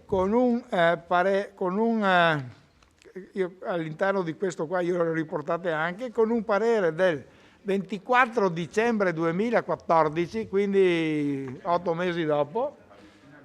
Scusa, sì. Allora, con un parere, scusate, con il parere del 24 dicembre 2014, la soprintendenza ha parere che ha come oggetto trasmissione verbale di sopralluogo e approvazione campionature, quindi ha fatto i sopralluoghi con l'architetto Fiorino della sovrintendenza, l'impresa e il mondo, sono arrivati a dire i materiali che si dovevano utilizzare e quindi il progetto era anche compiuto, bastava dar corso. Il perché non l'abbia dato corso Edilvi non chiedetelo a me, ma insomma forse lei lamentava soprattutto il fatto che la soprintendenza non gli lasciava aprire quelle mezze lunette e quello sembrava la panacea di tutti i mali. Vabbè. Ecco, tutte le campionature e tutti i materiali da utilizzare erano stati depositati e catalogati all'interno di quella loggia che c'è sull'affaccio di Piazza Meschio, dell'edificio della DV sulla piazza, e il Comune dopo, insomma, a un certo momento si stufa, dice io decido di andare avanti e faccio la piazza. Nel 2017, perché qua gli anni passano, nell'estate del 2017 conferisce l'incarico a me della progettazione esecutiva, che significava ingegnerizzare un po' il progetto, perché la piazza ha il fondo di cemento perché sotto ci sono 2 piani di garage e quindi l'acqua, quando pioveva, il materiale che avevamo portato era inidoneo, l'acqua stagnava, non aveva portata, non aveva nulla, bisognava quindi cominciare a pensare a drenare tutta l'acqua da quel materiale, in modo che il materiale che noi abbiamo messo, reintegrato anche con materiale arido e messi tutti i dreni, sono tutti tubi con le fessure rivestiti di geotessuto perché i fori rimangano aperti. Abbiamo tutta fatto una serie di trincee e abbiamo messo dentro, chi ha avuto occasione di vedere ha visto queste trincee. Io ho fatto, vi dico solo 3.000 fotografie di sta roba qua, ma il Comune le ha tutte le stampe. Sì, facevo un sopralluogo ogni giorno, 5 giorni a settimana, io mattina, pomeriggio, sera ero in Piazza Meschio per vedere cosa succedeva. Ecco, quindi, ma credo che l'architetto Pugliè, il procuratore Fogliadelli, lo stesso sindaco, vedeva, io passavo tutti i giorni volevo vedere cosa succedeva. Da Piazzano a venire su non era solo un pezzo di strada, non era la fine del mondo. Abbiamo messo a posto un po' tutto, abbiamo sviluppato i particolari delle ringhiere che erano particolari perché così li voleva la soprintendenza, perché erano inclinate, abbiamo fatto i modellini per capire come saltavano fuori quelle, le abbiamo fatte ancorate ai cordoli a protezione di spinte e di folla, anche perché bisogna tenere presente che può essere una folla che spinge. Abbiamo predisposto tutto quello che era il progetto esecutivo che è stato presentato 4 mesi dopo all'amministrazione comunale, dopodiché è stato fatto il progetto esecutivo che prevedeva una spesa di 536.000 euro per fare i lavori sulla piazza, 536.000 euro, così come oggi, a cui andavano aggiunte l'IVA, andavano aggiunte le spese tecniche, andavano aggiunte quello che si chiama attività di ente, quella che si chiama allacciamento ai pubblici servizi, quello che è l'incentivo, gli imprevisti e arrotondamento, per un totale di 720.000 euro. È stato approvato dalla Giunta con delibera del 27 ottobre 2017. Fanno la gara d'appalto all'inizio del 2018 e il 25 gennaio 2018 vengono affidati a un'impresa Bellomo per un importo, a seguito del ribasso d'asta, di 469.000 euro. Questi qua sono tutte cifre che sono riportate in tutti gli atti che vedete. Durante il corso dei lavori abbiamo incontrato una serie di difficoltà, soprattutto perché abbiamo fatto ritrovamenti sotto che invece che esportare via il materiale lo interravano, che si faceva meno fatica, soprattutto davanti alla chiesa. Io dei trovanti di fronte alla chiesa, che sono mezzo metro cubo di cemento demolito e robe varie che non hanno portato via, gli costava meno interrarlo sotto, tanto là non succedeva nulla, però là abbiamo dovuto fare gli scarichi, ci siamo portati via. Abbiamo trovato abbiamo speso circa 20.000 euro per sistemare un pozzettone, rinterrarlo, rifarlo, perché in corrispondenza della facciata che guarda verso via Demin e via Dante della piazza Meschio c'è una cabina di 20.000 euro che fa cabina di trasformazione per un po' tutto il quartiere. 20.000 volt. Scusa, 20.000 volt, scusate, 20.000 volt, e quindi anche là arrivavano i pozzettoni, erano al limite della sicurezza, quindi abbiamo rifatto coperchi, pozzettoni, abbiamo messo quelle lame, abbiamo recuperato un po' quelle manchevolezze, alcune cose le abbiamo anche rifatte, ma comunque, per farla breve, alla fine abbiamo liquidato all'impresa un importo esattamente con tutti i lavori finiti, abbiamo fatto una piccola perizia, di 500.523,82 euro. Questi sono i soldi che il Comune ha liquidato all'impresa. Chiaro che però il Comune ha dovuto tirare fuori 50.000 euro di IVA che per l'impresa sarebbero stati una partita di giro, quindi sono un costo. Ha dovuto anche corrispondere dei compensi professionali a chi vi sta parlando, ha dovuto anche per imposizione della sovrintendenza incaricare l'architetto Vedova e l'architetto Denardi per la direzione artistica, e quindi alla fine comunque noi con pareri della sovrintendenza, con opere fatte, abbiamo aggiungiamo che rispetto a quello che era previsto abbiamo fatto anche un tratto di condotta adduttrice dell'acquedotto da via Dante a via del Maniero, quella è stata fatta nuova, abbiamo rivisto anche la sistemazione esterna della stradina laterale mettendo degli alberi, riducendo qualche parcheggio, ma sistemandola in modo che fosse usufruibile e che cambiasse aspetto, che poi non era tutto così semplice, perché la piazza ha 60 centimetri di dislivello da via Demin alla stradina laterale, ma non potevamo fare una piazza in pendenza, allora abbiamo studiato i percorsi, le altezze, i dislivelli, anche perché la piazza fosse, come è oggi, accessibile ai disabili in tutto e per tutto, e quindi è a norma con quello. Abbiamo fatto tutta una serie di cose e siamo arrivati a chiuderla. Ecco, questo abbiamo fatto noi, ho fatto io meglio, e questa è la piazza che abbiamo finito collaudato, la stessa pubblica, illuminazione pubblica che non era prevista, l'abbiamo studiata, rivista e modificata in modo tale, anche perché alcune lanterne erano marce, abbiamo dovuto ricostruirle da degli artigiani perché fossero uguali a quelle esistenti. Mi pare che il risultato, io lo dico perché la venivo a vedere soprattutto di sera, sia più bello di sera che di giorno, è bella anche di giorno, ma di sera credo che la luce ha fatto riacquistare a Piazza Meschio un luogo di aggregazione, un luogo serio, insomma. Io sono personalmente lo sforzo che ho fatto, mi ha pagato il Comune, ma comunque lo sforzo che ho fatto, perché il sindaco mi ricordo che ha detto quando ha fatto l'inaugurazione che è stata una direzione inusuale, perché non è su tutti i miei lavori non vado tutti i giorni, perché altrimenti sarei morto a sta ora qua, no? Tanto per capirci. Ma avevo piacere che venisse finita come si deve, venisse finita nel migliore dei modi. Ero curioso di capire, perché la soddisfazione di quando uno lavora credo sia per tutti, di vedere anche il risultato finale, che sia un risultato piacevole e anche utile. Io spero di aver ottemperato a quello, quindi queste sono le cifre. Abbiamo fatto, prima di tutto abbiamo fatto anche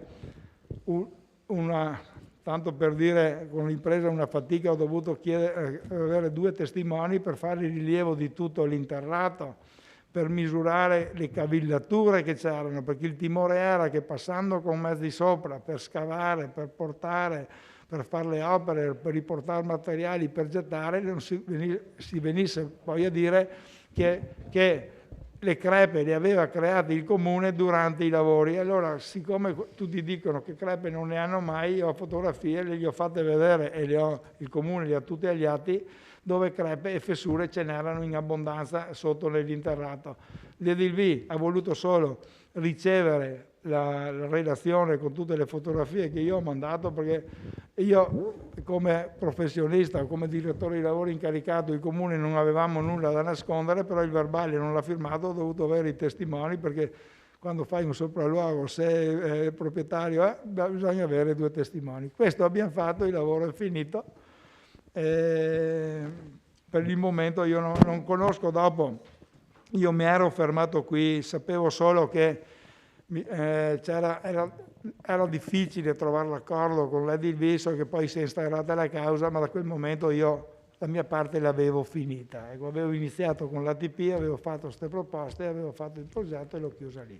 Se dopo volete farmi domande particolari io rispondo. Per una spesa complessiva, mi dica se è giusto, 659.541,76. Allora, io non conosco tutte le cifre, può darsi anche che sì, io conosco nel certificato le spese. Io ho pagato all'impresa 500.523,82 € che è scritto qua. C'è 50.000 di IVA perché è il 10%, ci sono le attività di ente attuatore, ci sono le spese tecniche mie e degli enti incaricati. Credo che abbiamo approfittato in quell'occasione, l'abbiamo fatto per fare altri lavori, per completare un po' via De Min, via del Maniero, per riasfaltarla, ordinaria, metterla un po' in ordine, però dei lavori previsti, secondo me la piazza non è costata più di 580, 600, tenendo conto di spese tecniche, IVA e robe varie. Dei lavori sono 500.000 € circa, punto. Grazie ingegnere. Io direi ci fermiamo qua con la spiegazione e se vogliamo iniziare la discussione. Quindi apriamo pure il tavolo di discussione. Vedo delle prenotazioni. Consigliere Darè?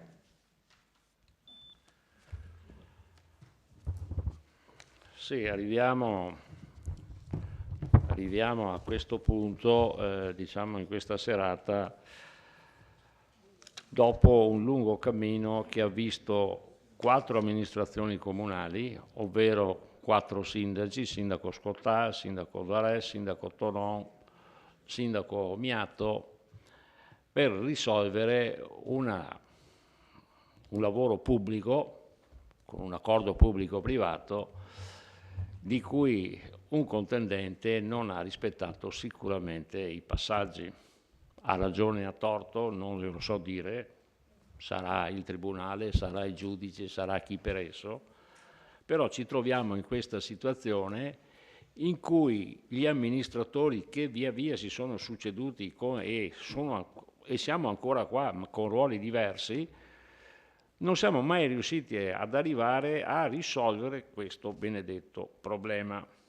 Fortunatamente, e qua bisogna dire, nella prima convenzione, nella convenzione che è stata fatta, abbiamo avuto una fiduzione importante di un'azienda straordinaria, secondo me, una delle prime al mondo, se non la prima, che ci ha fornito il supporto, diciamo, economico e quindi le garanzie che se chi doveva fare l'opera non la faceva, c'era la fiduzione che rispondeva. Quando siamo partiti con l'opera, che parte diciamo su un complesso molto più vasto, perché tutto il gruppo del Cesana Malanotti, la prima fase diciamo della costruzione della casa di riposo, parte sempre con questa azienda, non riusciamo a chiudere però la trattativa su Piazza Meschio. Qua ci ha messo un bel zampino e io lo cito con piacere, la sovrintendenza di Venezia, in particolar modo la dottoressa Vecchione, che non ha permesso all'Edilvi di aprire gli archi dove sotto gli archi c'era la parte commerciale. La parte commerciale non è stato possibile farla, cioè l'Edilvi ha detto non è stato possibile farla, in effetti gli archi una volta scoperti, diciamo tolte le malte esterne, si vedevano che erano archi perfettamente aperti, chiusi col passare degli anni, probabilmente per una ristrutturazione della casa di riposo per avere più spazio. Naturalmente questo crea un danno alla Edilv, questo dice Edilv, e quindi, anche se a mio modesto parere è rischio di impresa, perché il rischio di impresa c'è sempre su qualsiasi passaggio, e arriviamo, diciamo, comunque a una contrapposizione tra le parti, per cui la piazza non viene portata avanti, si fanno solo gli interrati e sopra non viene più finita. Non viene più finita con la mia amministrazione, perdo il comune, arriva la giunta Tonon, la giunta Tonon ha gli stessi problemi della giunta d'Are, non è che sia cambiato qualcosa, probabilmente il contendente però era sempre lo stesso. Non riusciamo non si riesce ad uscire, fa un atto di coraggio la giunta Tonon, forse anche al limite perché novare una convenzione e una fiduzione è un atto rischioso,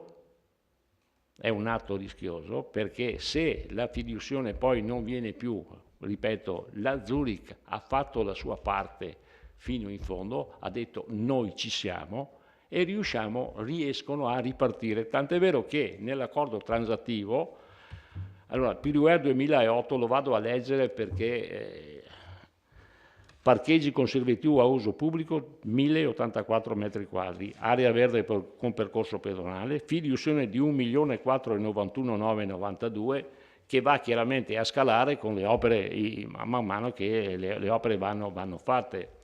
La sistemazione piazza, parcheggio pubblico su area comunale per 49.000 euro.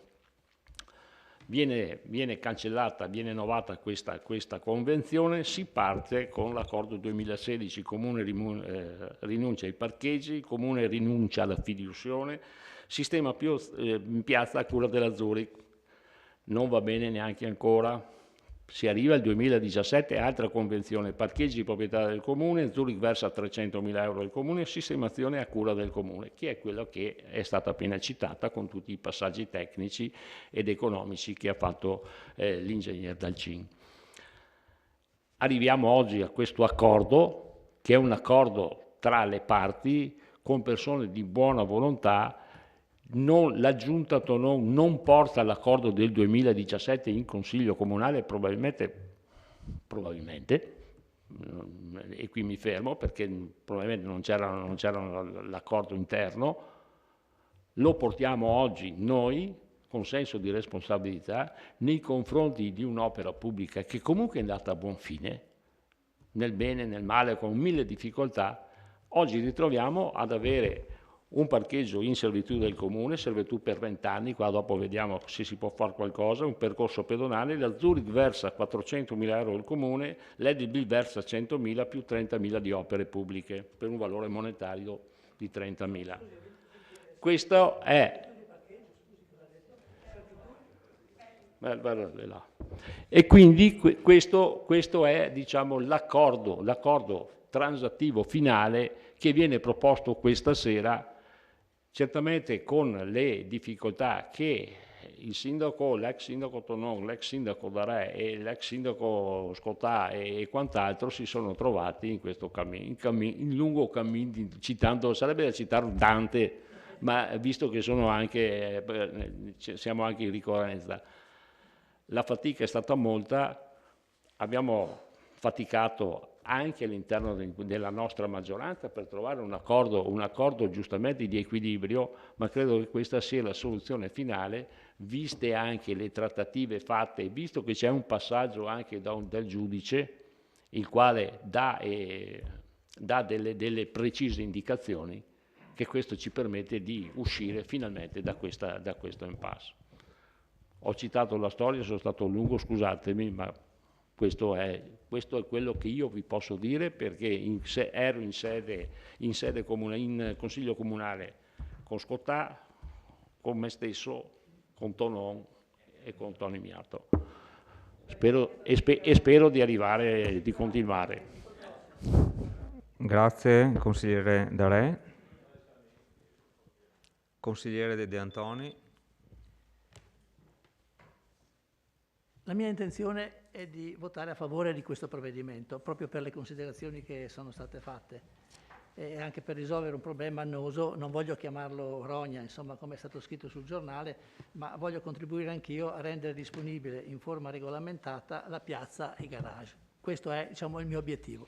Vi chiedo però che vorrei dare però questo parere in maniera consapevole e quindi vi chiedo alcuni chiarimenti. Io mi sono limitato, ho perso tantissimo tempo, sono stato un sacco di volte dall'avvocato Colla per cercare di vedere le cose e sono partito dalla convenzione, quella del 2008, no? La convenzione del 2008, quella che in qualche modo stabiliva il quadro generale delle cose da fare. Su questo poi le chiedo una cosa perché non mi sono ritrovato. Allora, la prima cosa che abbiamo fatto, siamo andati in commissione e abbiamo cercato di approfondire le cose. Lì purtroppo eravamo solo noi componenti della commissione, c'erano i 2 presidenti, c'erano 3 dipendenti amministrative e legali, non c'era l'ufficio tecnico, non c'era nessun assessore e quindi è stato un po' difficile entrare nel merito. Gli stessi presidenti di commissione dicevano, beh, queste cose a lunedì non le sapevo, non le so, mi hanno detto qualcosa ma non so. Le carte che poi sono andato a cercare anche dall'avvocato Colla non sono tutte quelle che lei ha citato, cioè io ho trovato alcune carte, mi sono state date anche le carte di quell'accordo che è stato fatto sui costi e poi chiederò una cosa all'ingegnere, però insomma mancano di fatto, cioè, le carte non ci sono tutte, quelle in quell'ufficio, poi magari sono da qualche altra parte perché ci saranno di sicuro queste carte, quindi non voglio diciamo, dire che non sono vere le cose che avete detto, no? Cioè, secondo me, io vorrei porre questi chiarimenti, no? Che ho posto anche in commissione ma senza avere risoluzione, senza avere risposta. Allora, la soluzione proposta, dice il legale dell'ente professor Piva, ristora integralmente l'amministrazione del danno patito. Io dico, come ha accennato anche il consigliere De Bastiani, che di fatto la determina 348 che chiude 348 del 20 aprile 2021, quindi dell'altro giorno, quella determina che approva il conto finale e liquida spese generali, eccetera, eccetera, ha un importo complessivo di spesa imputata alle casse del Comune di 659.000, la cifra che diceva prima, 659.541,77, determina del Comune. Allora diciamo che quello che dice il professor Piva non è proprio esatto, no? Dice ristora quasi completamente, perché la differenza tra i costi... Sì. In sede di Consiglio Comunale con le telecamere non può citare l'avvocato. L'avvocato è riportato. Ha il nome. No, ma è riportato nella delibera, nella bozza di delibera è riportato un riassunto che sono le cose che ho letto sulla delibera. Comunque non lo citerò più. Grazie, è la mia inesperienza. No? Allora. Ho detto l'altra cosa. Sulla delibera è scritto per l'avvocato Piva. Vabbè. Ma non l'ho letto quello, no?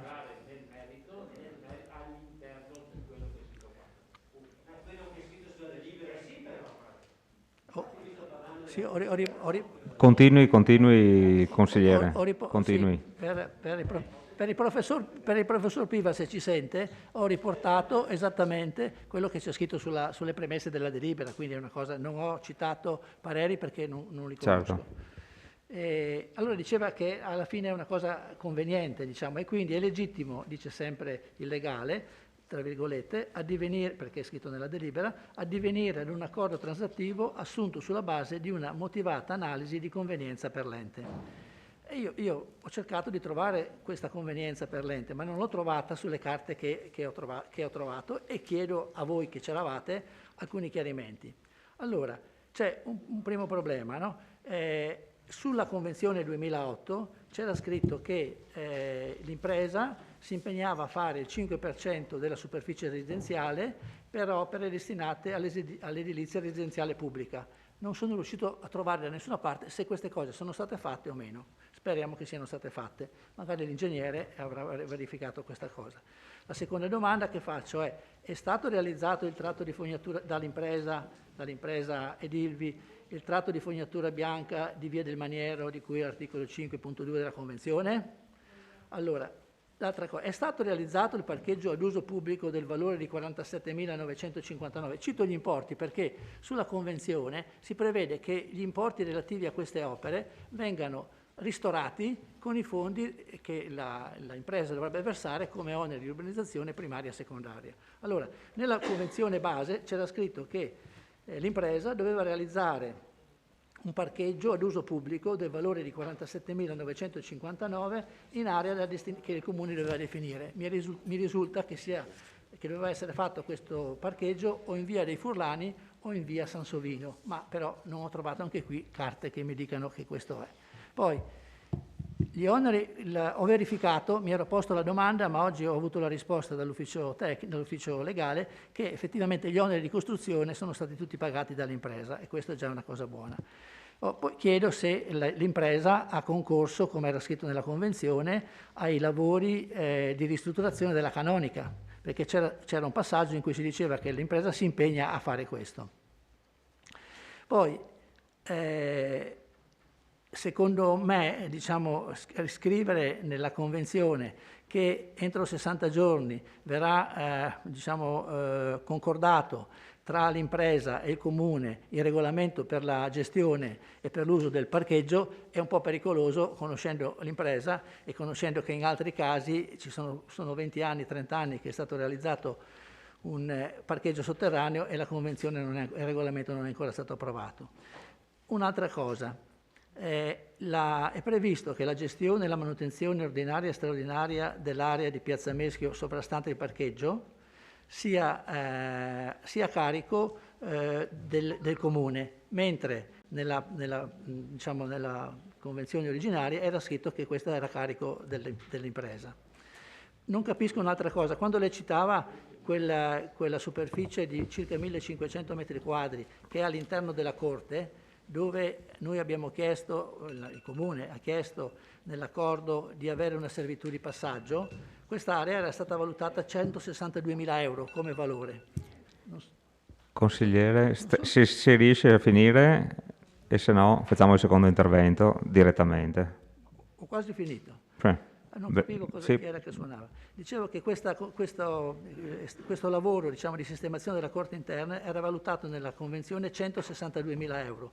Adesso nella proposta di accordo transattivo viene scritto che l'impresa Edilvi ci garantisce una servitù di passaggio per 20 anni, cioè mentre noi diamo il parcheggio, la concessione del parcheggio per 90 anni, Edilvi dà a noi la servitù di passaggio per 20 anni. Non capisco le due cose, come mai non riusciamo ad avere anche noi 90 anni? Perché adesso devo però interromperla perché sennò va troppo avanti. Va bene. Era 5 minuti, poi finivo e non torno intervento. Sì. Dopo perché sennò vi mangiate l'intervento anche voi. Altre prenotazioni?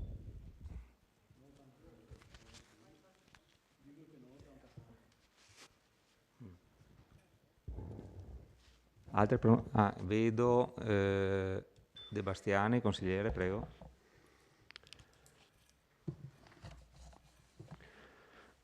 Beh, premetto che anch'io vorrei e auspico che si risolva questa faccenda, però auspico che si arrivi a una soluzione nella massima trasparenza e i presupposti non ci sono stati, purtroppo. Abbiamo fatto una commissione che a dir poco io la definirei vergognosa, perché mancavano tutti coloro che dovevano dare le informazioni necessarie per affrontare il problema. C'era l'avvocato che ha supplito alla parte che le spettava, la dottoressa Costalonga, però di fronte a certe problematiche nessuno sapeva rispondere. Mi è testimone il Presidente. Allora dico, vogliamo sul serio risolverla questa faccenda oppure vogliamo giocare così al gatto e al topo, noi ci facciamo vedere, loro vanno su, noi non ci facciamo vedere, arriviamo dopo che è tutto finito, tanto andiamo in aula, votiamo e cose. Quindi non mi sembra che i presupposti siano stati i migliori. Mi dispiace anche che la introduzione non l'abbia fatta l'assessore competente, che è l'assessore ai lavori pubblici, perché di questo stiamo parlando, che ci avrebbe spiegato quello che ci sta spiegando da 5-6 anni, che la piazza Meschio non è una piazza finita. Piazza Meschio è fatta solo, sono stati fatti solo dei lavori, è stato fatto solo il primo stralcio funzionale all'utilizzo della piazza Meschio, e ci ha ricordato proprio recentemente, quando parlavamo delle mattonelle, ha detto: ma De Bastiani, le mattonelle non sono definitive perché non è previsto quel materiale là. Ed è vero, non era previsto quel materiale là, lì era previsto del porfido, e del porfido costa molto, ma molto di più di quelle mattonelle in cemento. E come non sono stati rispettati, cioè no, non dico che non sono stati rispettati,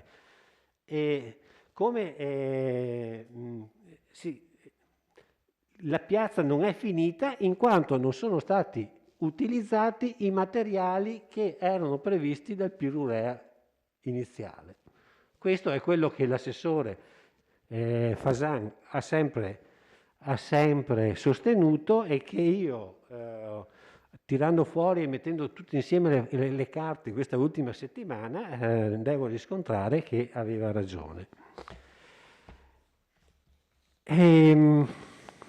Quindi la commissione è andata così. Cerchiamo di risolverlo, però risolviamolo con la massima trasparenza. La prima cosa che appare lampante che non funziona in questa delibera: gli accordi che si faranno entro 60 giorni, come ha detto prima il collega De Antoni. Ma con le esperienze e con tutte le storie che abbiamo a Vittorio, con un parcheggio del condominio Agribella che aspetta dal 91, giusto? Che venga fatta, no, non sta a fare così, siete usati, non sta facendo, che è dal 91 che aspetta che venga fatto l'accordo, il regolamento, no? E lasciamo perdere il parcheggio sotto le farmacie, quello che ogni tanto si tira fuori e che salta sempre fuori. Non parliamo di Tonello, no? Ecco. Voglio dire, con tutte queste fatti successi a Vittorio Veneto andiamo avanti sulla stessa strada. Figuriamoci se noi facciamo l'accordo, figuriamoci se in 60 giorni ci mettiamo d'accordo su cosa va fatto e cosa non va fatto. Anche i 30.000 euro di lavori che Edilvi dovrà fare. Ma voi pensate veramente che una volta firmato l'accordo vi metterete d'accordo sui 30.000 euro di lavori che saranno da fare? Ma lo sapete anche voi che non andrà così, lo sappiamo tutti, ma allora perché non deciderlo prima? Perché non si fa prima, non si mette per iscritto l'accordo che sarà fatto? Ripetiamo l'errore iniziale, qui c'è un errore di base fondamentale, quello che ha viziato tutto. I lavori pubblici vanno fatti prima, inutile che te li faccio fare dopo. Tu impresa vuoi fare un accordo con il comune, un intervento edilizio? Bene, inizi facendo i lavori pubblici e dopo fai il resto. Prima fai quello che spetta al pubblico e dopo ti fai gli affari tuoi, no? Chiamiamoli così, quelli che ti creano profitto a te.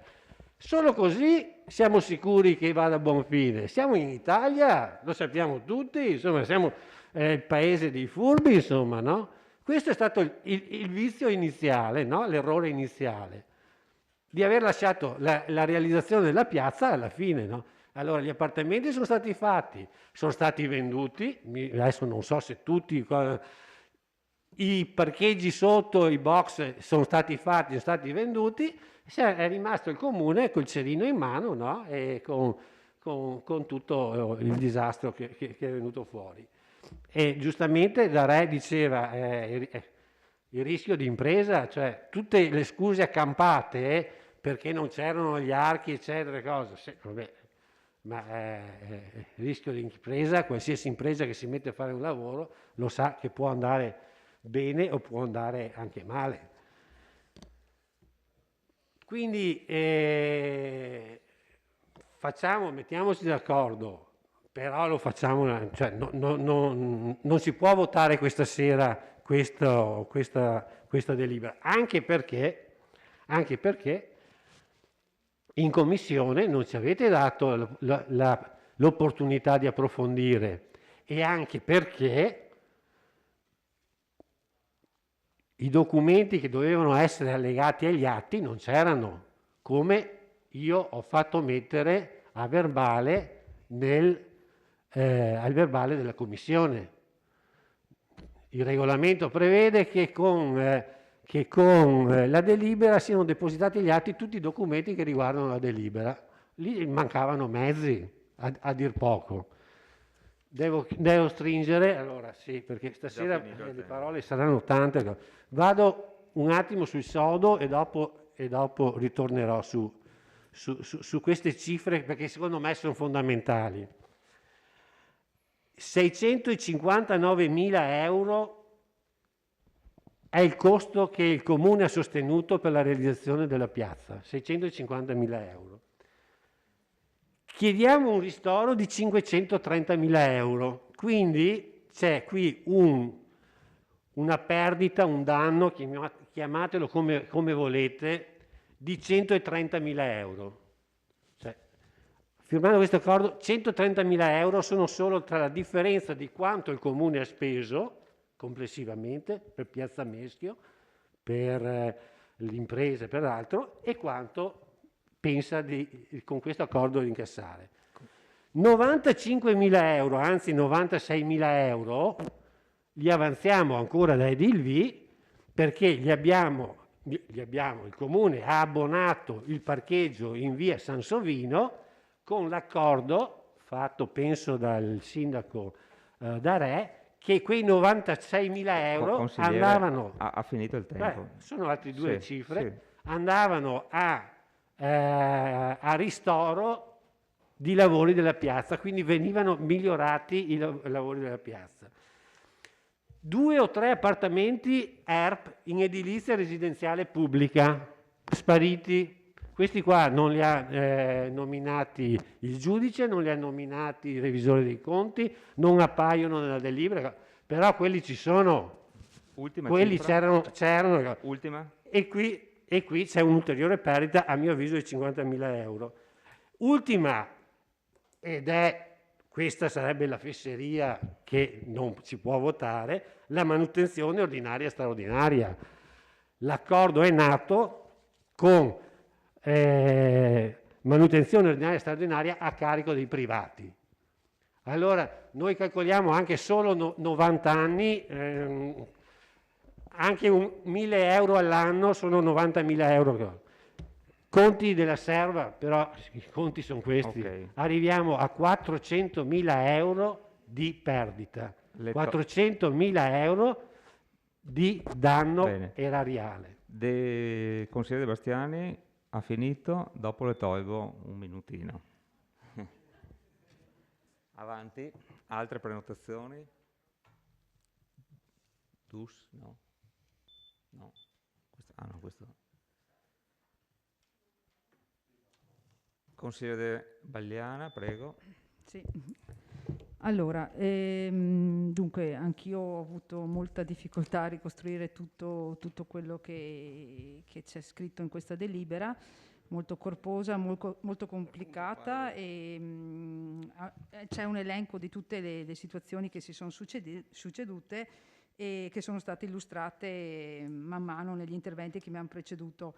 Io vorrei soffermarmi sulla questione del Piruea 2007 che il consigliere De Antoni e anche De Bastiani hanno rimarcato quali fossero le opere che dovevano essere completate in cambio, quindi opere di urbanizzazione previste dal Piruea per un totale di 1.400.000 euro circa. E vorrei ricordare che questo Piruea è stato votato anche, è andato in Regione Veneto, è stato approvato con quell'intento, con quelle caratteristiche, e quindi anche questo pongo un punto di domanda su questo, quindi qualora non fosse più decadesse la Piruea 2007-2008, chiedo da un punto di vista urbanistico quale sarebbe poi anche la conseguenza. Ho seguito l'intervento del consigliere Darè, però mi trovo un attimo perplessa rispetto a quando lui dice che va bene, nel 2015 inizia il contenzioso con Edilv e lui ricerca la causa e la trova solo nella testardaggine della sovrintendenza. Ecco, io sinceramente non ho approfondito questo aspetto, però mi trovo un po' strano che chi redige un progetto, chi vuole progettare qualcosa, non chieda prima un parere di massima a chi? Agli organi competenti. Voglio dire, non penso siano stati ingegneri sprovvisti quelli che hanno arredato il progetto del recupero edilizio e quindi non sapevano a priori che la sovrintendenza avrebbe in qualche modo andata a chiedere qualcosa, no? Rispetto a quelle che ci sono le regole. Quindi io ora non voglio ricercare quali siano le cause del primo contenzioso che sono innescate.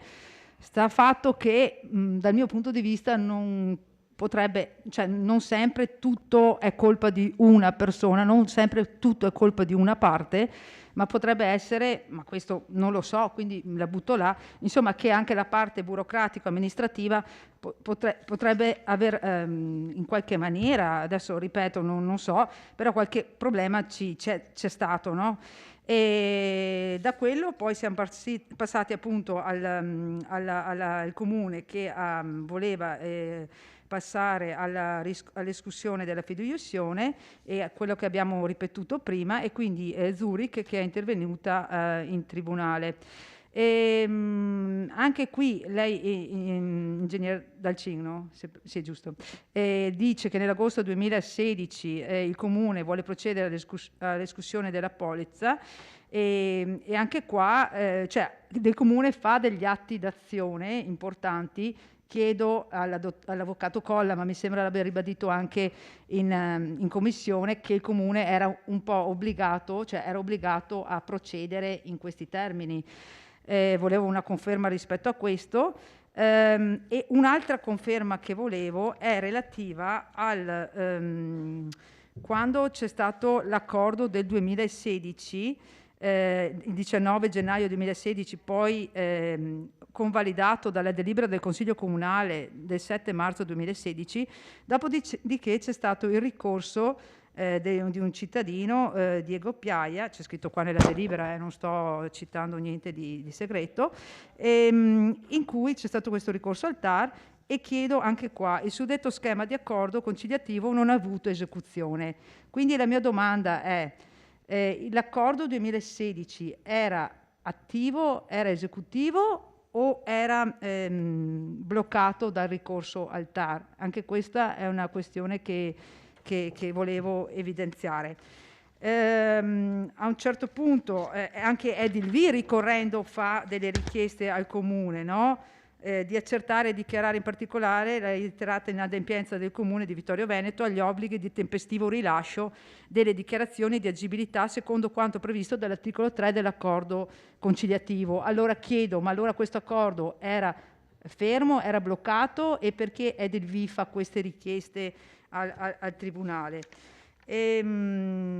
Poi anch'io, come il consigliere De Bastiani, ribadisco che nella delibera non viene specificato con precisione quello che è poi la cifra che troviamo nella determina di riferimento depositata il 24 aprile di quest'anno, in cui la cifra esatta è quella che hanno detto tutti, 26, e quindi questa cifra esatta, che me la sono ripersa in questo momento, sì, di 609, esatto, non viene mai citata in questa delibera, quindi non viene mai riportata in questa delibera questa cifra, questa determina non viene mai citata.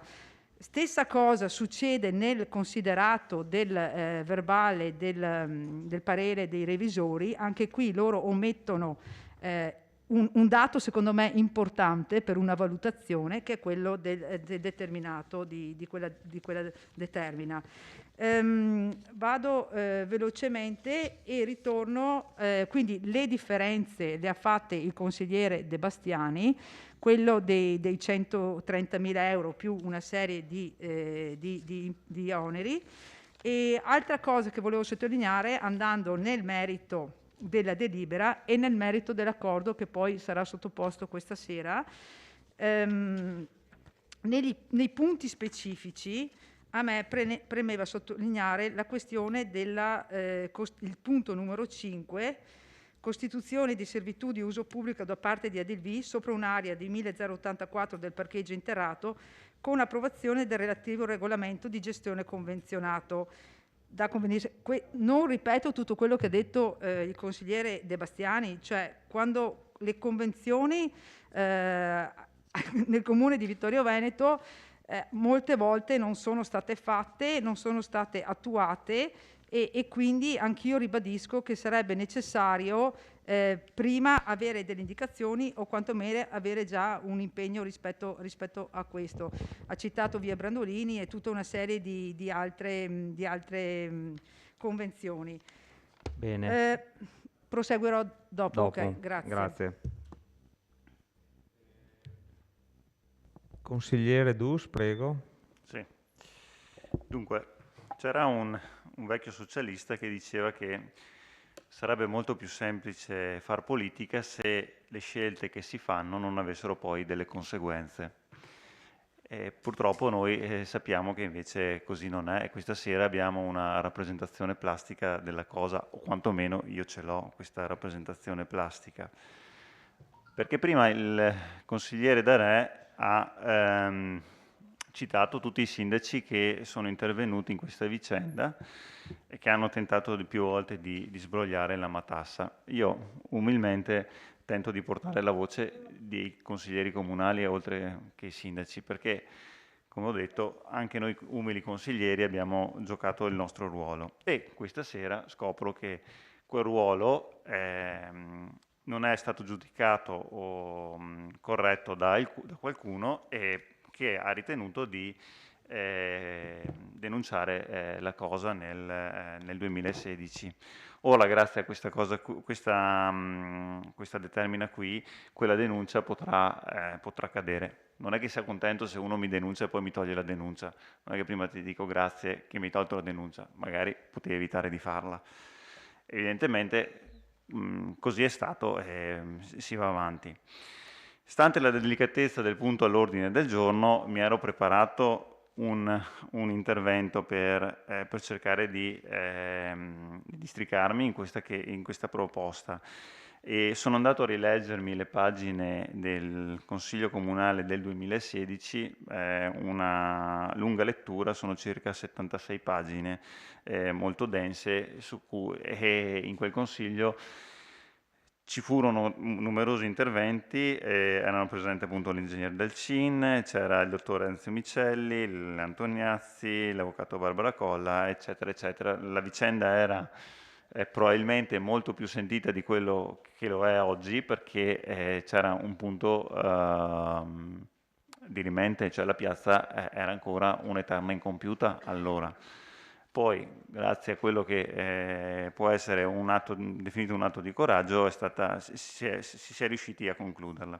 Ora siamo in una fase meno concitata dal punto di vista mediatico, però che pesa ovviamente per l'amministrazione, consentirà anche all'amministrazione di introitare un certo un cospicuo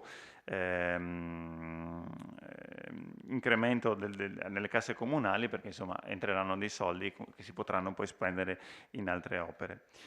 Ci fu però in quella discussione del 2016 ci furono una serie di interventi che io ho cercato di capire adesso come si inseriscono in questa nuova proposta. Gli interventi furono fatti in particolar modo dall'allora consigliere di minoranza Bruno Fasan, il quale credo che la cosa più importante per il Consiglio e per tutta la città sia la realizzazione di Piazza Meschio. Su questo maggioranza e minoranza sono d'accordo, ma lui aggiunse un punto. Ma io aggiungo non ad ogni costo e comunque nel rispetto delle regole. Benissimo, siamo qua. Cosa fece l'allora consigliere Bruno Fasan? Lesse un parere che qualcuno gli scrisse, probabilmente un avvocato, non è citato se era avvocato o meno, che leggo brevemente. In conclusione, perché credo che possa essere utile anche per i ragionamenti che stiamo facendo oggi. In conclusione, sulla scorta della sia pur sommaria analisi, mi pare di poter affermare come l'operazione, così come proposta, non risulti immune da dubbi di legittimità e di possibile responsabilità erariale, commisurata alla perdita dei benefici pubblici garantiti dall'ente nella convenzione originaria, ed ora oggetto di possibile rinuncia senza alcuna seria contropartita a favore delle parti private. A diverse conclusioni non può condurre nemmeno l'accenno incidentale compiuto dal TAR Veneto nell'ordinanza di rigetto dell'ATP, all'auspicata composizione bonaria e condivisa dell'annosa vicenda, cosa che non costituisce benefici dovuti alla parte pubblica, a maggior ragione se si considera che al di là dell'incasso della fideiussione, l'ente locale potrà sempre chiedere al privato inadempiente il maggior danno subito in conseguenza delle proprie eventuali mancanze. Concludeva poi Bruno Fasan. Come vedete, qui ce n'è per tutti, voteremo sicuramente contro. E infatti poi in quella delibera loro votarono contro. Oggi ci troviamo fondamentalmente in una situazione molto simile a quella del 2016, soltanto che ovviamente le parti sono invertite, perché noi siamo in minoranza, voi ora siete in maggioranza e state addivenendo ad una conclusione molto, molto simile a questa. Io, come ho detto inizialmente, capisco che questa cosa qui riguardi esclusivamente il sottoscritto, perché molti di voi non eravate presenti e non avevate votato favorevolmente alla determina scorsa, però mi trovo in serio imbarazzo, anche visto che non ho ricevuto nessun tipo di rassicurazioni sul fatto che ci sia prescritta o meno la denuncia e il procedimento in corso. L'imbarazzo è anche doppio perché l'assessore Antiga ha prima espresso il fatto che era anche lui conoscenza di questo procedimento che è in corso. Praticamente lo sanno tutti, tranne quelli che questa cosa qui l'hanno votata. Probabilmente succede così e deve essere così. Io non lo so, di solito non mi capitano questo tipo di situazioni, però potete capire che c'è un po' di un minimo di imbarazzo. Grazie. Grazie consigliere. Ci sono altre prenotazioni?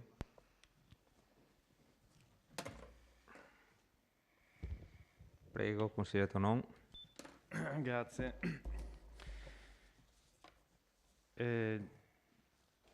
Mi riservo per il secondo intervento una valutazione complessiva. Parto dicendo che ho apprezzato l'intervento di apertura del collega Darè, il quale con pacatezza ma con non so se dire senso di responsabilità o senso della realtà, o entrambe le cose, ha delineato quello che è stato, pur per sommi capi, il percorso accidentato, difficile per tutti, ha fatto soffrire tutti quelli che ci sono passati in mezzo, per quanto riguarda la piazza. Non altrettanto mi è piaciuta l'esposizione che ha fatto l'assessore Antiga, perché si è limitato alla proposta del 2016 e non a quella successiva. Non mi pare molto onesto come modo di fare, sono molto franco. Se si mettono sul tavolo le carte, si mettono tutte, non solo quelle che interessano.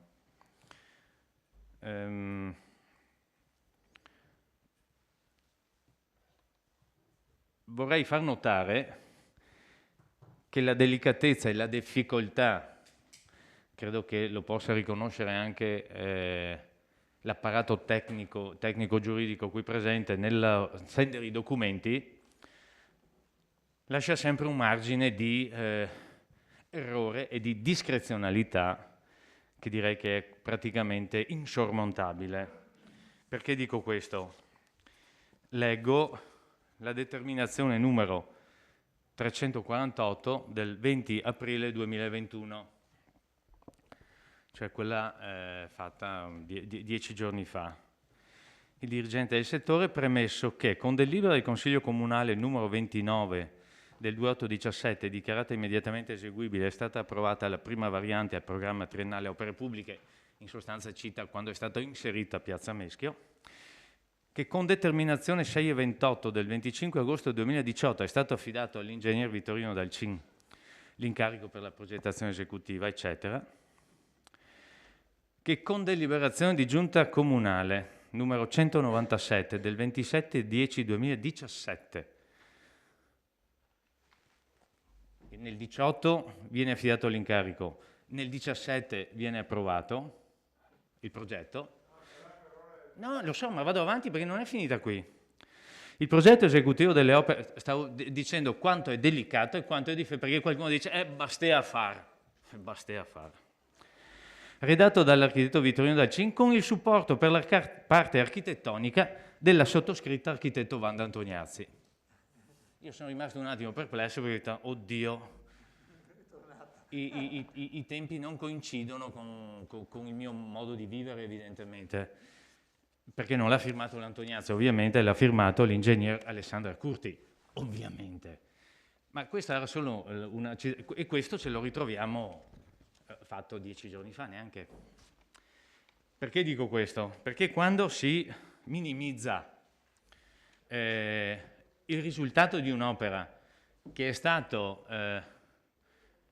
la conseguenza di un percorso non solo accidentato, lo ha detto anche molto faticoso e che ha coinvolto non uno ma vari soggetti, capirete che, come dire, vuol dire, temo, che questo significhi che non si è colto o non si vuole cogliere appieno quello che è la portata del risultato. Bene ha detto il collega Dus, c'è un problema in meno stavolta, la piazza c'è, cioè non serve più farla. Adesso bisogna portare a conclusione quello che è stato un percorso, sì, è stato citato addirittura gli anni '80 con la necessità di fare la casa di riposo nuova, ma la prima proposta era 2005, 2008, eccetera, eccetera. E siamo arrivati al 2021 per portare a casa il risultato, che probabilmente non a tutti piace, ma vabbè. I giudizi soggettivi sono sempre ammessi in questo senso. Problema innovazione. Anche qui molto spesso si è giocato sui termini o si è voluto calcare su qualche termine. Mi spiego.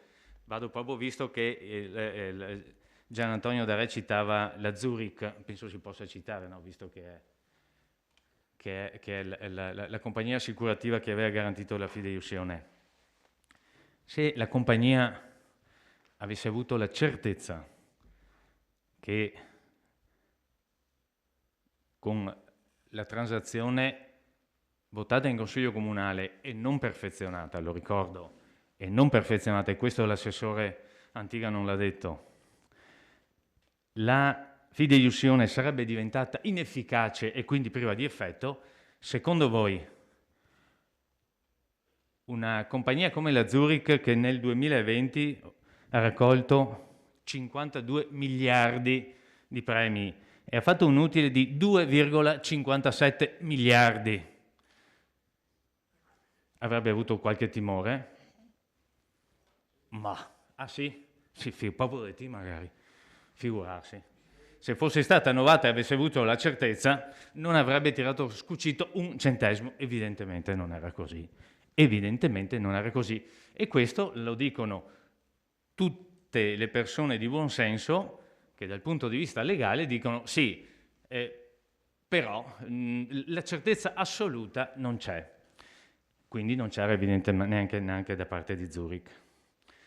Anche perché, lo ricordiamo, è stato citato dall'ingegner Dalcin, mi pare 23 aprile forse 2014, comunque aprile 2014, l'approvazione del progetto esecutivo da parte del Comune è quello che era stato impugnato, fra virgolette, come modifica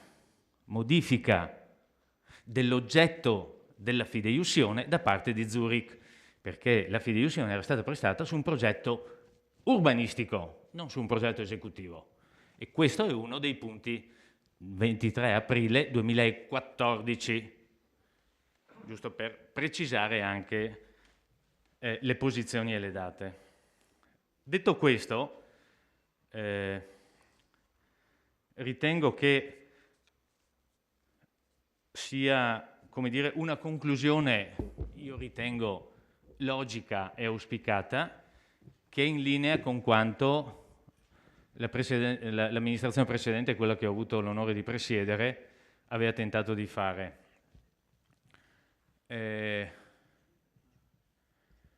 Non credo che soddisfi tutti, perché non credo che soddisfi tutti, tutti intendo dire i consiglieri comunali che saranno chiamati a votarla, ma sono più che convinto che il risultato, cioè la piazza, ha convinto i cittadini e questo mi basta, grazie. Grazie consigliere Tonon.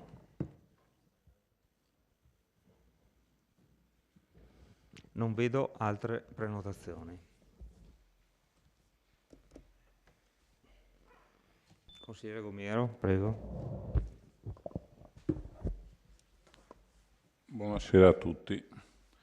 Vi ho ascoltato, siamo qua da 5 ore, 4 ore. Mi scuso per la carenza di documenti che c'erano in commissione. Non conosco completamente tutte queste storie, forse nessuno di noi qua dentro conosce tutte le storie, tutti i cavilli burocratici che sono sorti in questi anni, là come in tutte le costruzioni pubbliche, che sia Vittorio, che sia Conegliano, che sia Treviso, che sia Roma, che sia Napoli. In Italia lavorare nel pubblico ormai è diventato impossibile.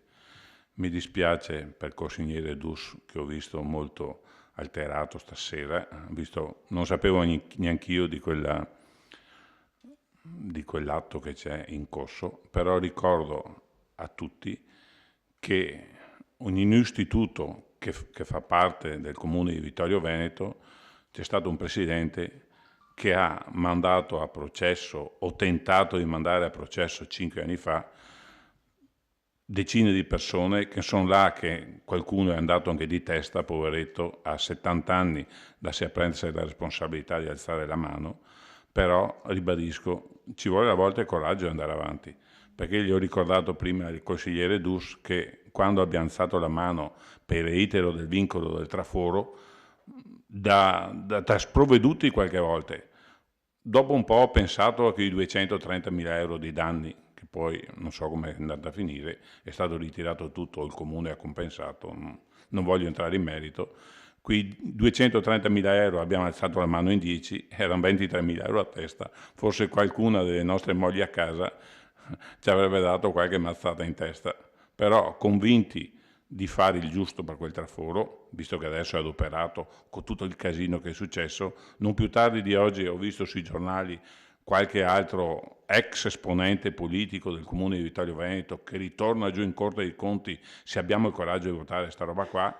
Non ho mai fatto un passo indietro, lo possono dire i miei colleghi, non per devozione alla giunta o al sindaco, ma che ritengo che le cose in questi comuni, nei nostri territori, bene o male, qualcuno ne andrà bene, devono essere definite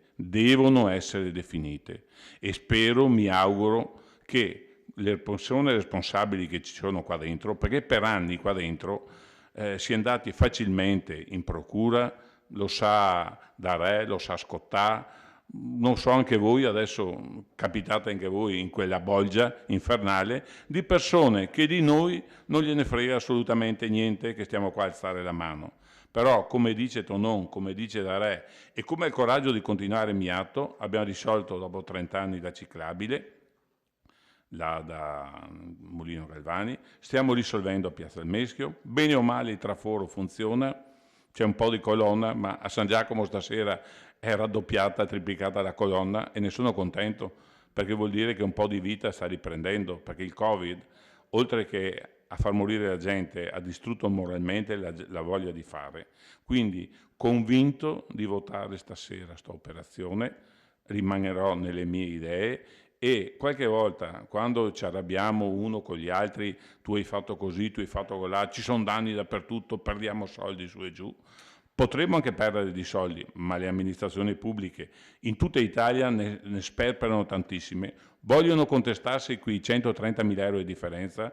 Nel mio intento, quei 130.000 euro sono opere fatte dall'amministrazione che forse non rientravano neanche nei lavori che Edilvi doveva fare. L'ho citato una volta, non lo cito più, perché di quelle persone lì che comunque operano e rischiano del proprio in questi investimenti, adesso avremo da giocare su il Canielli, là è una patata ancora più bollente di questa. Abbiamo a fare con un altro attore, per fortuna, però a una striglia di ingegneri, di avvocati, di cosa, che dopo, quando andremo a definire tutta quell'operazione lì, sarà ancora più complessa di questa, perché col pericolo che c'è sotto, almeno lì ci sono 4 muri vecchi e sono stati risistemati. Quindi ribadisco, l'operazione deve essere fatta, spero che ci diano ragione anche le minoranze, di finire una volta per tutte. La piazza è lì, che piaccia che non piaccia, è sempre più bella del campanile di San Giacomo. Grazie. Grazie consigliere.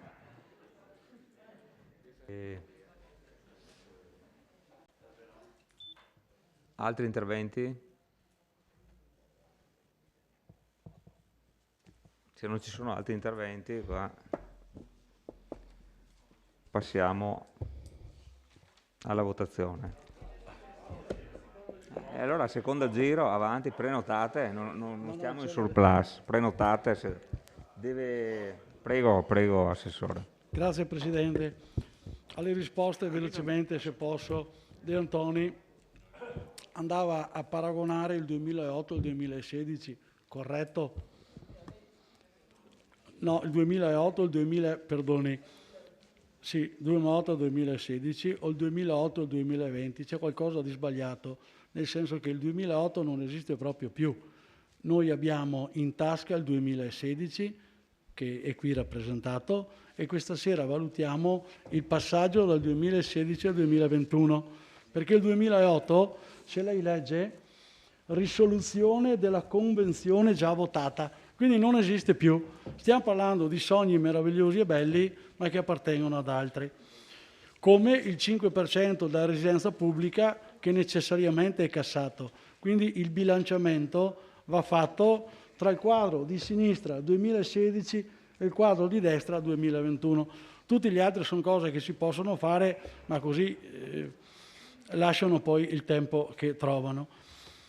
Per il discorso dei 60 giorni, poi magari l'Avvocato Colla sarà più preciso, perché penso che i 60 giorni siano perché non ci sia impugnazione all'atto, credo, ma lei sarà sicuramente più esauriente. Tutto il discorso della manutenzione, la piazza che c'era e non c'era, è vero, però ragioniamo sempre tra il 2016 e il 2021. Nel 2016 già la manutenzione della piazza non c'era perché così era concordato. Nel 2021 poi io dico a maggior ragione perché avendo il sindaco Tonon deciso con la sua giunta di fare in proprio e in danno il lavoro, ovviamente ci si porta a casa anche la manutenzione ordinaria e straordinaria.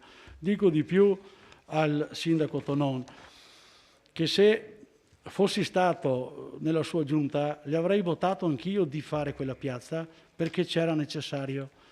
Assolutamente non avrebbe visto il mio nome nel novare quella convenzione prima degli atti successivi, perché quando è stato fatto il 2016 la fortaia è fatta. Se invece penso, ma può darsi che sia sbagliato, e per fortuna, se nel 2016 avessimo perché una delibera del Consiglio la revoca il Consiglio. Io non ho mai visto dal 2016 ad oggi arrivare in Consiglio una revoca alla 19.6/2008, quindi quella vale, 2016, pardon, quindi quella vale. Gli avrei detto sì.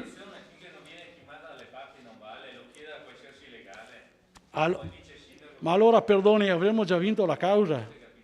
Sì, avremmo già vinto la causa, per fortuna. Però lei, perdoni, sindaco, ha avuto mandato dal Consiglio di fare. Quindi lei è andato contro le indicazioni del Consiglio. Lei era stato autorizzato a fare e doveva fare quanto gli ha detto il Consiglio.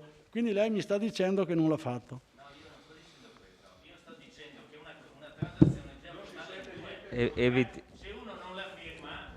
Evitiamo i botta e risposta. Se non conosce la storia, si astenga almeno. No, sì. Comunque le ho detto che avrei anch'io fatto la piazza in altri modi magari, però la piazza è là, anche se non è... No, anche se, no, mi perdoni, il Fasan l'avrebbe fatta meglio col suo primo stralcio. Avanti, avanti. Poi, sul discorso della...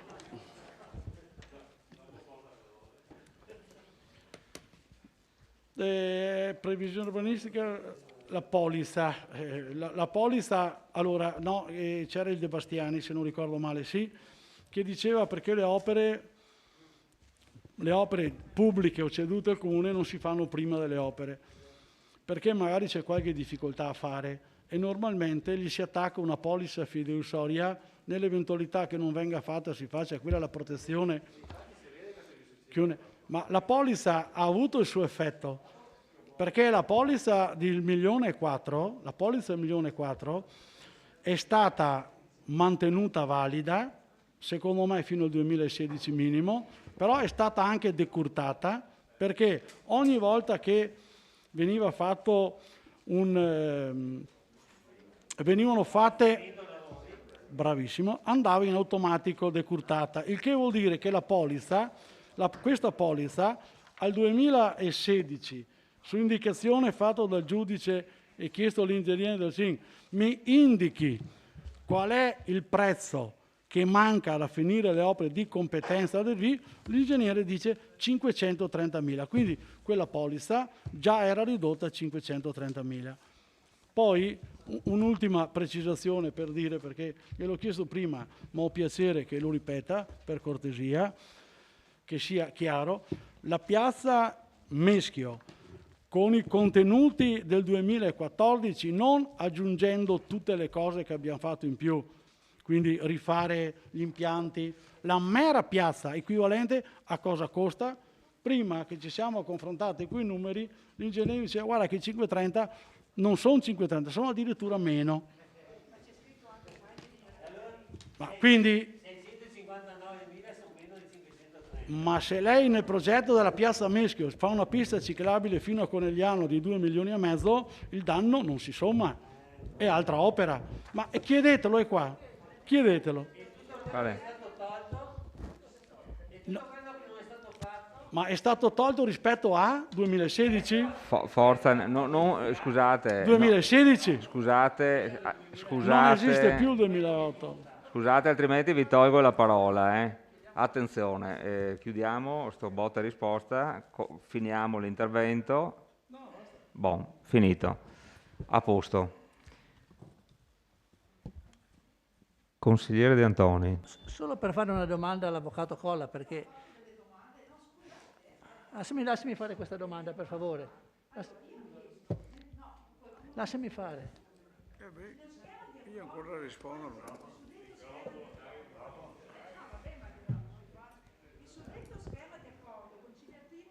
Esecuzione.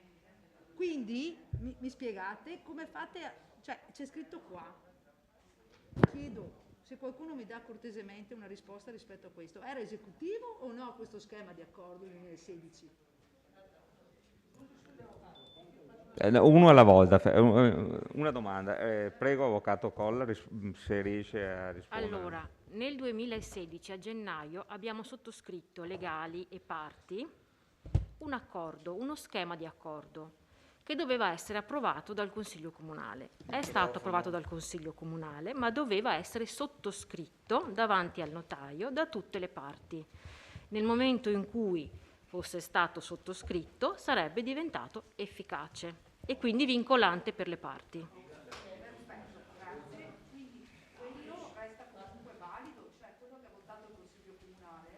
Resta valido come delibera di Consiglio Comunale. Quindi come obbligatorietà da parte di Zuri di sottostare a questo accordo votato in Consiglio Comunale? Ma adesso siamo in questa fase, abbiamo superato, abbiamo un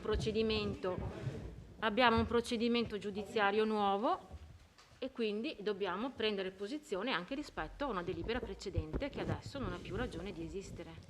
No, non è tanto vero, no? Che quindi... No, perdoni un secondo. Fermi un attimo. Che poi Assessore, fa causa a Zurich. Assessore, aspetti un attimo il suo turno, prenda nota, se no altrimenti finiamoli. Boh, andiamo avanti. De Antoni. Domanda per l'Avvocato Colla. Quindi la Convenzione del 2008 è ancora valida o devo cancellarla? Perché lei me l'ha data l'altro giorno dicendo che era la base su cui si costruiva tutto questo accordo. Esiste ancora quella Convenzione? Prego.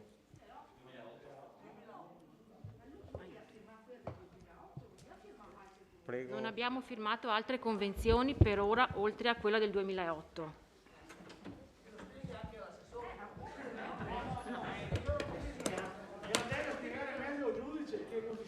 Dai, Poi è chiaro.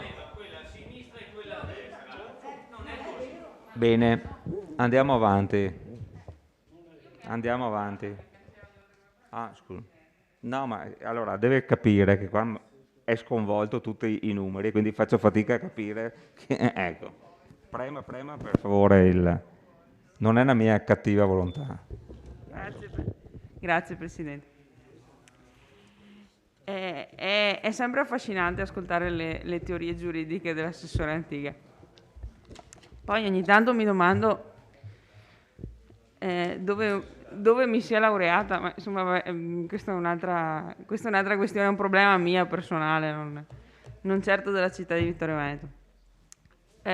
Credo, Assessore, che lei confonda quelle che sono le attuali contrapposte ovviamente posizioni delle varie parti in causa con una sorta di verità assoluta che lei si è autoformato. Allora, la collega Colla ha appena detto una cosa che è, non dico diametralmente opposta a quella che ha detto lei, ma diciamo che se ne discosta parecchio. Se ne sono resi conto il consigliere Tonon, ovviamente se ne è resa conto la consigliera Bagliana che continua a dirle ma guardi che non è così. Io sono stata zitta fino adesso perché voglio evitare, però a questo punto diventa necessario. Il fatto che le parti stiano da ormai 4 anni, 4 anni circa, litigando nuovamente su quelli che sono gli esiti del contenzioso precedente, fa sì che forse un assessore che tra l'altro non ha neanche competenze professionali in materia dovrebbe porsi un punto di domanda e utilizzare affermazioni lievemente meno apodittiche. io stessa mi dico, pare, c'è un contenzioso tra le parti su quale sia l'esito. Non è che vado in giro a dire la convenzione del 2008 sicuramente è risolta o la convenzione del 2008 sicuramente è in piedi. Mi pongo il dubbio. Lei invece no. La convenzione del 2008 è sicuramente risolta. Sì. Come l'hanno tutti quanti, come tutti quanti l'avranno, come tutti quanti l'avranno, fino a che non ci sarà una sentenza del giudice che dice sì, è così, no, non è così. E proprio per evitare questa alea, l'alea del processo, che avete deciso di fare una transazione. Perché se non ci fosse alea e non ci fosse rischio, nessuno farebbe una transazione. Se no non avrebbe neanche senso farla la transazione. Perché né controparte, né noi, né l'altra controparte, quindi Zurich e Edilv, avrebbe nessun interesse a fare nessun tipo di transazione. Se no, che senso ha? Se sappiamo già come è andata a finire, nessuno fa una transazione. No, Assessore, Assessore, no. dopo, no. dopo, quando ho finito io, parla lei. Altrimenti, demmo al bar e femu sì. Ma i bar a quest'ora sono chiusi. Ok? Allora, cerchiamo di rientrare nella normalità giuridica. C'è un contenzioso, c'è qualcuno che dice A, qualcuno che dice B, qualcuno che dice C. Per evitare il rischio di tutti quanti, si decide di fare una transazione e si parte da un dato, che è quello del 2008, attraverso un altro dato, che è quello del 2016, e si arriva a un altro dato ancora, che è quello del 21.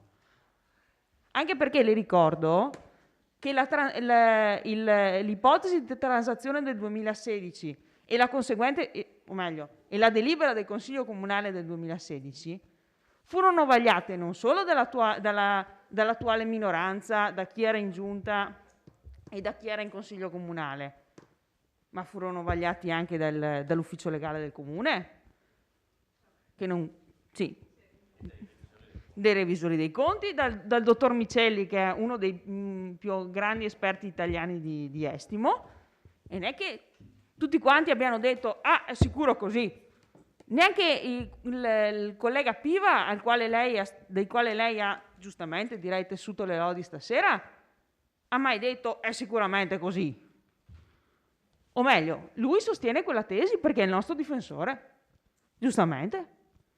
La tesi nostra, cioè che quella transazione, quella del 2016, non si è compiutamente formata e che quindi non è stato caducato integralmente la convenzione del 2008.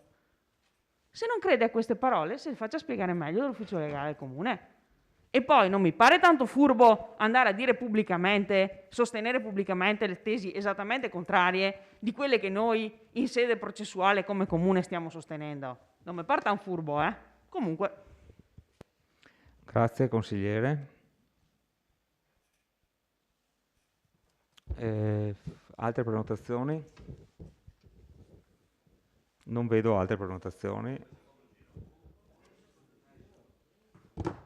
Prego, consigliere Dus. Sì, tra i vari documenti che ci sono arrivati questa sera, uno riguarda anche la copia che ci è stata data del verbale di deliberazione della Giunta Comunale. Credo sia un documento importante perché, come ho detto prima, la condivisione di queste scelte così decisive e complesse, è chiaro che se sono avvallate anche e supportate da una delibera di giunta, quindi dall'organo esecutivo, tendono a rassicurare il Consiglio Comunale. E dico questo perché era successa la stessa cosa nel 2016 e come allora, e allora chiedemmo all'allora sindaco Tonon, come consiglieri di maggioranza, di passare prima in giunta e votare prima come giunta questo provvedimento e poi chiedere al Consiglio di fare altrettanto. Io ho scorso molto velocemente la delibera appunto che mi è arrivata questa sera e ho trovato alcune analogie con quella che avevamo presentato noi, che aveva votato la Giunta, e in alcune cose differisce. Non farei tanto la disamina di questo perché ovviamente i provvedimenti sono diversi, quindi alcune cose può essere che siano diverse e quindi ci sta tutto. Quello che chiedo, secondo me, se io fossi il consigliere che poi deve votare la delibera che avete proposto, è che questa presa d'atto della Giunta rientri nella delibera. Se è possibile, potrebbe essere una cosa che magari... Sì, non ha nessuna rilevanza contabile, non so se il segretario in questo caso ha... Però è una proposta che faccio io, quindi non ha nessun... Sì. Non dico che non abbia nessun senso, però io non ho l'interesse a fare questa proposta. Sto solo dicendo che fossi nei panni di chi deve votare questa delibera, preferirei che ci fosse anche nel deliberato. Anche perché sennò sì, appunto, rimane così una presa d'atto, però se viene citata all'interno della delibera questa presa d'atto, mi pare un po' un rafforzativo e anche un coinvolgimento più corale sia dell'organo esecutivo che dell'organo consigliare. Grazie. Grazie consigliere. Consigliere Balliana. Sì, no, volevo concludere il discorso che avevo iniziato prima sui vari punti in dettaglio che sono riportati. Per quanto riguarda i parcheggi, quindi ricordiamo che sono di proprietà di Edelvie e che sarà istituito appunto una servitù ad uso pubblico, però mi chiedo, siccome sono della proprietà, quindi l'incasso eventualmente dei parcheggi, se ci fosse una convenzione o parcheggi a pagamento, andrebbero ad Edelvie? Sì, mi sembra di capire sì, ecco, mi conferma. Quindi anche i soldi dei parcheggi, come non è così? Sì, è così, giusto, no? Bene. Quindi Edelvie si prende anche i soldi eventualmente dei parcheggi ad uso pubblico. Poi, per quanto riguarda il punto 8, dove c'è scritto che Edelvie sarà responsabile di eventuali vizi e difetti da quanto esso è realizzato, e qui mi corre l'obbligo, magari l'ingegnere del CIM mi aiuta anche su questo, innanzitutto di dire, io so che le ditte esecutrici dei lavori hanno l'obbligo di 10 anni, 12 anni per la garanzia dei lavori eseguiti, comunque qui in qualità penso di proprietario dei parcheggi sottostanti, Edelvie sarà responsabile dei eventuali vizi. Però mi viene da fare anche una valutazione: quante volte abbiamo visto anche soprattutto anche a Vittorio Veneto delle ditte che purtroppo per cause diverse sono anche fallite, no? Quindi io auguro ogni bene a Edelvie naturalmente di continuare, però volevo anche evidenziare questo aspetto che potrebbe rientrare in tutte le cose che abbiamo poi citato anche questa sera. Quindi nel qual caso l'impresa Edelvie subisse dei problemi e quindi chiudesse la propria attività, non voglio immaginare cosa potrebbe succedere dopo. Abbiamo visto tante imprese qua nel Vittoriese fallire e tutto quello che poi è successo, che il Comune ha dovuto accollarsi tutta una serie di importanti spese di manutenzione di immobili lasciati a metà e quant'altro. Una risoluzione aspetto questo la vedo un po' dura, comunque quando c'è un condominio di solito le spese vengono suddivise in parti uguali, quindi mi viene da pensare che dovrebbero un po' essere preso come esempio i contratti condominiali a questo punto. Per quanto riguarda, qua c'è scritto al punto 10, la gestione del parcheggio interrato saranno definiti secondo il regolamento di gestione convenuto, e vorrei capire quando, perché quindi il punto 10 lo avete staccato rispetto al punto 5, e non entro nel merito della servitù di passaggio per 20 anni, perché dal mio punto di vista è anche irrilevante rispetto a quel tipo di percorso. E io volevo finire il mio intervento, se ho ancora un attimo, facendo una riflessione di carattere puramente politico.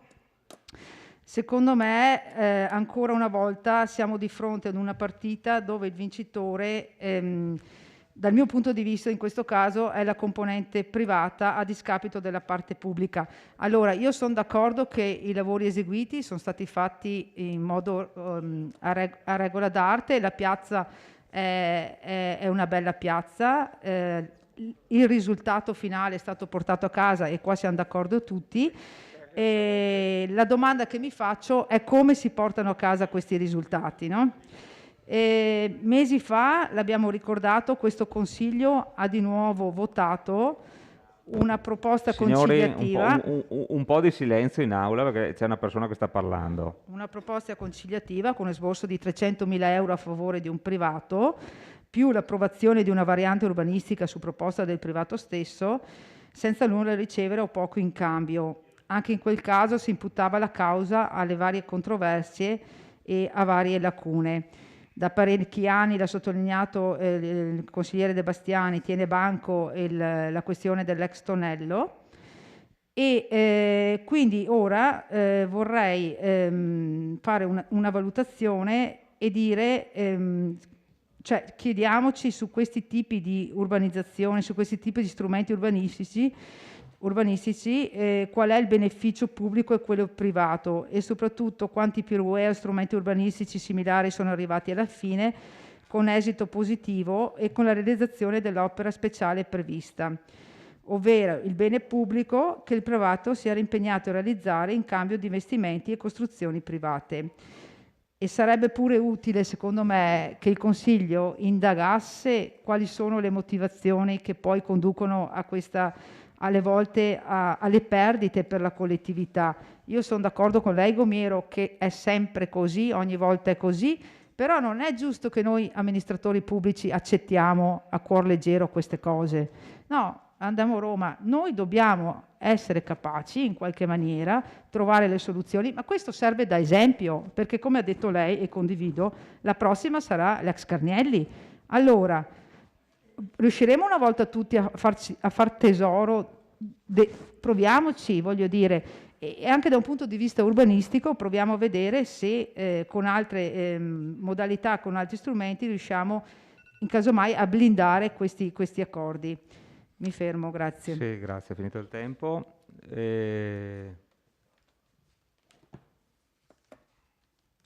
Consigliere Salezze. Il microfono perché ero senza microfono, già sono abbandonato qua, consigliere, senza microfono. Purtroppo stasera. Allora, Dus. Gli ho chiesto in prestito. Quindi, no, volevo fare due brevi interventi. Il primo in merito chiaramente alla delibera in oggetto che condivido nel testo, è giunta l'ora secondo me di chiudere la situazione dopo tanti anni. Quindi mi trovo a favore di questa chiusura. Certo è che il testo contiene una convenzione e quindi volevo chiedere che dopo il punto 4 del dispositivo sia inserito il punto 5 che ora vado a leggere. Dunque, di raccomandare alla Giunta Comunale e ai legali dell'ente di sottoscrivere la convenzione dei parcheggi privati ad uso pubblico entro e non oltre 60 giorni dalla sottoscrizione dell'atto transattivo. Un tanto per evitare spiacevoli situazioni che già si sono create in passato. Di raccomandare inoltre di verificare la percorribilità, di concentrare con l'impegno della stessa ad applicare alla sosta nel parcheggio privato ad uso pubblico al piano interrato -1 della piazza Meschio tariffe non superiori a quelle relative al centro storico, che ora sono già nel multipiano di Serravalle, così come di volta in volta determinate dall'organo esecutivo in sede di approvazione delle tariffe dei servizi pubblici a domanda individuale. Ecco. Se possibile. Grazie. No, il secondo intervento volevo fare gli auguri al nostro sindaco che ora compie gli anni. Ecco, magari non tutti lo sanno, quindi ecco. Buon compleanno. Va bene. 10 minuti. Consigliere De Antoni, lei ha già fatto 2 interventi però, mi sembra di... Assessore Antiga, solo perché aveva detto una cosa. Va bene. Dunque, la delibera era già complicata in sé. E questa sera sono arrivati altri 2 documenti, no? Quello dei revisori che dicono che c'è stato un refuso nel loro parere, e poi questa delibera di giunta che in qualche modo anch'io ho apprezzato, perché in qualche modo prende Si avvicini al microfono. E poi quindi c'è non so cosa avete ascoltato, comunque c'è questa comunicazione dei revisori che diciamo chiedono precisano che c'è stato un refuso e quindi modificano il loro parere. E poi c'è una delibera di giunta che opportunamente prende atto di tutto l'iter che c'è stato di questa pratica e in qualche modo la sottopone correttamente al Consiglio per la sua approvazione. Allora io chiedo 2 cose. Una, che questa delibera di giunta venga ripresa nella delibera di Consiglio, richiamata perlomeno nelle premesse della delibera di Consiglio. E poi, purtroppo i revisori sono andati via, però se è vero che loro propongono che la delibera che noi stasera approviamo venga mandata alla Corte dei Conti, non tanto perché è un debito fuori bilancio, si erano sbagliati, ma perché c'era in corso questa denuncia alla Procura della Corte dei Conti. Ma nel momento in cui la nostra delibera annulla quella delibera per cui c'è stata la denuncia alla Corte dei Conti, non serve mandare la delibera di questa sera, è sufficiente comunicare alla Corte dei Conti che con delibera numero del, la delibera che è stata oggetto di questa comunicazione alla Corte dei Conti è revocata e quindi si chiude, non occorre mandare le carte. Questo secondo me è una proposta da valutare. Grazie, consigliere De Antoni. Consigliere De Bastiani. Sì, consigliere Gomiero dice che in Italia è sempre così, sì, però noi lasciamo far andare le cose così, non facciamo niente per fare qualcosa di differente, perché qui nella delibera, quando si parla del parere dell'avvocato Piva, legale dell'ente, l'avvocato Piva a un certo punto dice che la questione è caratterizzata da delicate questioni tecniche di validità della fiduzione e di accertamento delle rispettive responsabilità. Qui il nostro avvocato ha individuato delle responsabilità dell'amministrazione, lo dice chiaro e tondo. Allora, non è vero? Allora perché lo mettiamo in delibera se non è vero?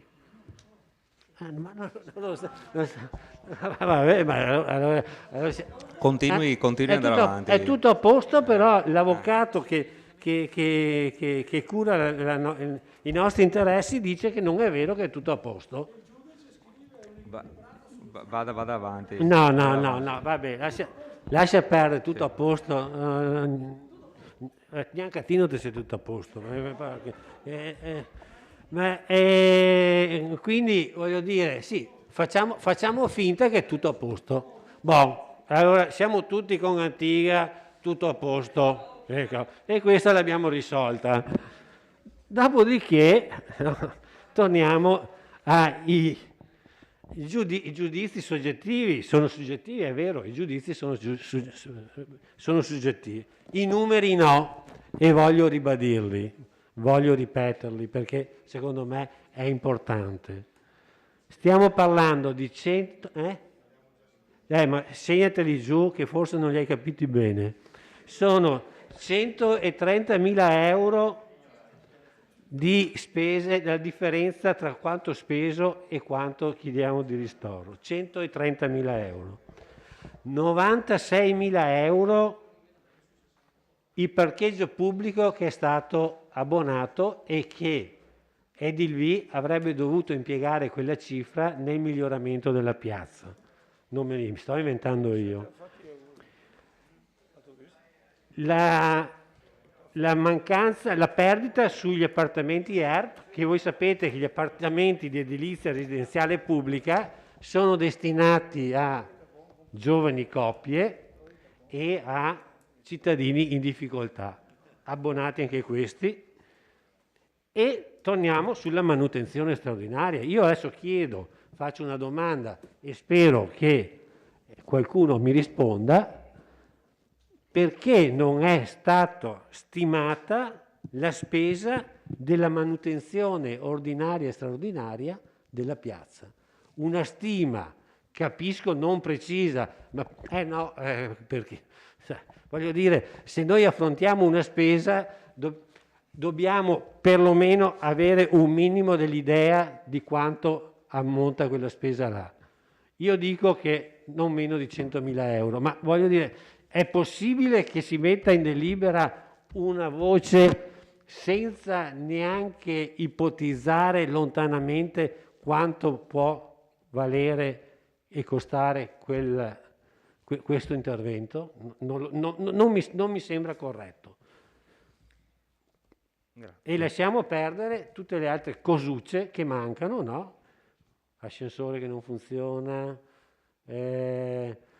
pavimentazione fatta a ribasso in economia, porfido che doveva esserci, non c'è, tutta una serie di cose che a mio avviso porta il costo, la perdita da parte dell'amministrazione almeno 400.000 euro, è quello che voterete voi adesso.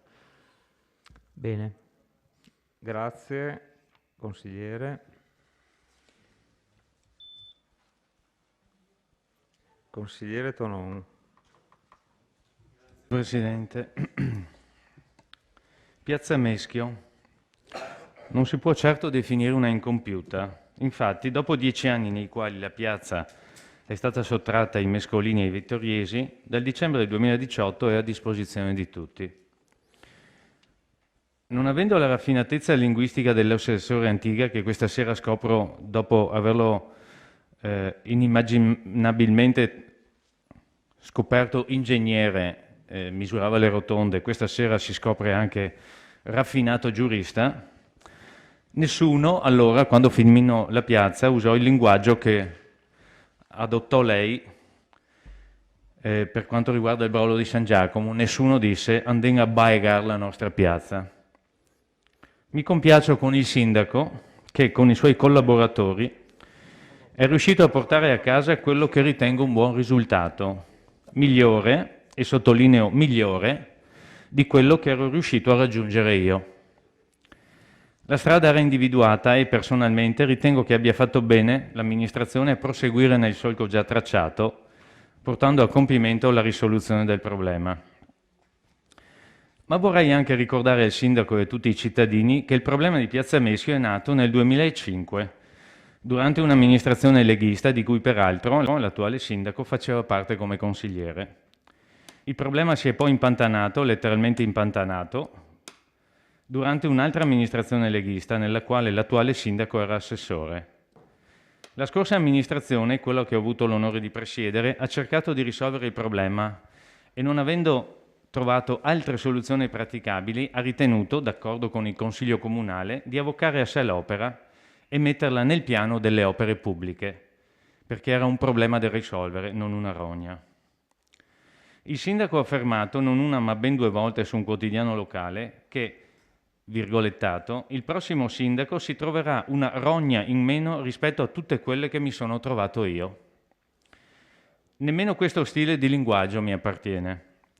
Faccio solo una brevissima analisi, signor sindaco, dei problemi che mi sono trovato a gestire, alcuni risolvendoli totalmente, altri contribuendo a risolverli durante il mio mandato da sindaco. Traforo, che ne dica il nostro comune amico Gian Antonio D'Arè, sentenze di tribunali italiani avevano bloccato l'opera. Ci siamo quindi trovati costretti a cercare proposte alternative. Su una soluzione si è trovata la convergenza, ricordo per dovere di cronaca e per rendere onore a chi lavorò per trovare tale soluzione, che ben 7 enti hanno dato il beneplacito al progetto realizzato e da poco inaugurato relativo all'accesso sud del traforo. Problema risolto. Piazza Meschio. A differenza della sua amministrazione, come ho già ricordato prima, la mia amministrazione si è trovata con un campo d'erba al posto della piazza che lei si è trovata bella e pronta, quindi un problema in meno per lei. Centro Victoria. Dopo innumerevoli varianti rilasciate durante le amministrazioni leghiste, la società proprietaria dell'immobile è fallita e ben 6 o 7 tentativi d'asta del curatore fallimentare sono andati a vuoto. finché la maggioranza che sosteneva la mia amministrazione ha deciso unanimemente di tentare di dare una scossa al problema. Qual è stato il risultato? Che a fronte di una concessione che prevedeva un ampliamento consistente dell'area commerciale già precedentemente concessionata, il Comune ha avuto gratuitamente 8.000 metri quadri di terreno su cui si era pensato di collocare il campo da rugby, scelta non condivisa dall'amministrazione in carica, 1.000 metri quadri nel piano seminterrato per poter allocare spogliatoi, servizi e quant'altro, e oltre 400 metri quadri di negozio in cui oggi è collocata la farmacia comunale di Costa, e mi pare con ampia soddisfazione sia per gli operatori che per gli utenti. Il tutto, ribadisco, senza che il Comune scucisse un euro. Altro problema in meno. Vado avanti, visto che l'ha citata il collega Gomiero. Area ex Carnielli. Vedi sopra. Dopo piruea approvati e modificati dalle amministrazioni leghiste, il fallimento della società. Anche qui una decisione coraggiosa del Consiglio Comunale ha rivoluzionato il precedente assetto urbanistico, e questo ha fatto in modo che un operatore commerciale, dopo 7 aste andate a vuoto, acquisisse la proprietà e desse inizio alla bonifica del sito, con buona soddisfazione dell'amministrazione da quanto emerge dalla stampa locale. Anche in quel caso nessuno di noi ha mai usato il termine rogna. Come per Piazza Meschio abbiamo sempre e semplicemente pensato a un problema da risolvere. Ancora, questione derivati. La Corte dei Conti più volte si era interessata al problema e attendeva le decisioni della nostra amministrazione.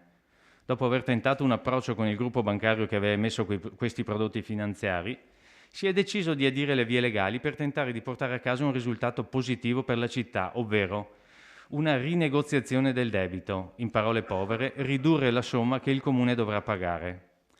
Lei invece in campagna elettorale disse che quella dei derivati era stata una bellissima operazione e che l'avrebbe risolta alla vittoriese. Conclusione: si paga tutto fino all'ultimo centesimo perché non avete fatto nulla in merito. Potrei proseguire, ma credo che quanto detto sia sufficiente per far capire quanto distanti siano molto spesso le nostre visioni, il nostro stile, i nostri progetti amministrativi dai vostri. Chi pensa di fare il sindaco o l'amministratore per un'effimera gloria sbaglia completamente, a mio avviso, la prospettiva. Amministrare significa farsi carico dei problemi e dei pesi della città e dei cittadini.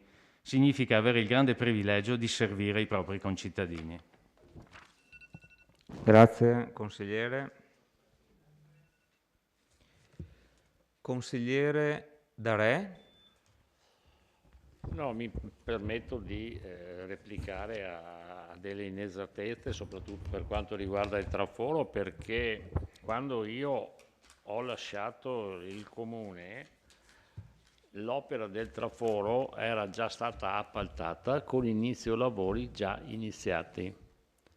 Poi la sua amministrazione ha voluto cambiare l'uscita, ma l'opera era già stata appaltata, le gare d'appalto e i ricorsi erano stati cassati perché e l'inizio lavori era già stato iniziato.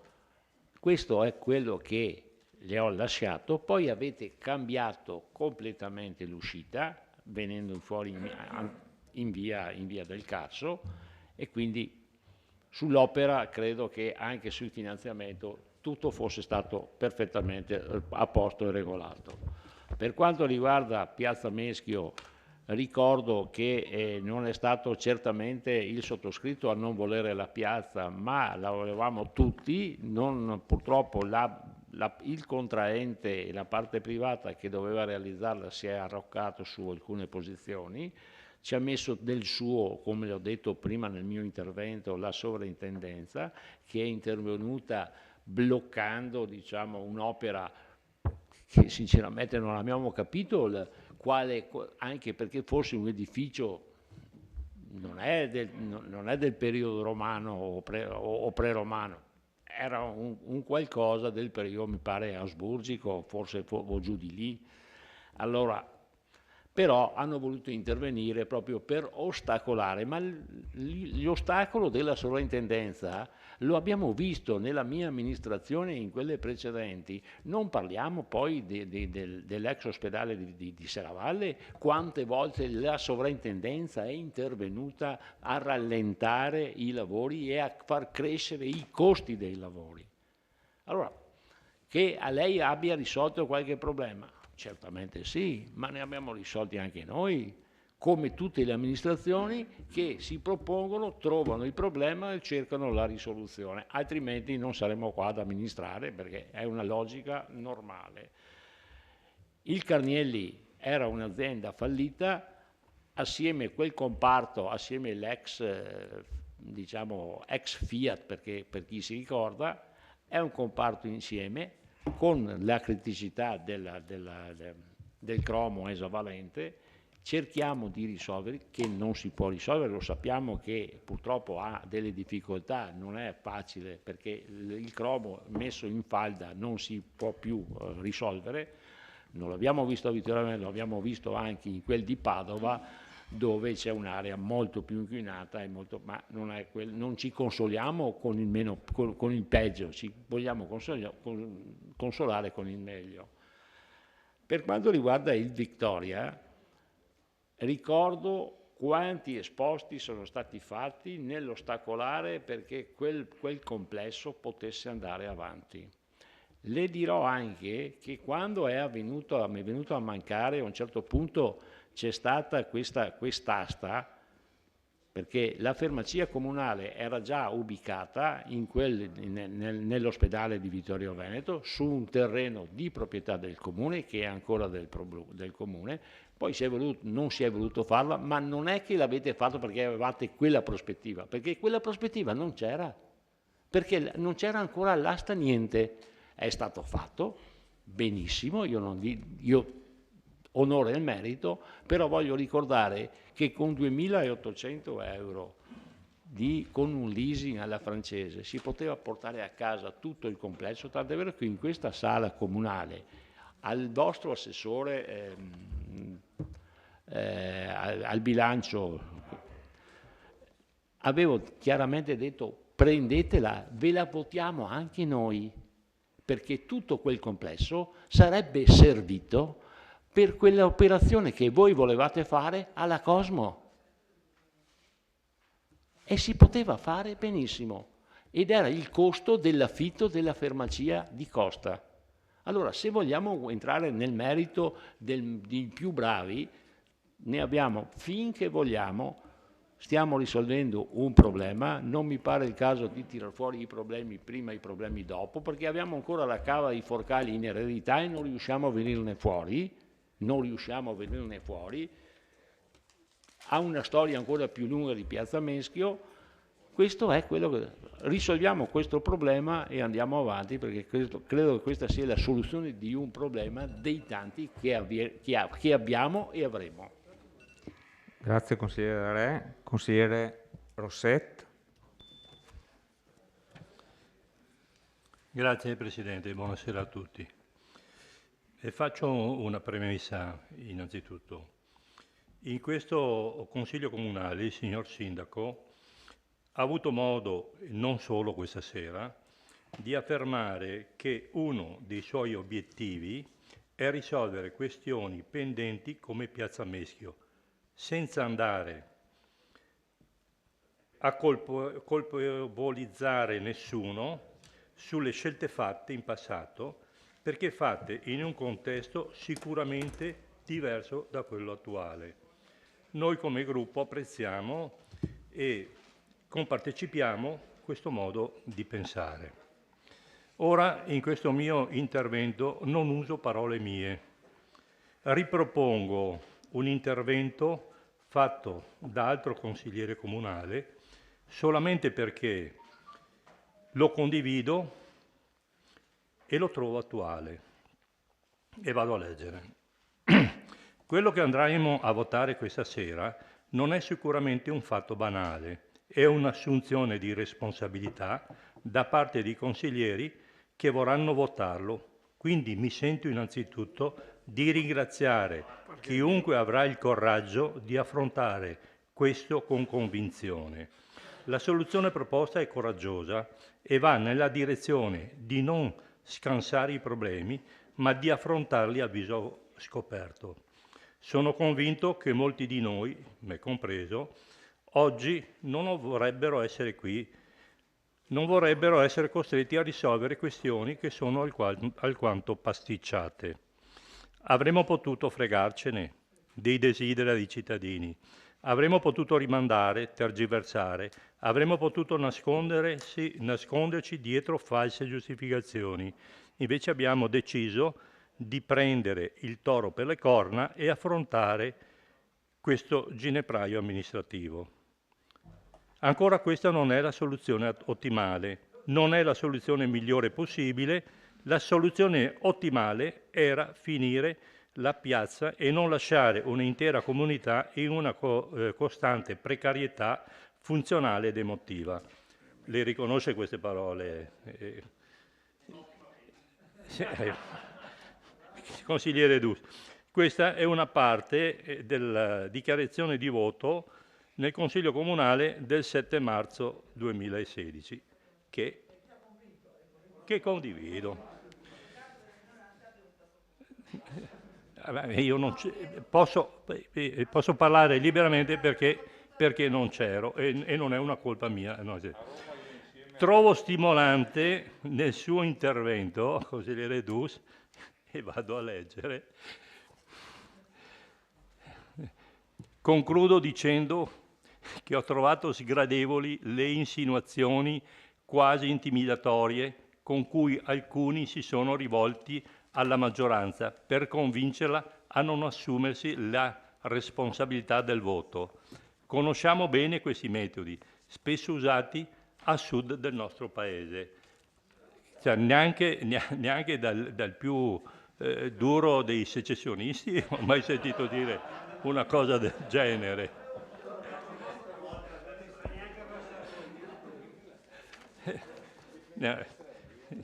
Vi ringrazio. Grazie, consigliere Rossetti. Le daremo una tessera onoraria. Grazie, consigliere Rossetti. No, mi scusi una cosa, sì. Solo stia tranquillo, io ho ancora 2 pendenze per danno erariale. Non le sembro preoccupato? Allora, la sua viene risolta questa sera, le mie sono ancora là. Va bene, non c'è 2 senza 3. Grazie, scusate. Grazie, consigliere Rossetti.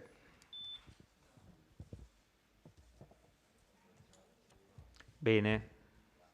Altre prenotazioni? Dichiarazione di voto?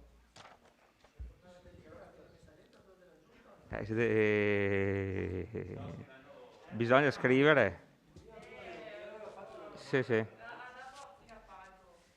Ha dato in appalto. Se vi presentate velocemente.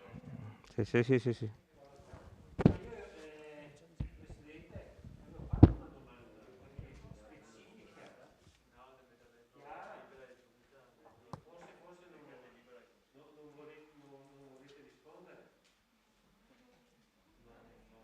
Ho fatto una domanda chiara e precisa e avevo chiesto perché non è stato stimato il costo della manutenzione ordinaria e straordinaria che il Comune si accolla per l'eternità.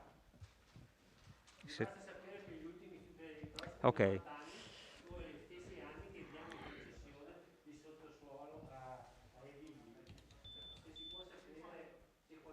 Se qualcuno ha la risposta può anche rispondere mentre aspettiamo l'emendamento.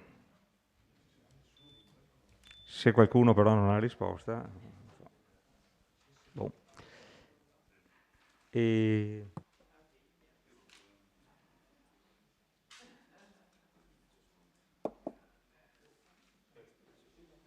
Allora, sospendiamo 1 minuto per ricevere i testi di entrambi gli emendamenti, che così li analizziamo un attimo.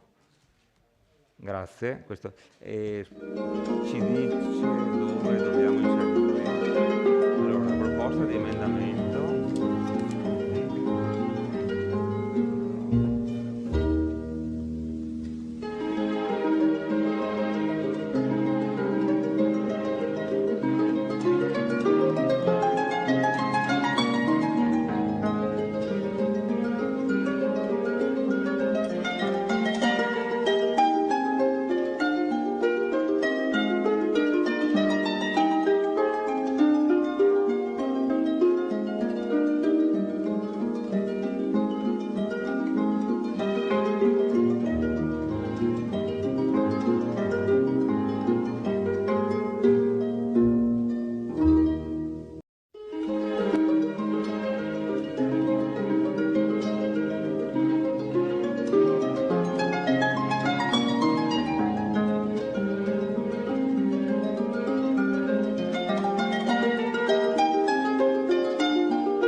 Forza.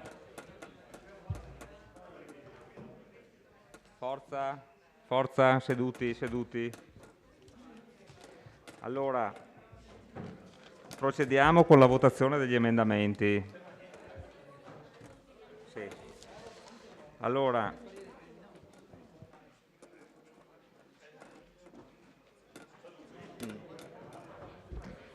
gli emendamenti sono stati valutati dal segretario e quindi sono ammissibili. Il segretario ha dato parere favorevole a tutti e tre gli emendamenti proposti. Iniziamo con la votazione del primo emendamento proposto da Casagrande Andrea. Allora, l'emendamento propone di inserire nel deliberato, tra il punto 4 e il punto 5, di inserire quanto leggo. Di raccomandare alla Giunta Comunale e ai legali dell'ente di sottoscrivere la convenzione dei parcheggi privati ad uso pubblico entro e non oltre 60 giorni dalla sottoscrizione dell'atto transattivo. Intanto, per evitare spiacevoli situazioni che già si sono create in passato, per evitare spiacevoli situazioni che si sono create già in passato, di raccomandare inoltre di verificare la percorribilità di concentrare con Edilvi l'impegno della stessa ad applicare alla sosta nel parcheggio privato ad uso pubblico al piano interrato -1 della piazza Meschio tariffe non superiori a quelle applicate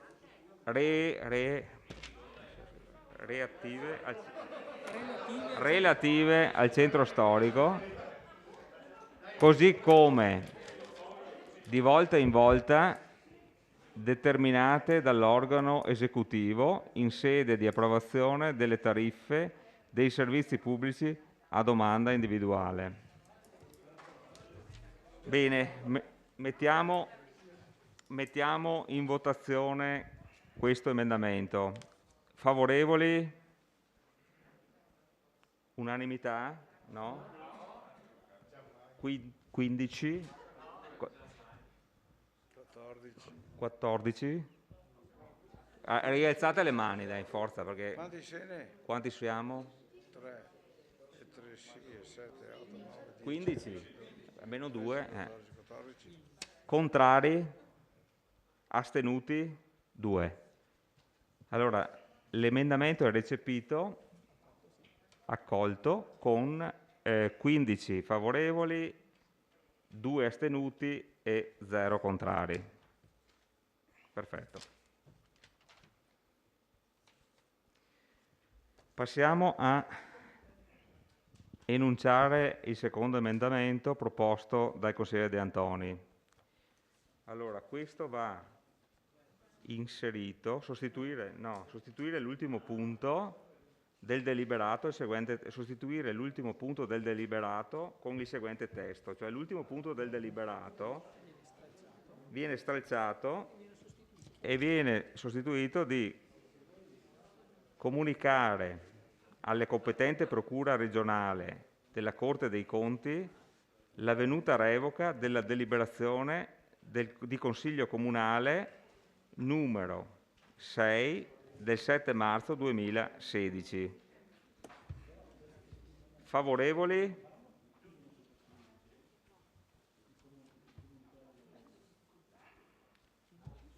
Contrari? 2. E astenuti? Quindi favorevoli 15, contrari 2 e astenuti 0. Quindi l'emendamento è recepito.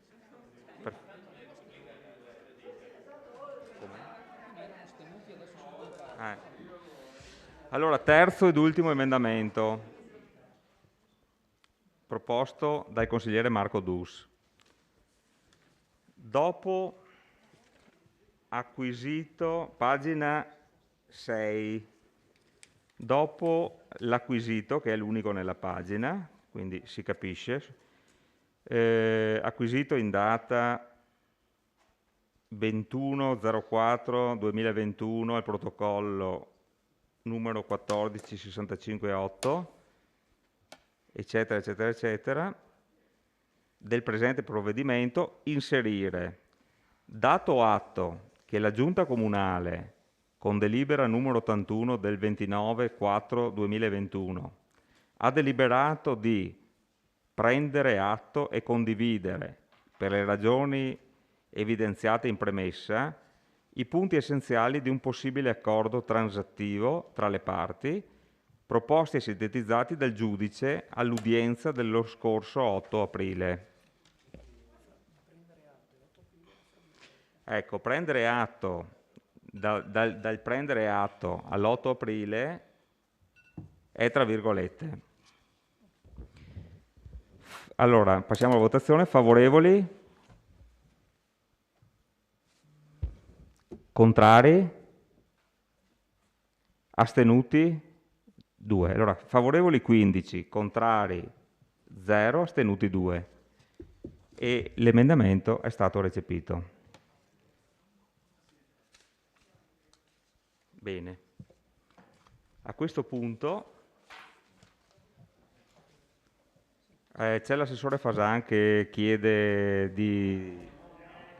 sia breve però, assessore. È un'ora che aspetto il mio turno. Sì, ecco, sia breve.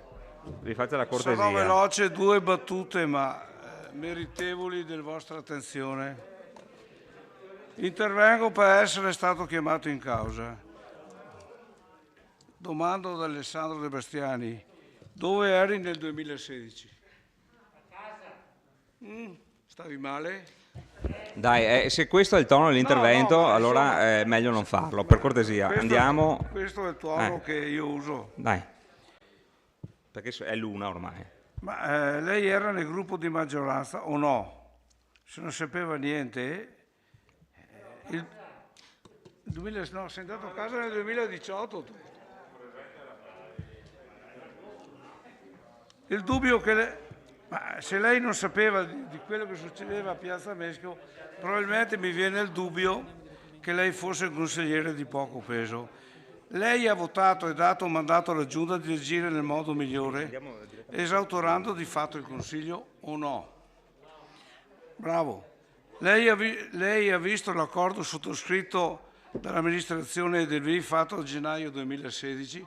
No, nessuno l'ha visto, perché era segretato. Consigliere, io no, perché era segretato. Mi domando ora se mai è stata inserita negli atti del Consiglio a proposito del proverbiale castello di cristallo. Poi l'assessore Dus e De Bastiani, un attimo di attenzione per favore. L'assessore ai lavori pubblici non è stato nemmeno convocato per la commissione, visto che mi ha citato. I lavori sono finiti da qualche anno ed ora sono in mano gli affari legali che seguono la vicenda. Quindi era evidente che non era compito mio partecipare. Comunque, se vuol sapere quello che penso io, basta che vada a leggersi tutti gli interventi che ho fatto in Consiglio. Io difficilmente cambio idea perché prima di esprimermi leggo le carte, cosa che rende difficile il compito del consigliere, sa. Ringrazio quindi Dus e De Bastiani che hanno citato il mio lavoro dandomi anche ragione, mi ha dato ragione anche. Abbiamo anche un altro punto. Addirittura Dus ha detto che ho espresso un parere legale. Assessore, le chiedo la cortesia, se può concludere perché abbiamo un altro punto importante da fare. Due righette perché devo dire qualcosa anche a Roberto Tonon, consigliere Tonon. Certo che se qualche anno fa avessero ascoltato con attenzione le mie proposte, forse questa sera saremmo già a casa. Alla fine non ho particolarmente apprezzato l'intervento del consigliere Tonon. Credo che noi siamo i consiglieri con più anni di anzianità, diciamo così, in consiglio, e poche volte ho visto tante inesattezze in un colpo solo. Va bene. Ma la domanda è, ma se avete fatto tutte queste cose, perché siete andati perché avete perso? Allora, adesso... no, l'elenco. Scusate, allora... Basta, non parli più in Scusate, consiglio. andiamo in votazione, perché sennò viene tardi, è già tardi. Cazzo, allora, caserme, campo di azione, via Martello, Vittorio, Traforo, Vido no, Traforo. Allora, portiamo in votazione la delibera con i 3 emendamenti, va bene? Volete fare la dichiarazione di voto? Dichiarazione di voto.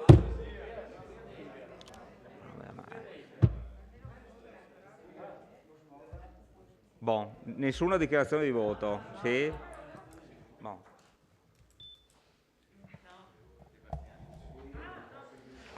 De Bastiani, forza. Sì, allora io dichiaro la nostra contrarietà, noi voteremo contrario e lo motivo utilizzando le affermazioni del sindaco Miatto rilasciate nel 2019, quando diceva no, non me la sento di firmare, io traduco no, non me la sento di votare l'accordo, perché mi chiedo se è giusto che sia il contribuente vittoriese a doversi far carico delle spese della piazza e non invece i diretti interessati. Questo è Antonio Miatto nel 2019 e noi sottoscriviamo e per questo non votiamo contrario. Grazie. Consigliere Dus. Sì, prima un breve inciso al consigliere Rosset, al quale ricordo che lei ha dalla sua il vantaggio dell'esperienza e il coraggio dei vincitori, tutte qualità che a me, ahimè, mancano. In ogni caso la ringrazio per aver citato il mio accorato appello del 2016 e faccio presente che si è dimenticato solo di un piccolissimo dettaglio. A quell'appello è seguito un voto contrario dell'allora minoranza e ho scoperto questa sera è stata anche fatta una denuncia alla procura, alle allora consiglieri di maggioranza. Quindi molto lentamente, ma anch'io qualcosa la sto imparando. Detto questo, tenuto conto che solamente durante la conferenza dei capigruppo sono venuto a conoscenza in modo informale e poi tramite la nota dei revisori dei conti che attualmente è pendente un procedimento collegato all'adozione della delibera consigliare numero 6 del 7/3/2016, considerato che la delibera sopra citata è stata votata dall'allora maggioranza di cui io facevo parte, tenuto altresì conto che alla mia domanda il provvedimento citato è prescritto o meno, non ho ottenuto alcuna risposta. Non sapendo in questo, non sapendo quindi se, no scusate, non sapendo in quanto se non posseggo le competenze come si intersechino questi due provvedimenti, non trovandomi quindi nelle condizioni di poter esprimere alcun voto in merito alla delibera, mi vedo costretto a non partecipare a questa votazione. Questa qui è la dichiarazione di voto mia personale. Grazie, consigliere. Bene. Allora a questo punto, consigliere Tonon, prego. Grazie. Faccio la dichiarazione di voto a nome del collega Denardi e del sottoscritto. Lo dico senza infingimenti, ma l'ho già detto prima, che il voto è favorevole perché è anche migliorativo dell'accordo che eravamo riusciti a spuntare noi e di questo ne ho dato atto al sindaco. Al medesimo sindaco e ai colleghi consiglieri dico che le uscite improvvide, false fra l'altro, e incoerenti dell'assessore Antiga e dell'assessore Fasan mi hanno fatto temere di non arrivare a votare favorevole, cosa che invece faccio. Grazie. Consigliere Rosset, prego. Grazie Presidente. Scusatemi. Allora, come il gruppo Lega, Liga Veneta e Lega Nord, approviamo questa proposta conciliativa.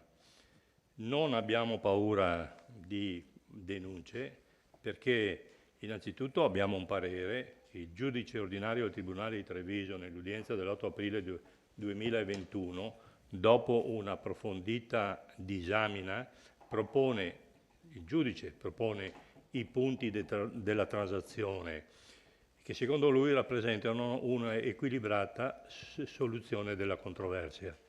In più abbiamo anche i pareri di regolarità dei dirigenti dell'area tecnica e amministrativa, quindi noi siamo tranquilli.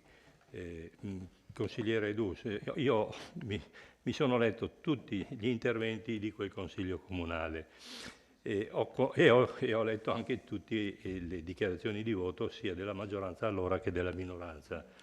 Mi sono riconosciuto su quello che ha detto lei ed è per questo che ho citato solo quello che ha detto lei. Grazie, buonasera. Grazie, consigliere Rossetta. Consigliere De Antoni. Sì, io annuncio il mio voto di astensione, prendendo atto che sono stati approvati gli emendamenti che abbiamo presentato e che hanno migliorato il testo della delibera, ma lamento che le richieste di chiarimento che avevo fatto all'inizio del mio intervento, a queste richieste non è stata data una risposta esauriente, per cui a causa di queste mancate risposte esprimo il mio voto di astensione. Grazie consigliere De Antoni. Ora passiamo al voto finale della delibera emendata con i 3 emendamenti precedenti. Favorevoli? Quindi sono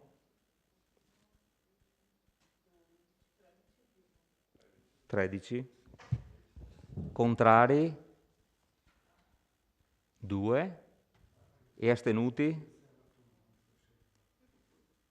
Manca uno. Buon, perfetto. Allora, deve uscire? Esca per cortesia.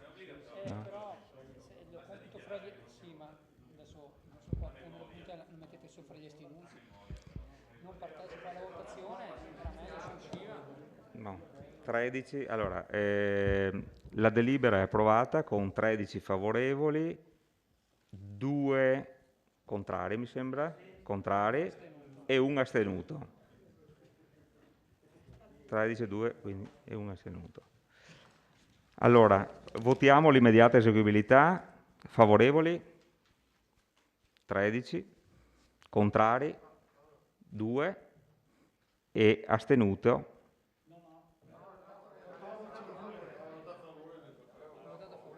Ha votato a favore?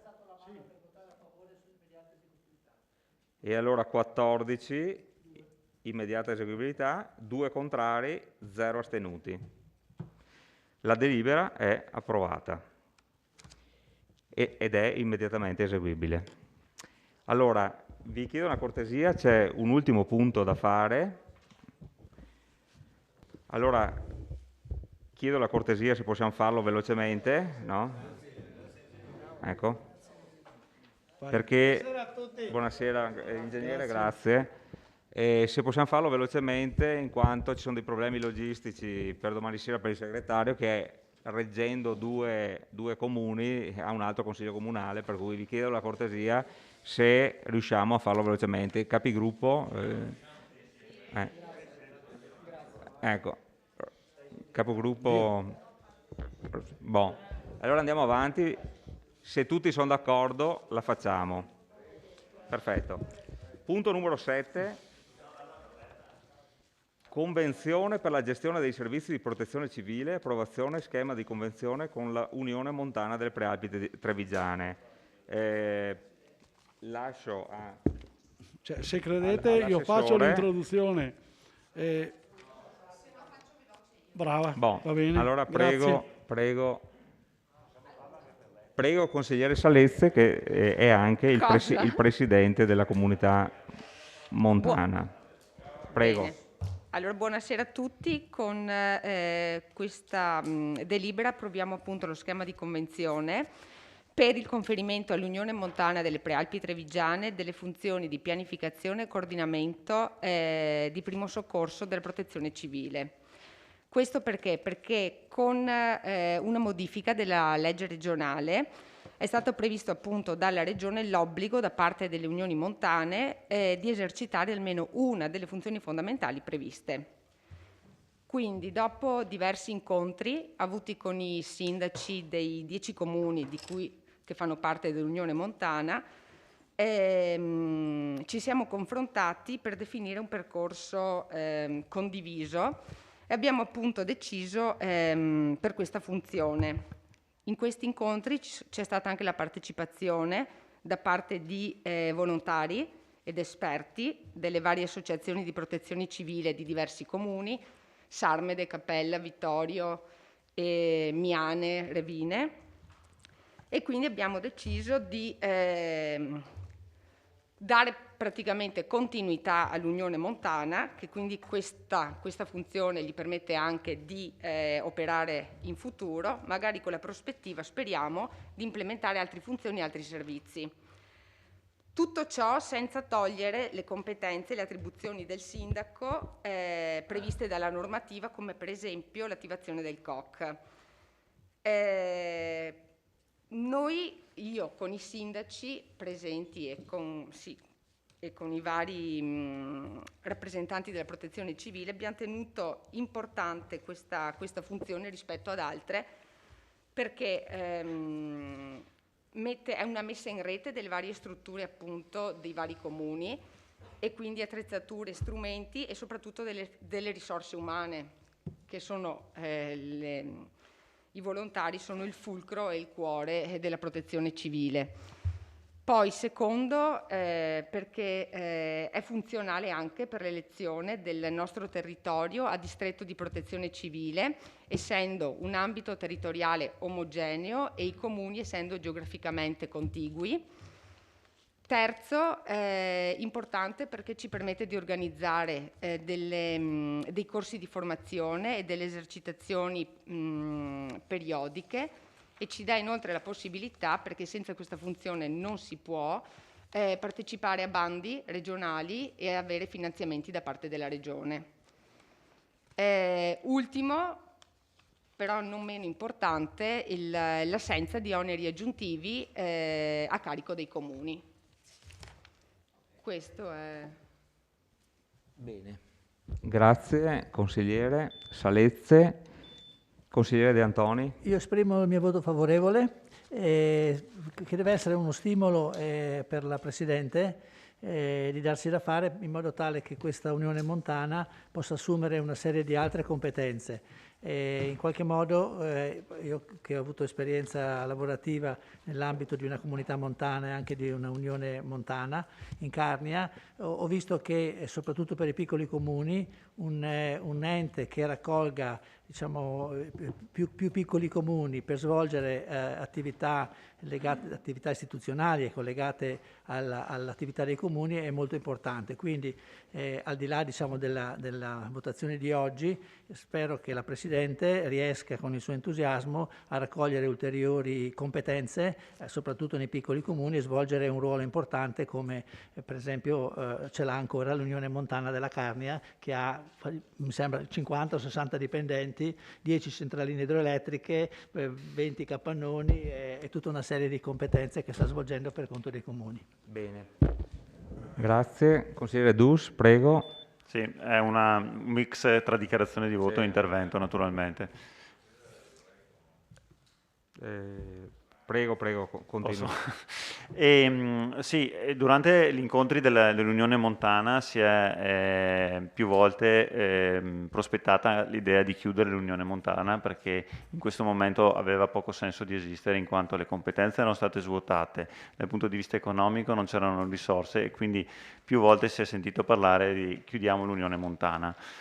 E francamente era un'idea che anch'io condividevo, perché così com'era non aveva alcun senso di esistere.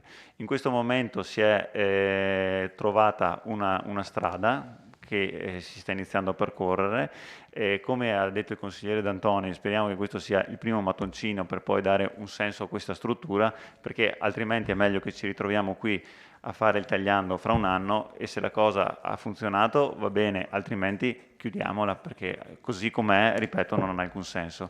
Nel passato le unioni montane hanno svolto un ruolo fondamentale nel nostro territorio, appunto mettendo in rete anche i piccoli comuni, soprattutto dal punto di vista di servizi. Il consigliere D'Antoni parlava del caso della Carnia, io posso citare tranquillamente innumerevoli casi nel Bellunese. Spero che quei modelli lì vengano riprodotti anche qui, altrimenti, ripeto, è meglio che chiudiamo le chiavi di quella sede là. Grazie. Grazie consigliere Dus. Vedo che non ci sono altre prenotazioni, mi sembra. Possiamo passare, se qualcuno ha una dichiarazione di voto, se no passiamo subito in votazione. Scusa. Consigliere Pagotto. Grazie Presidente. Vista la possibilità di creare una messa in rete tra le strutture dei vari comuni, la possibilità di ottenere finanziamenti, partecipare a bandi regionali ed essendo un percorso condiviso dai sindaci dei vari comuni e inoltre l'assenza degli oneri aggiunti per i comuni che vi parteciperanno, per questo come gruppo Lega Veneta Salvini il nostro voto sarà favorevole. Grazie consigliere Pagotto. Qua Salezze, ma no. No, volevo... Sì, consigliere Salezze, Sì, prego. no, volevo solo dire che essendo il Presidente dell'Unione Montana ritengo corretto non partecipare adesso alla votazione. Grazie, e quindi... Bene. Passiamo alla votazione, quindi la delibera in oggetto, favorevoli? Penso unanimità. Contrari? 0. Astenuti? 0. Fermi tutti. Sì. Quindi la delibera è approvata con favorevoli all'unanimità, contrari 0, astenuti 0. C'è l'immediata eseguibilità, prima di andare via. Favorevoli? Unanimità. Contrari 0, astenuti 0. La delibera è immediatamente eseguibile. Buonanotte a tutti.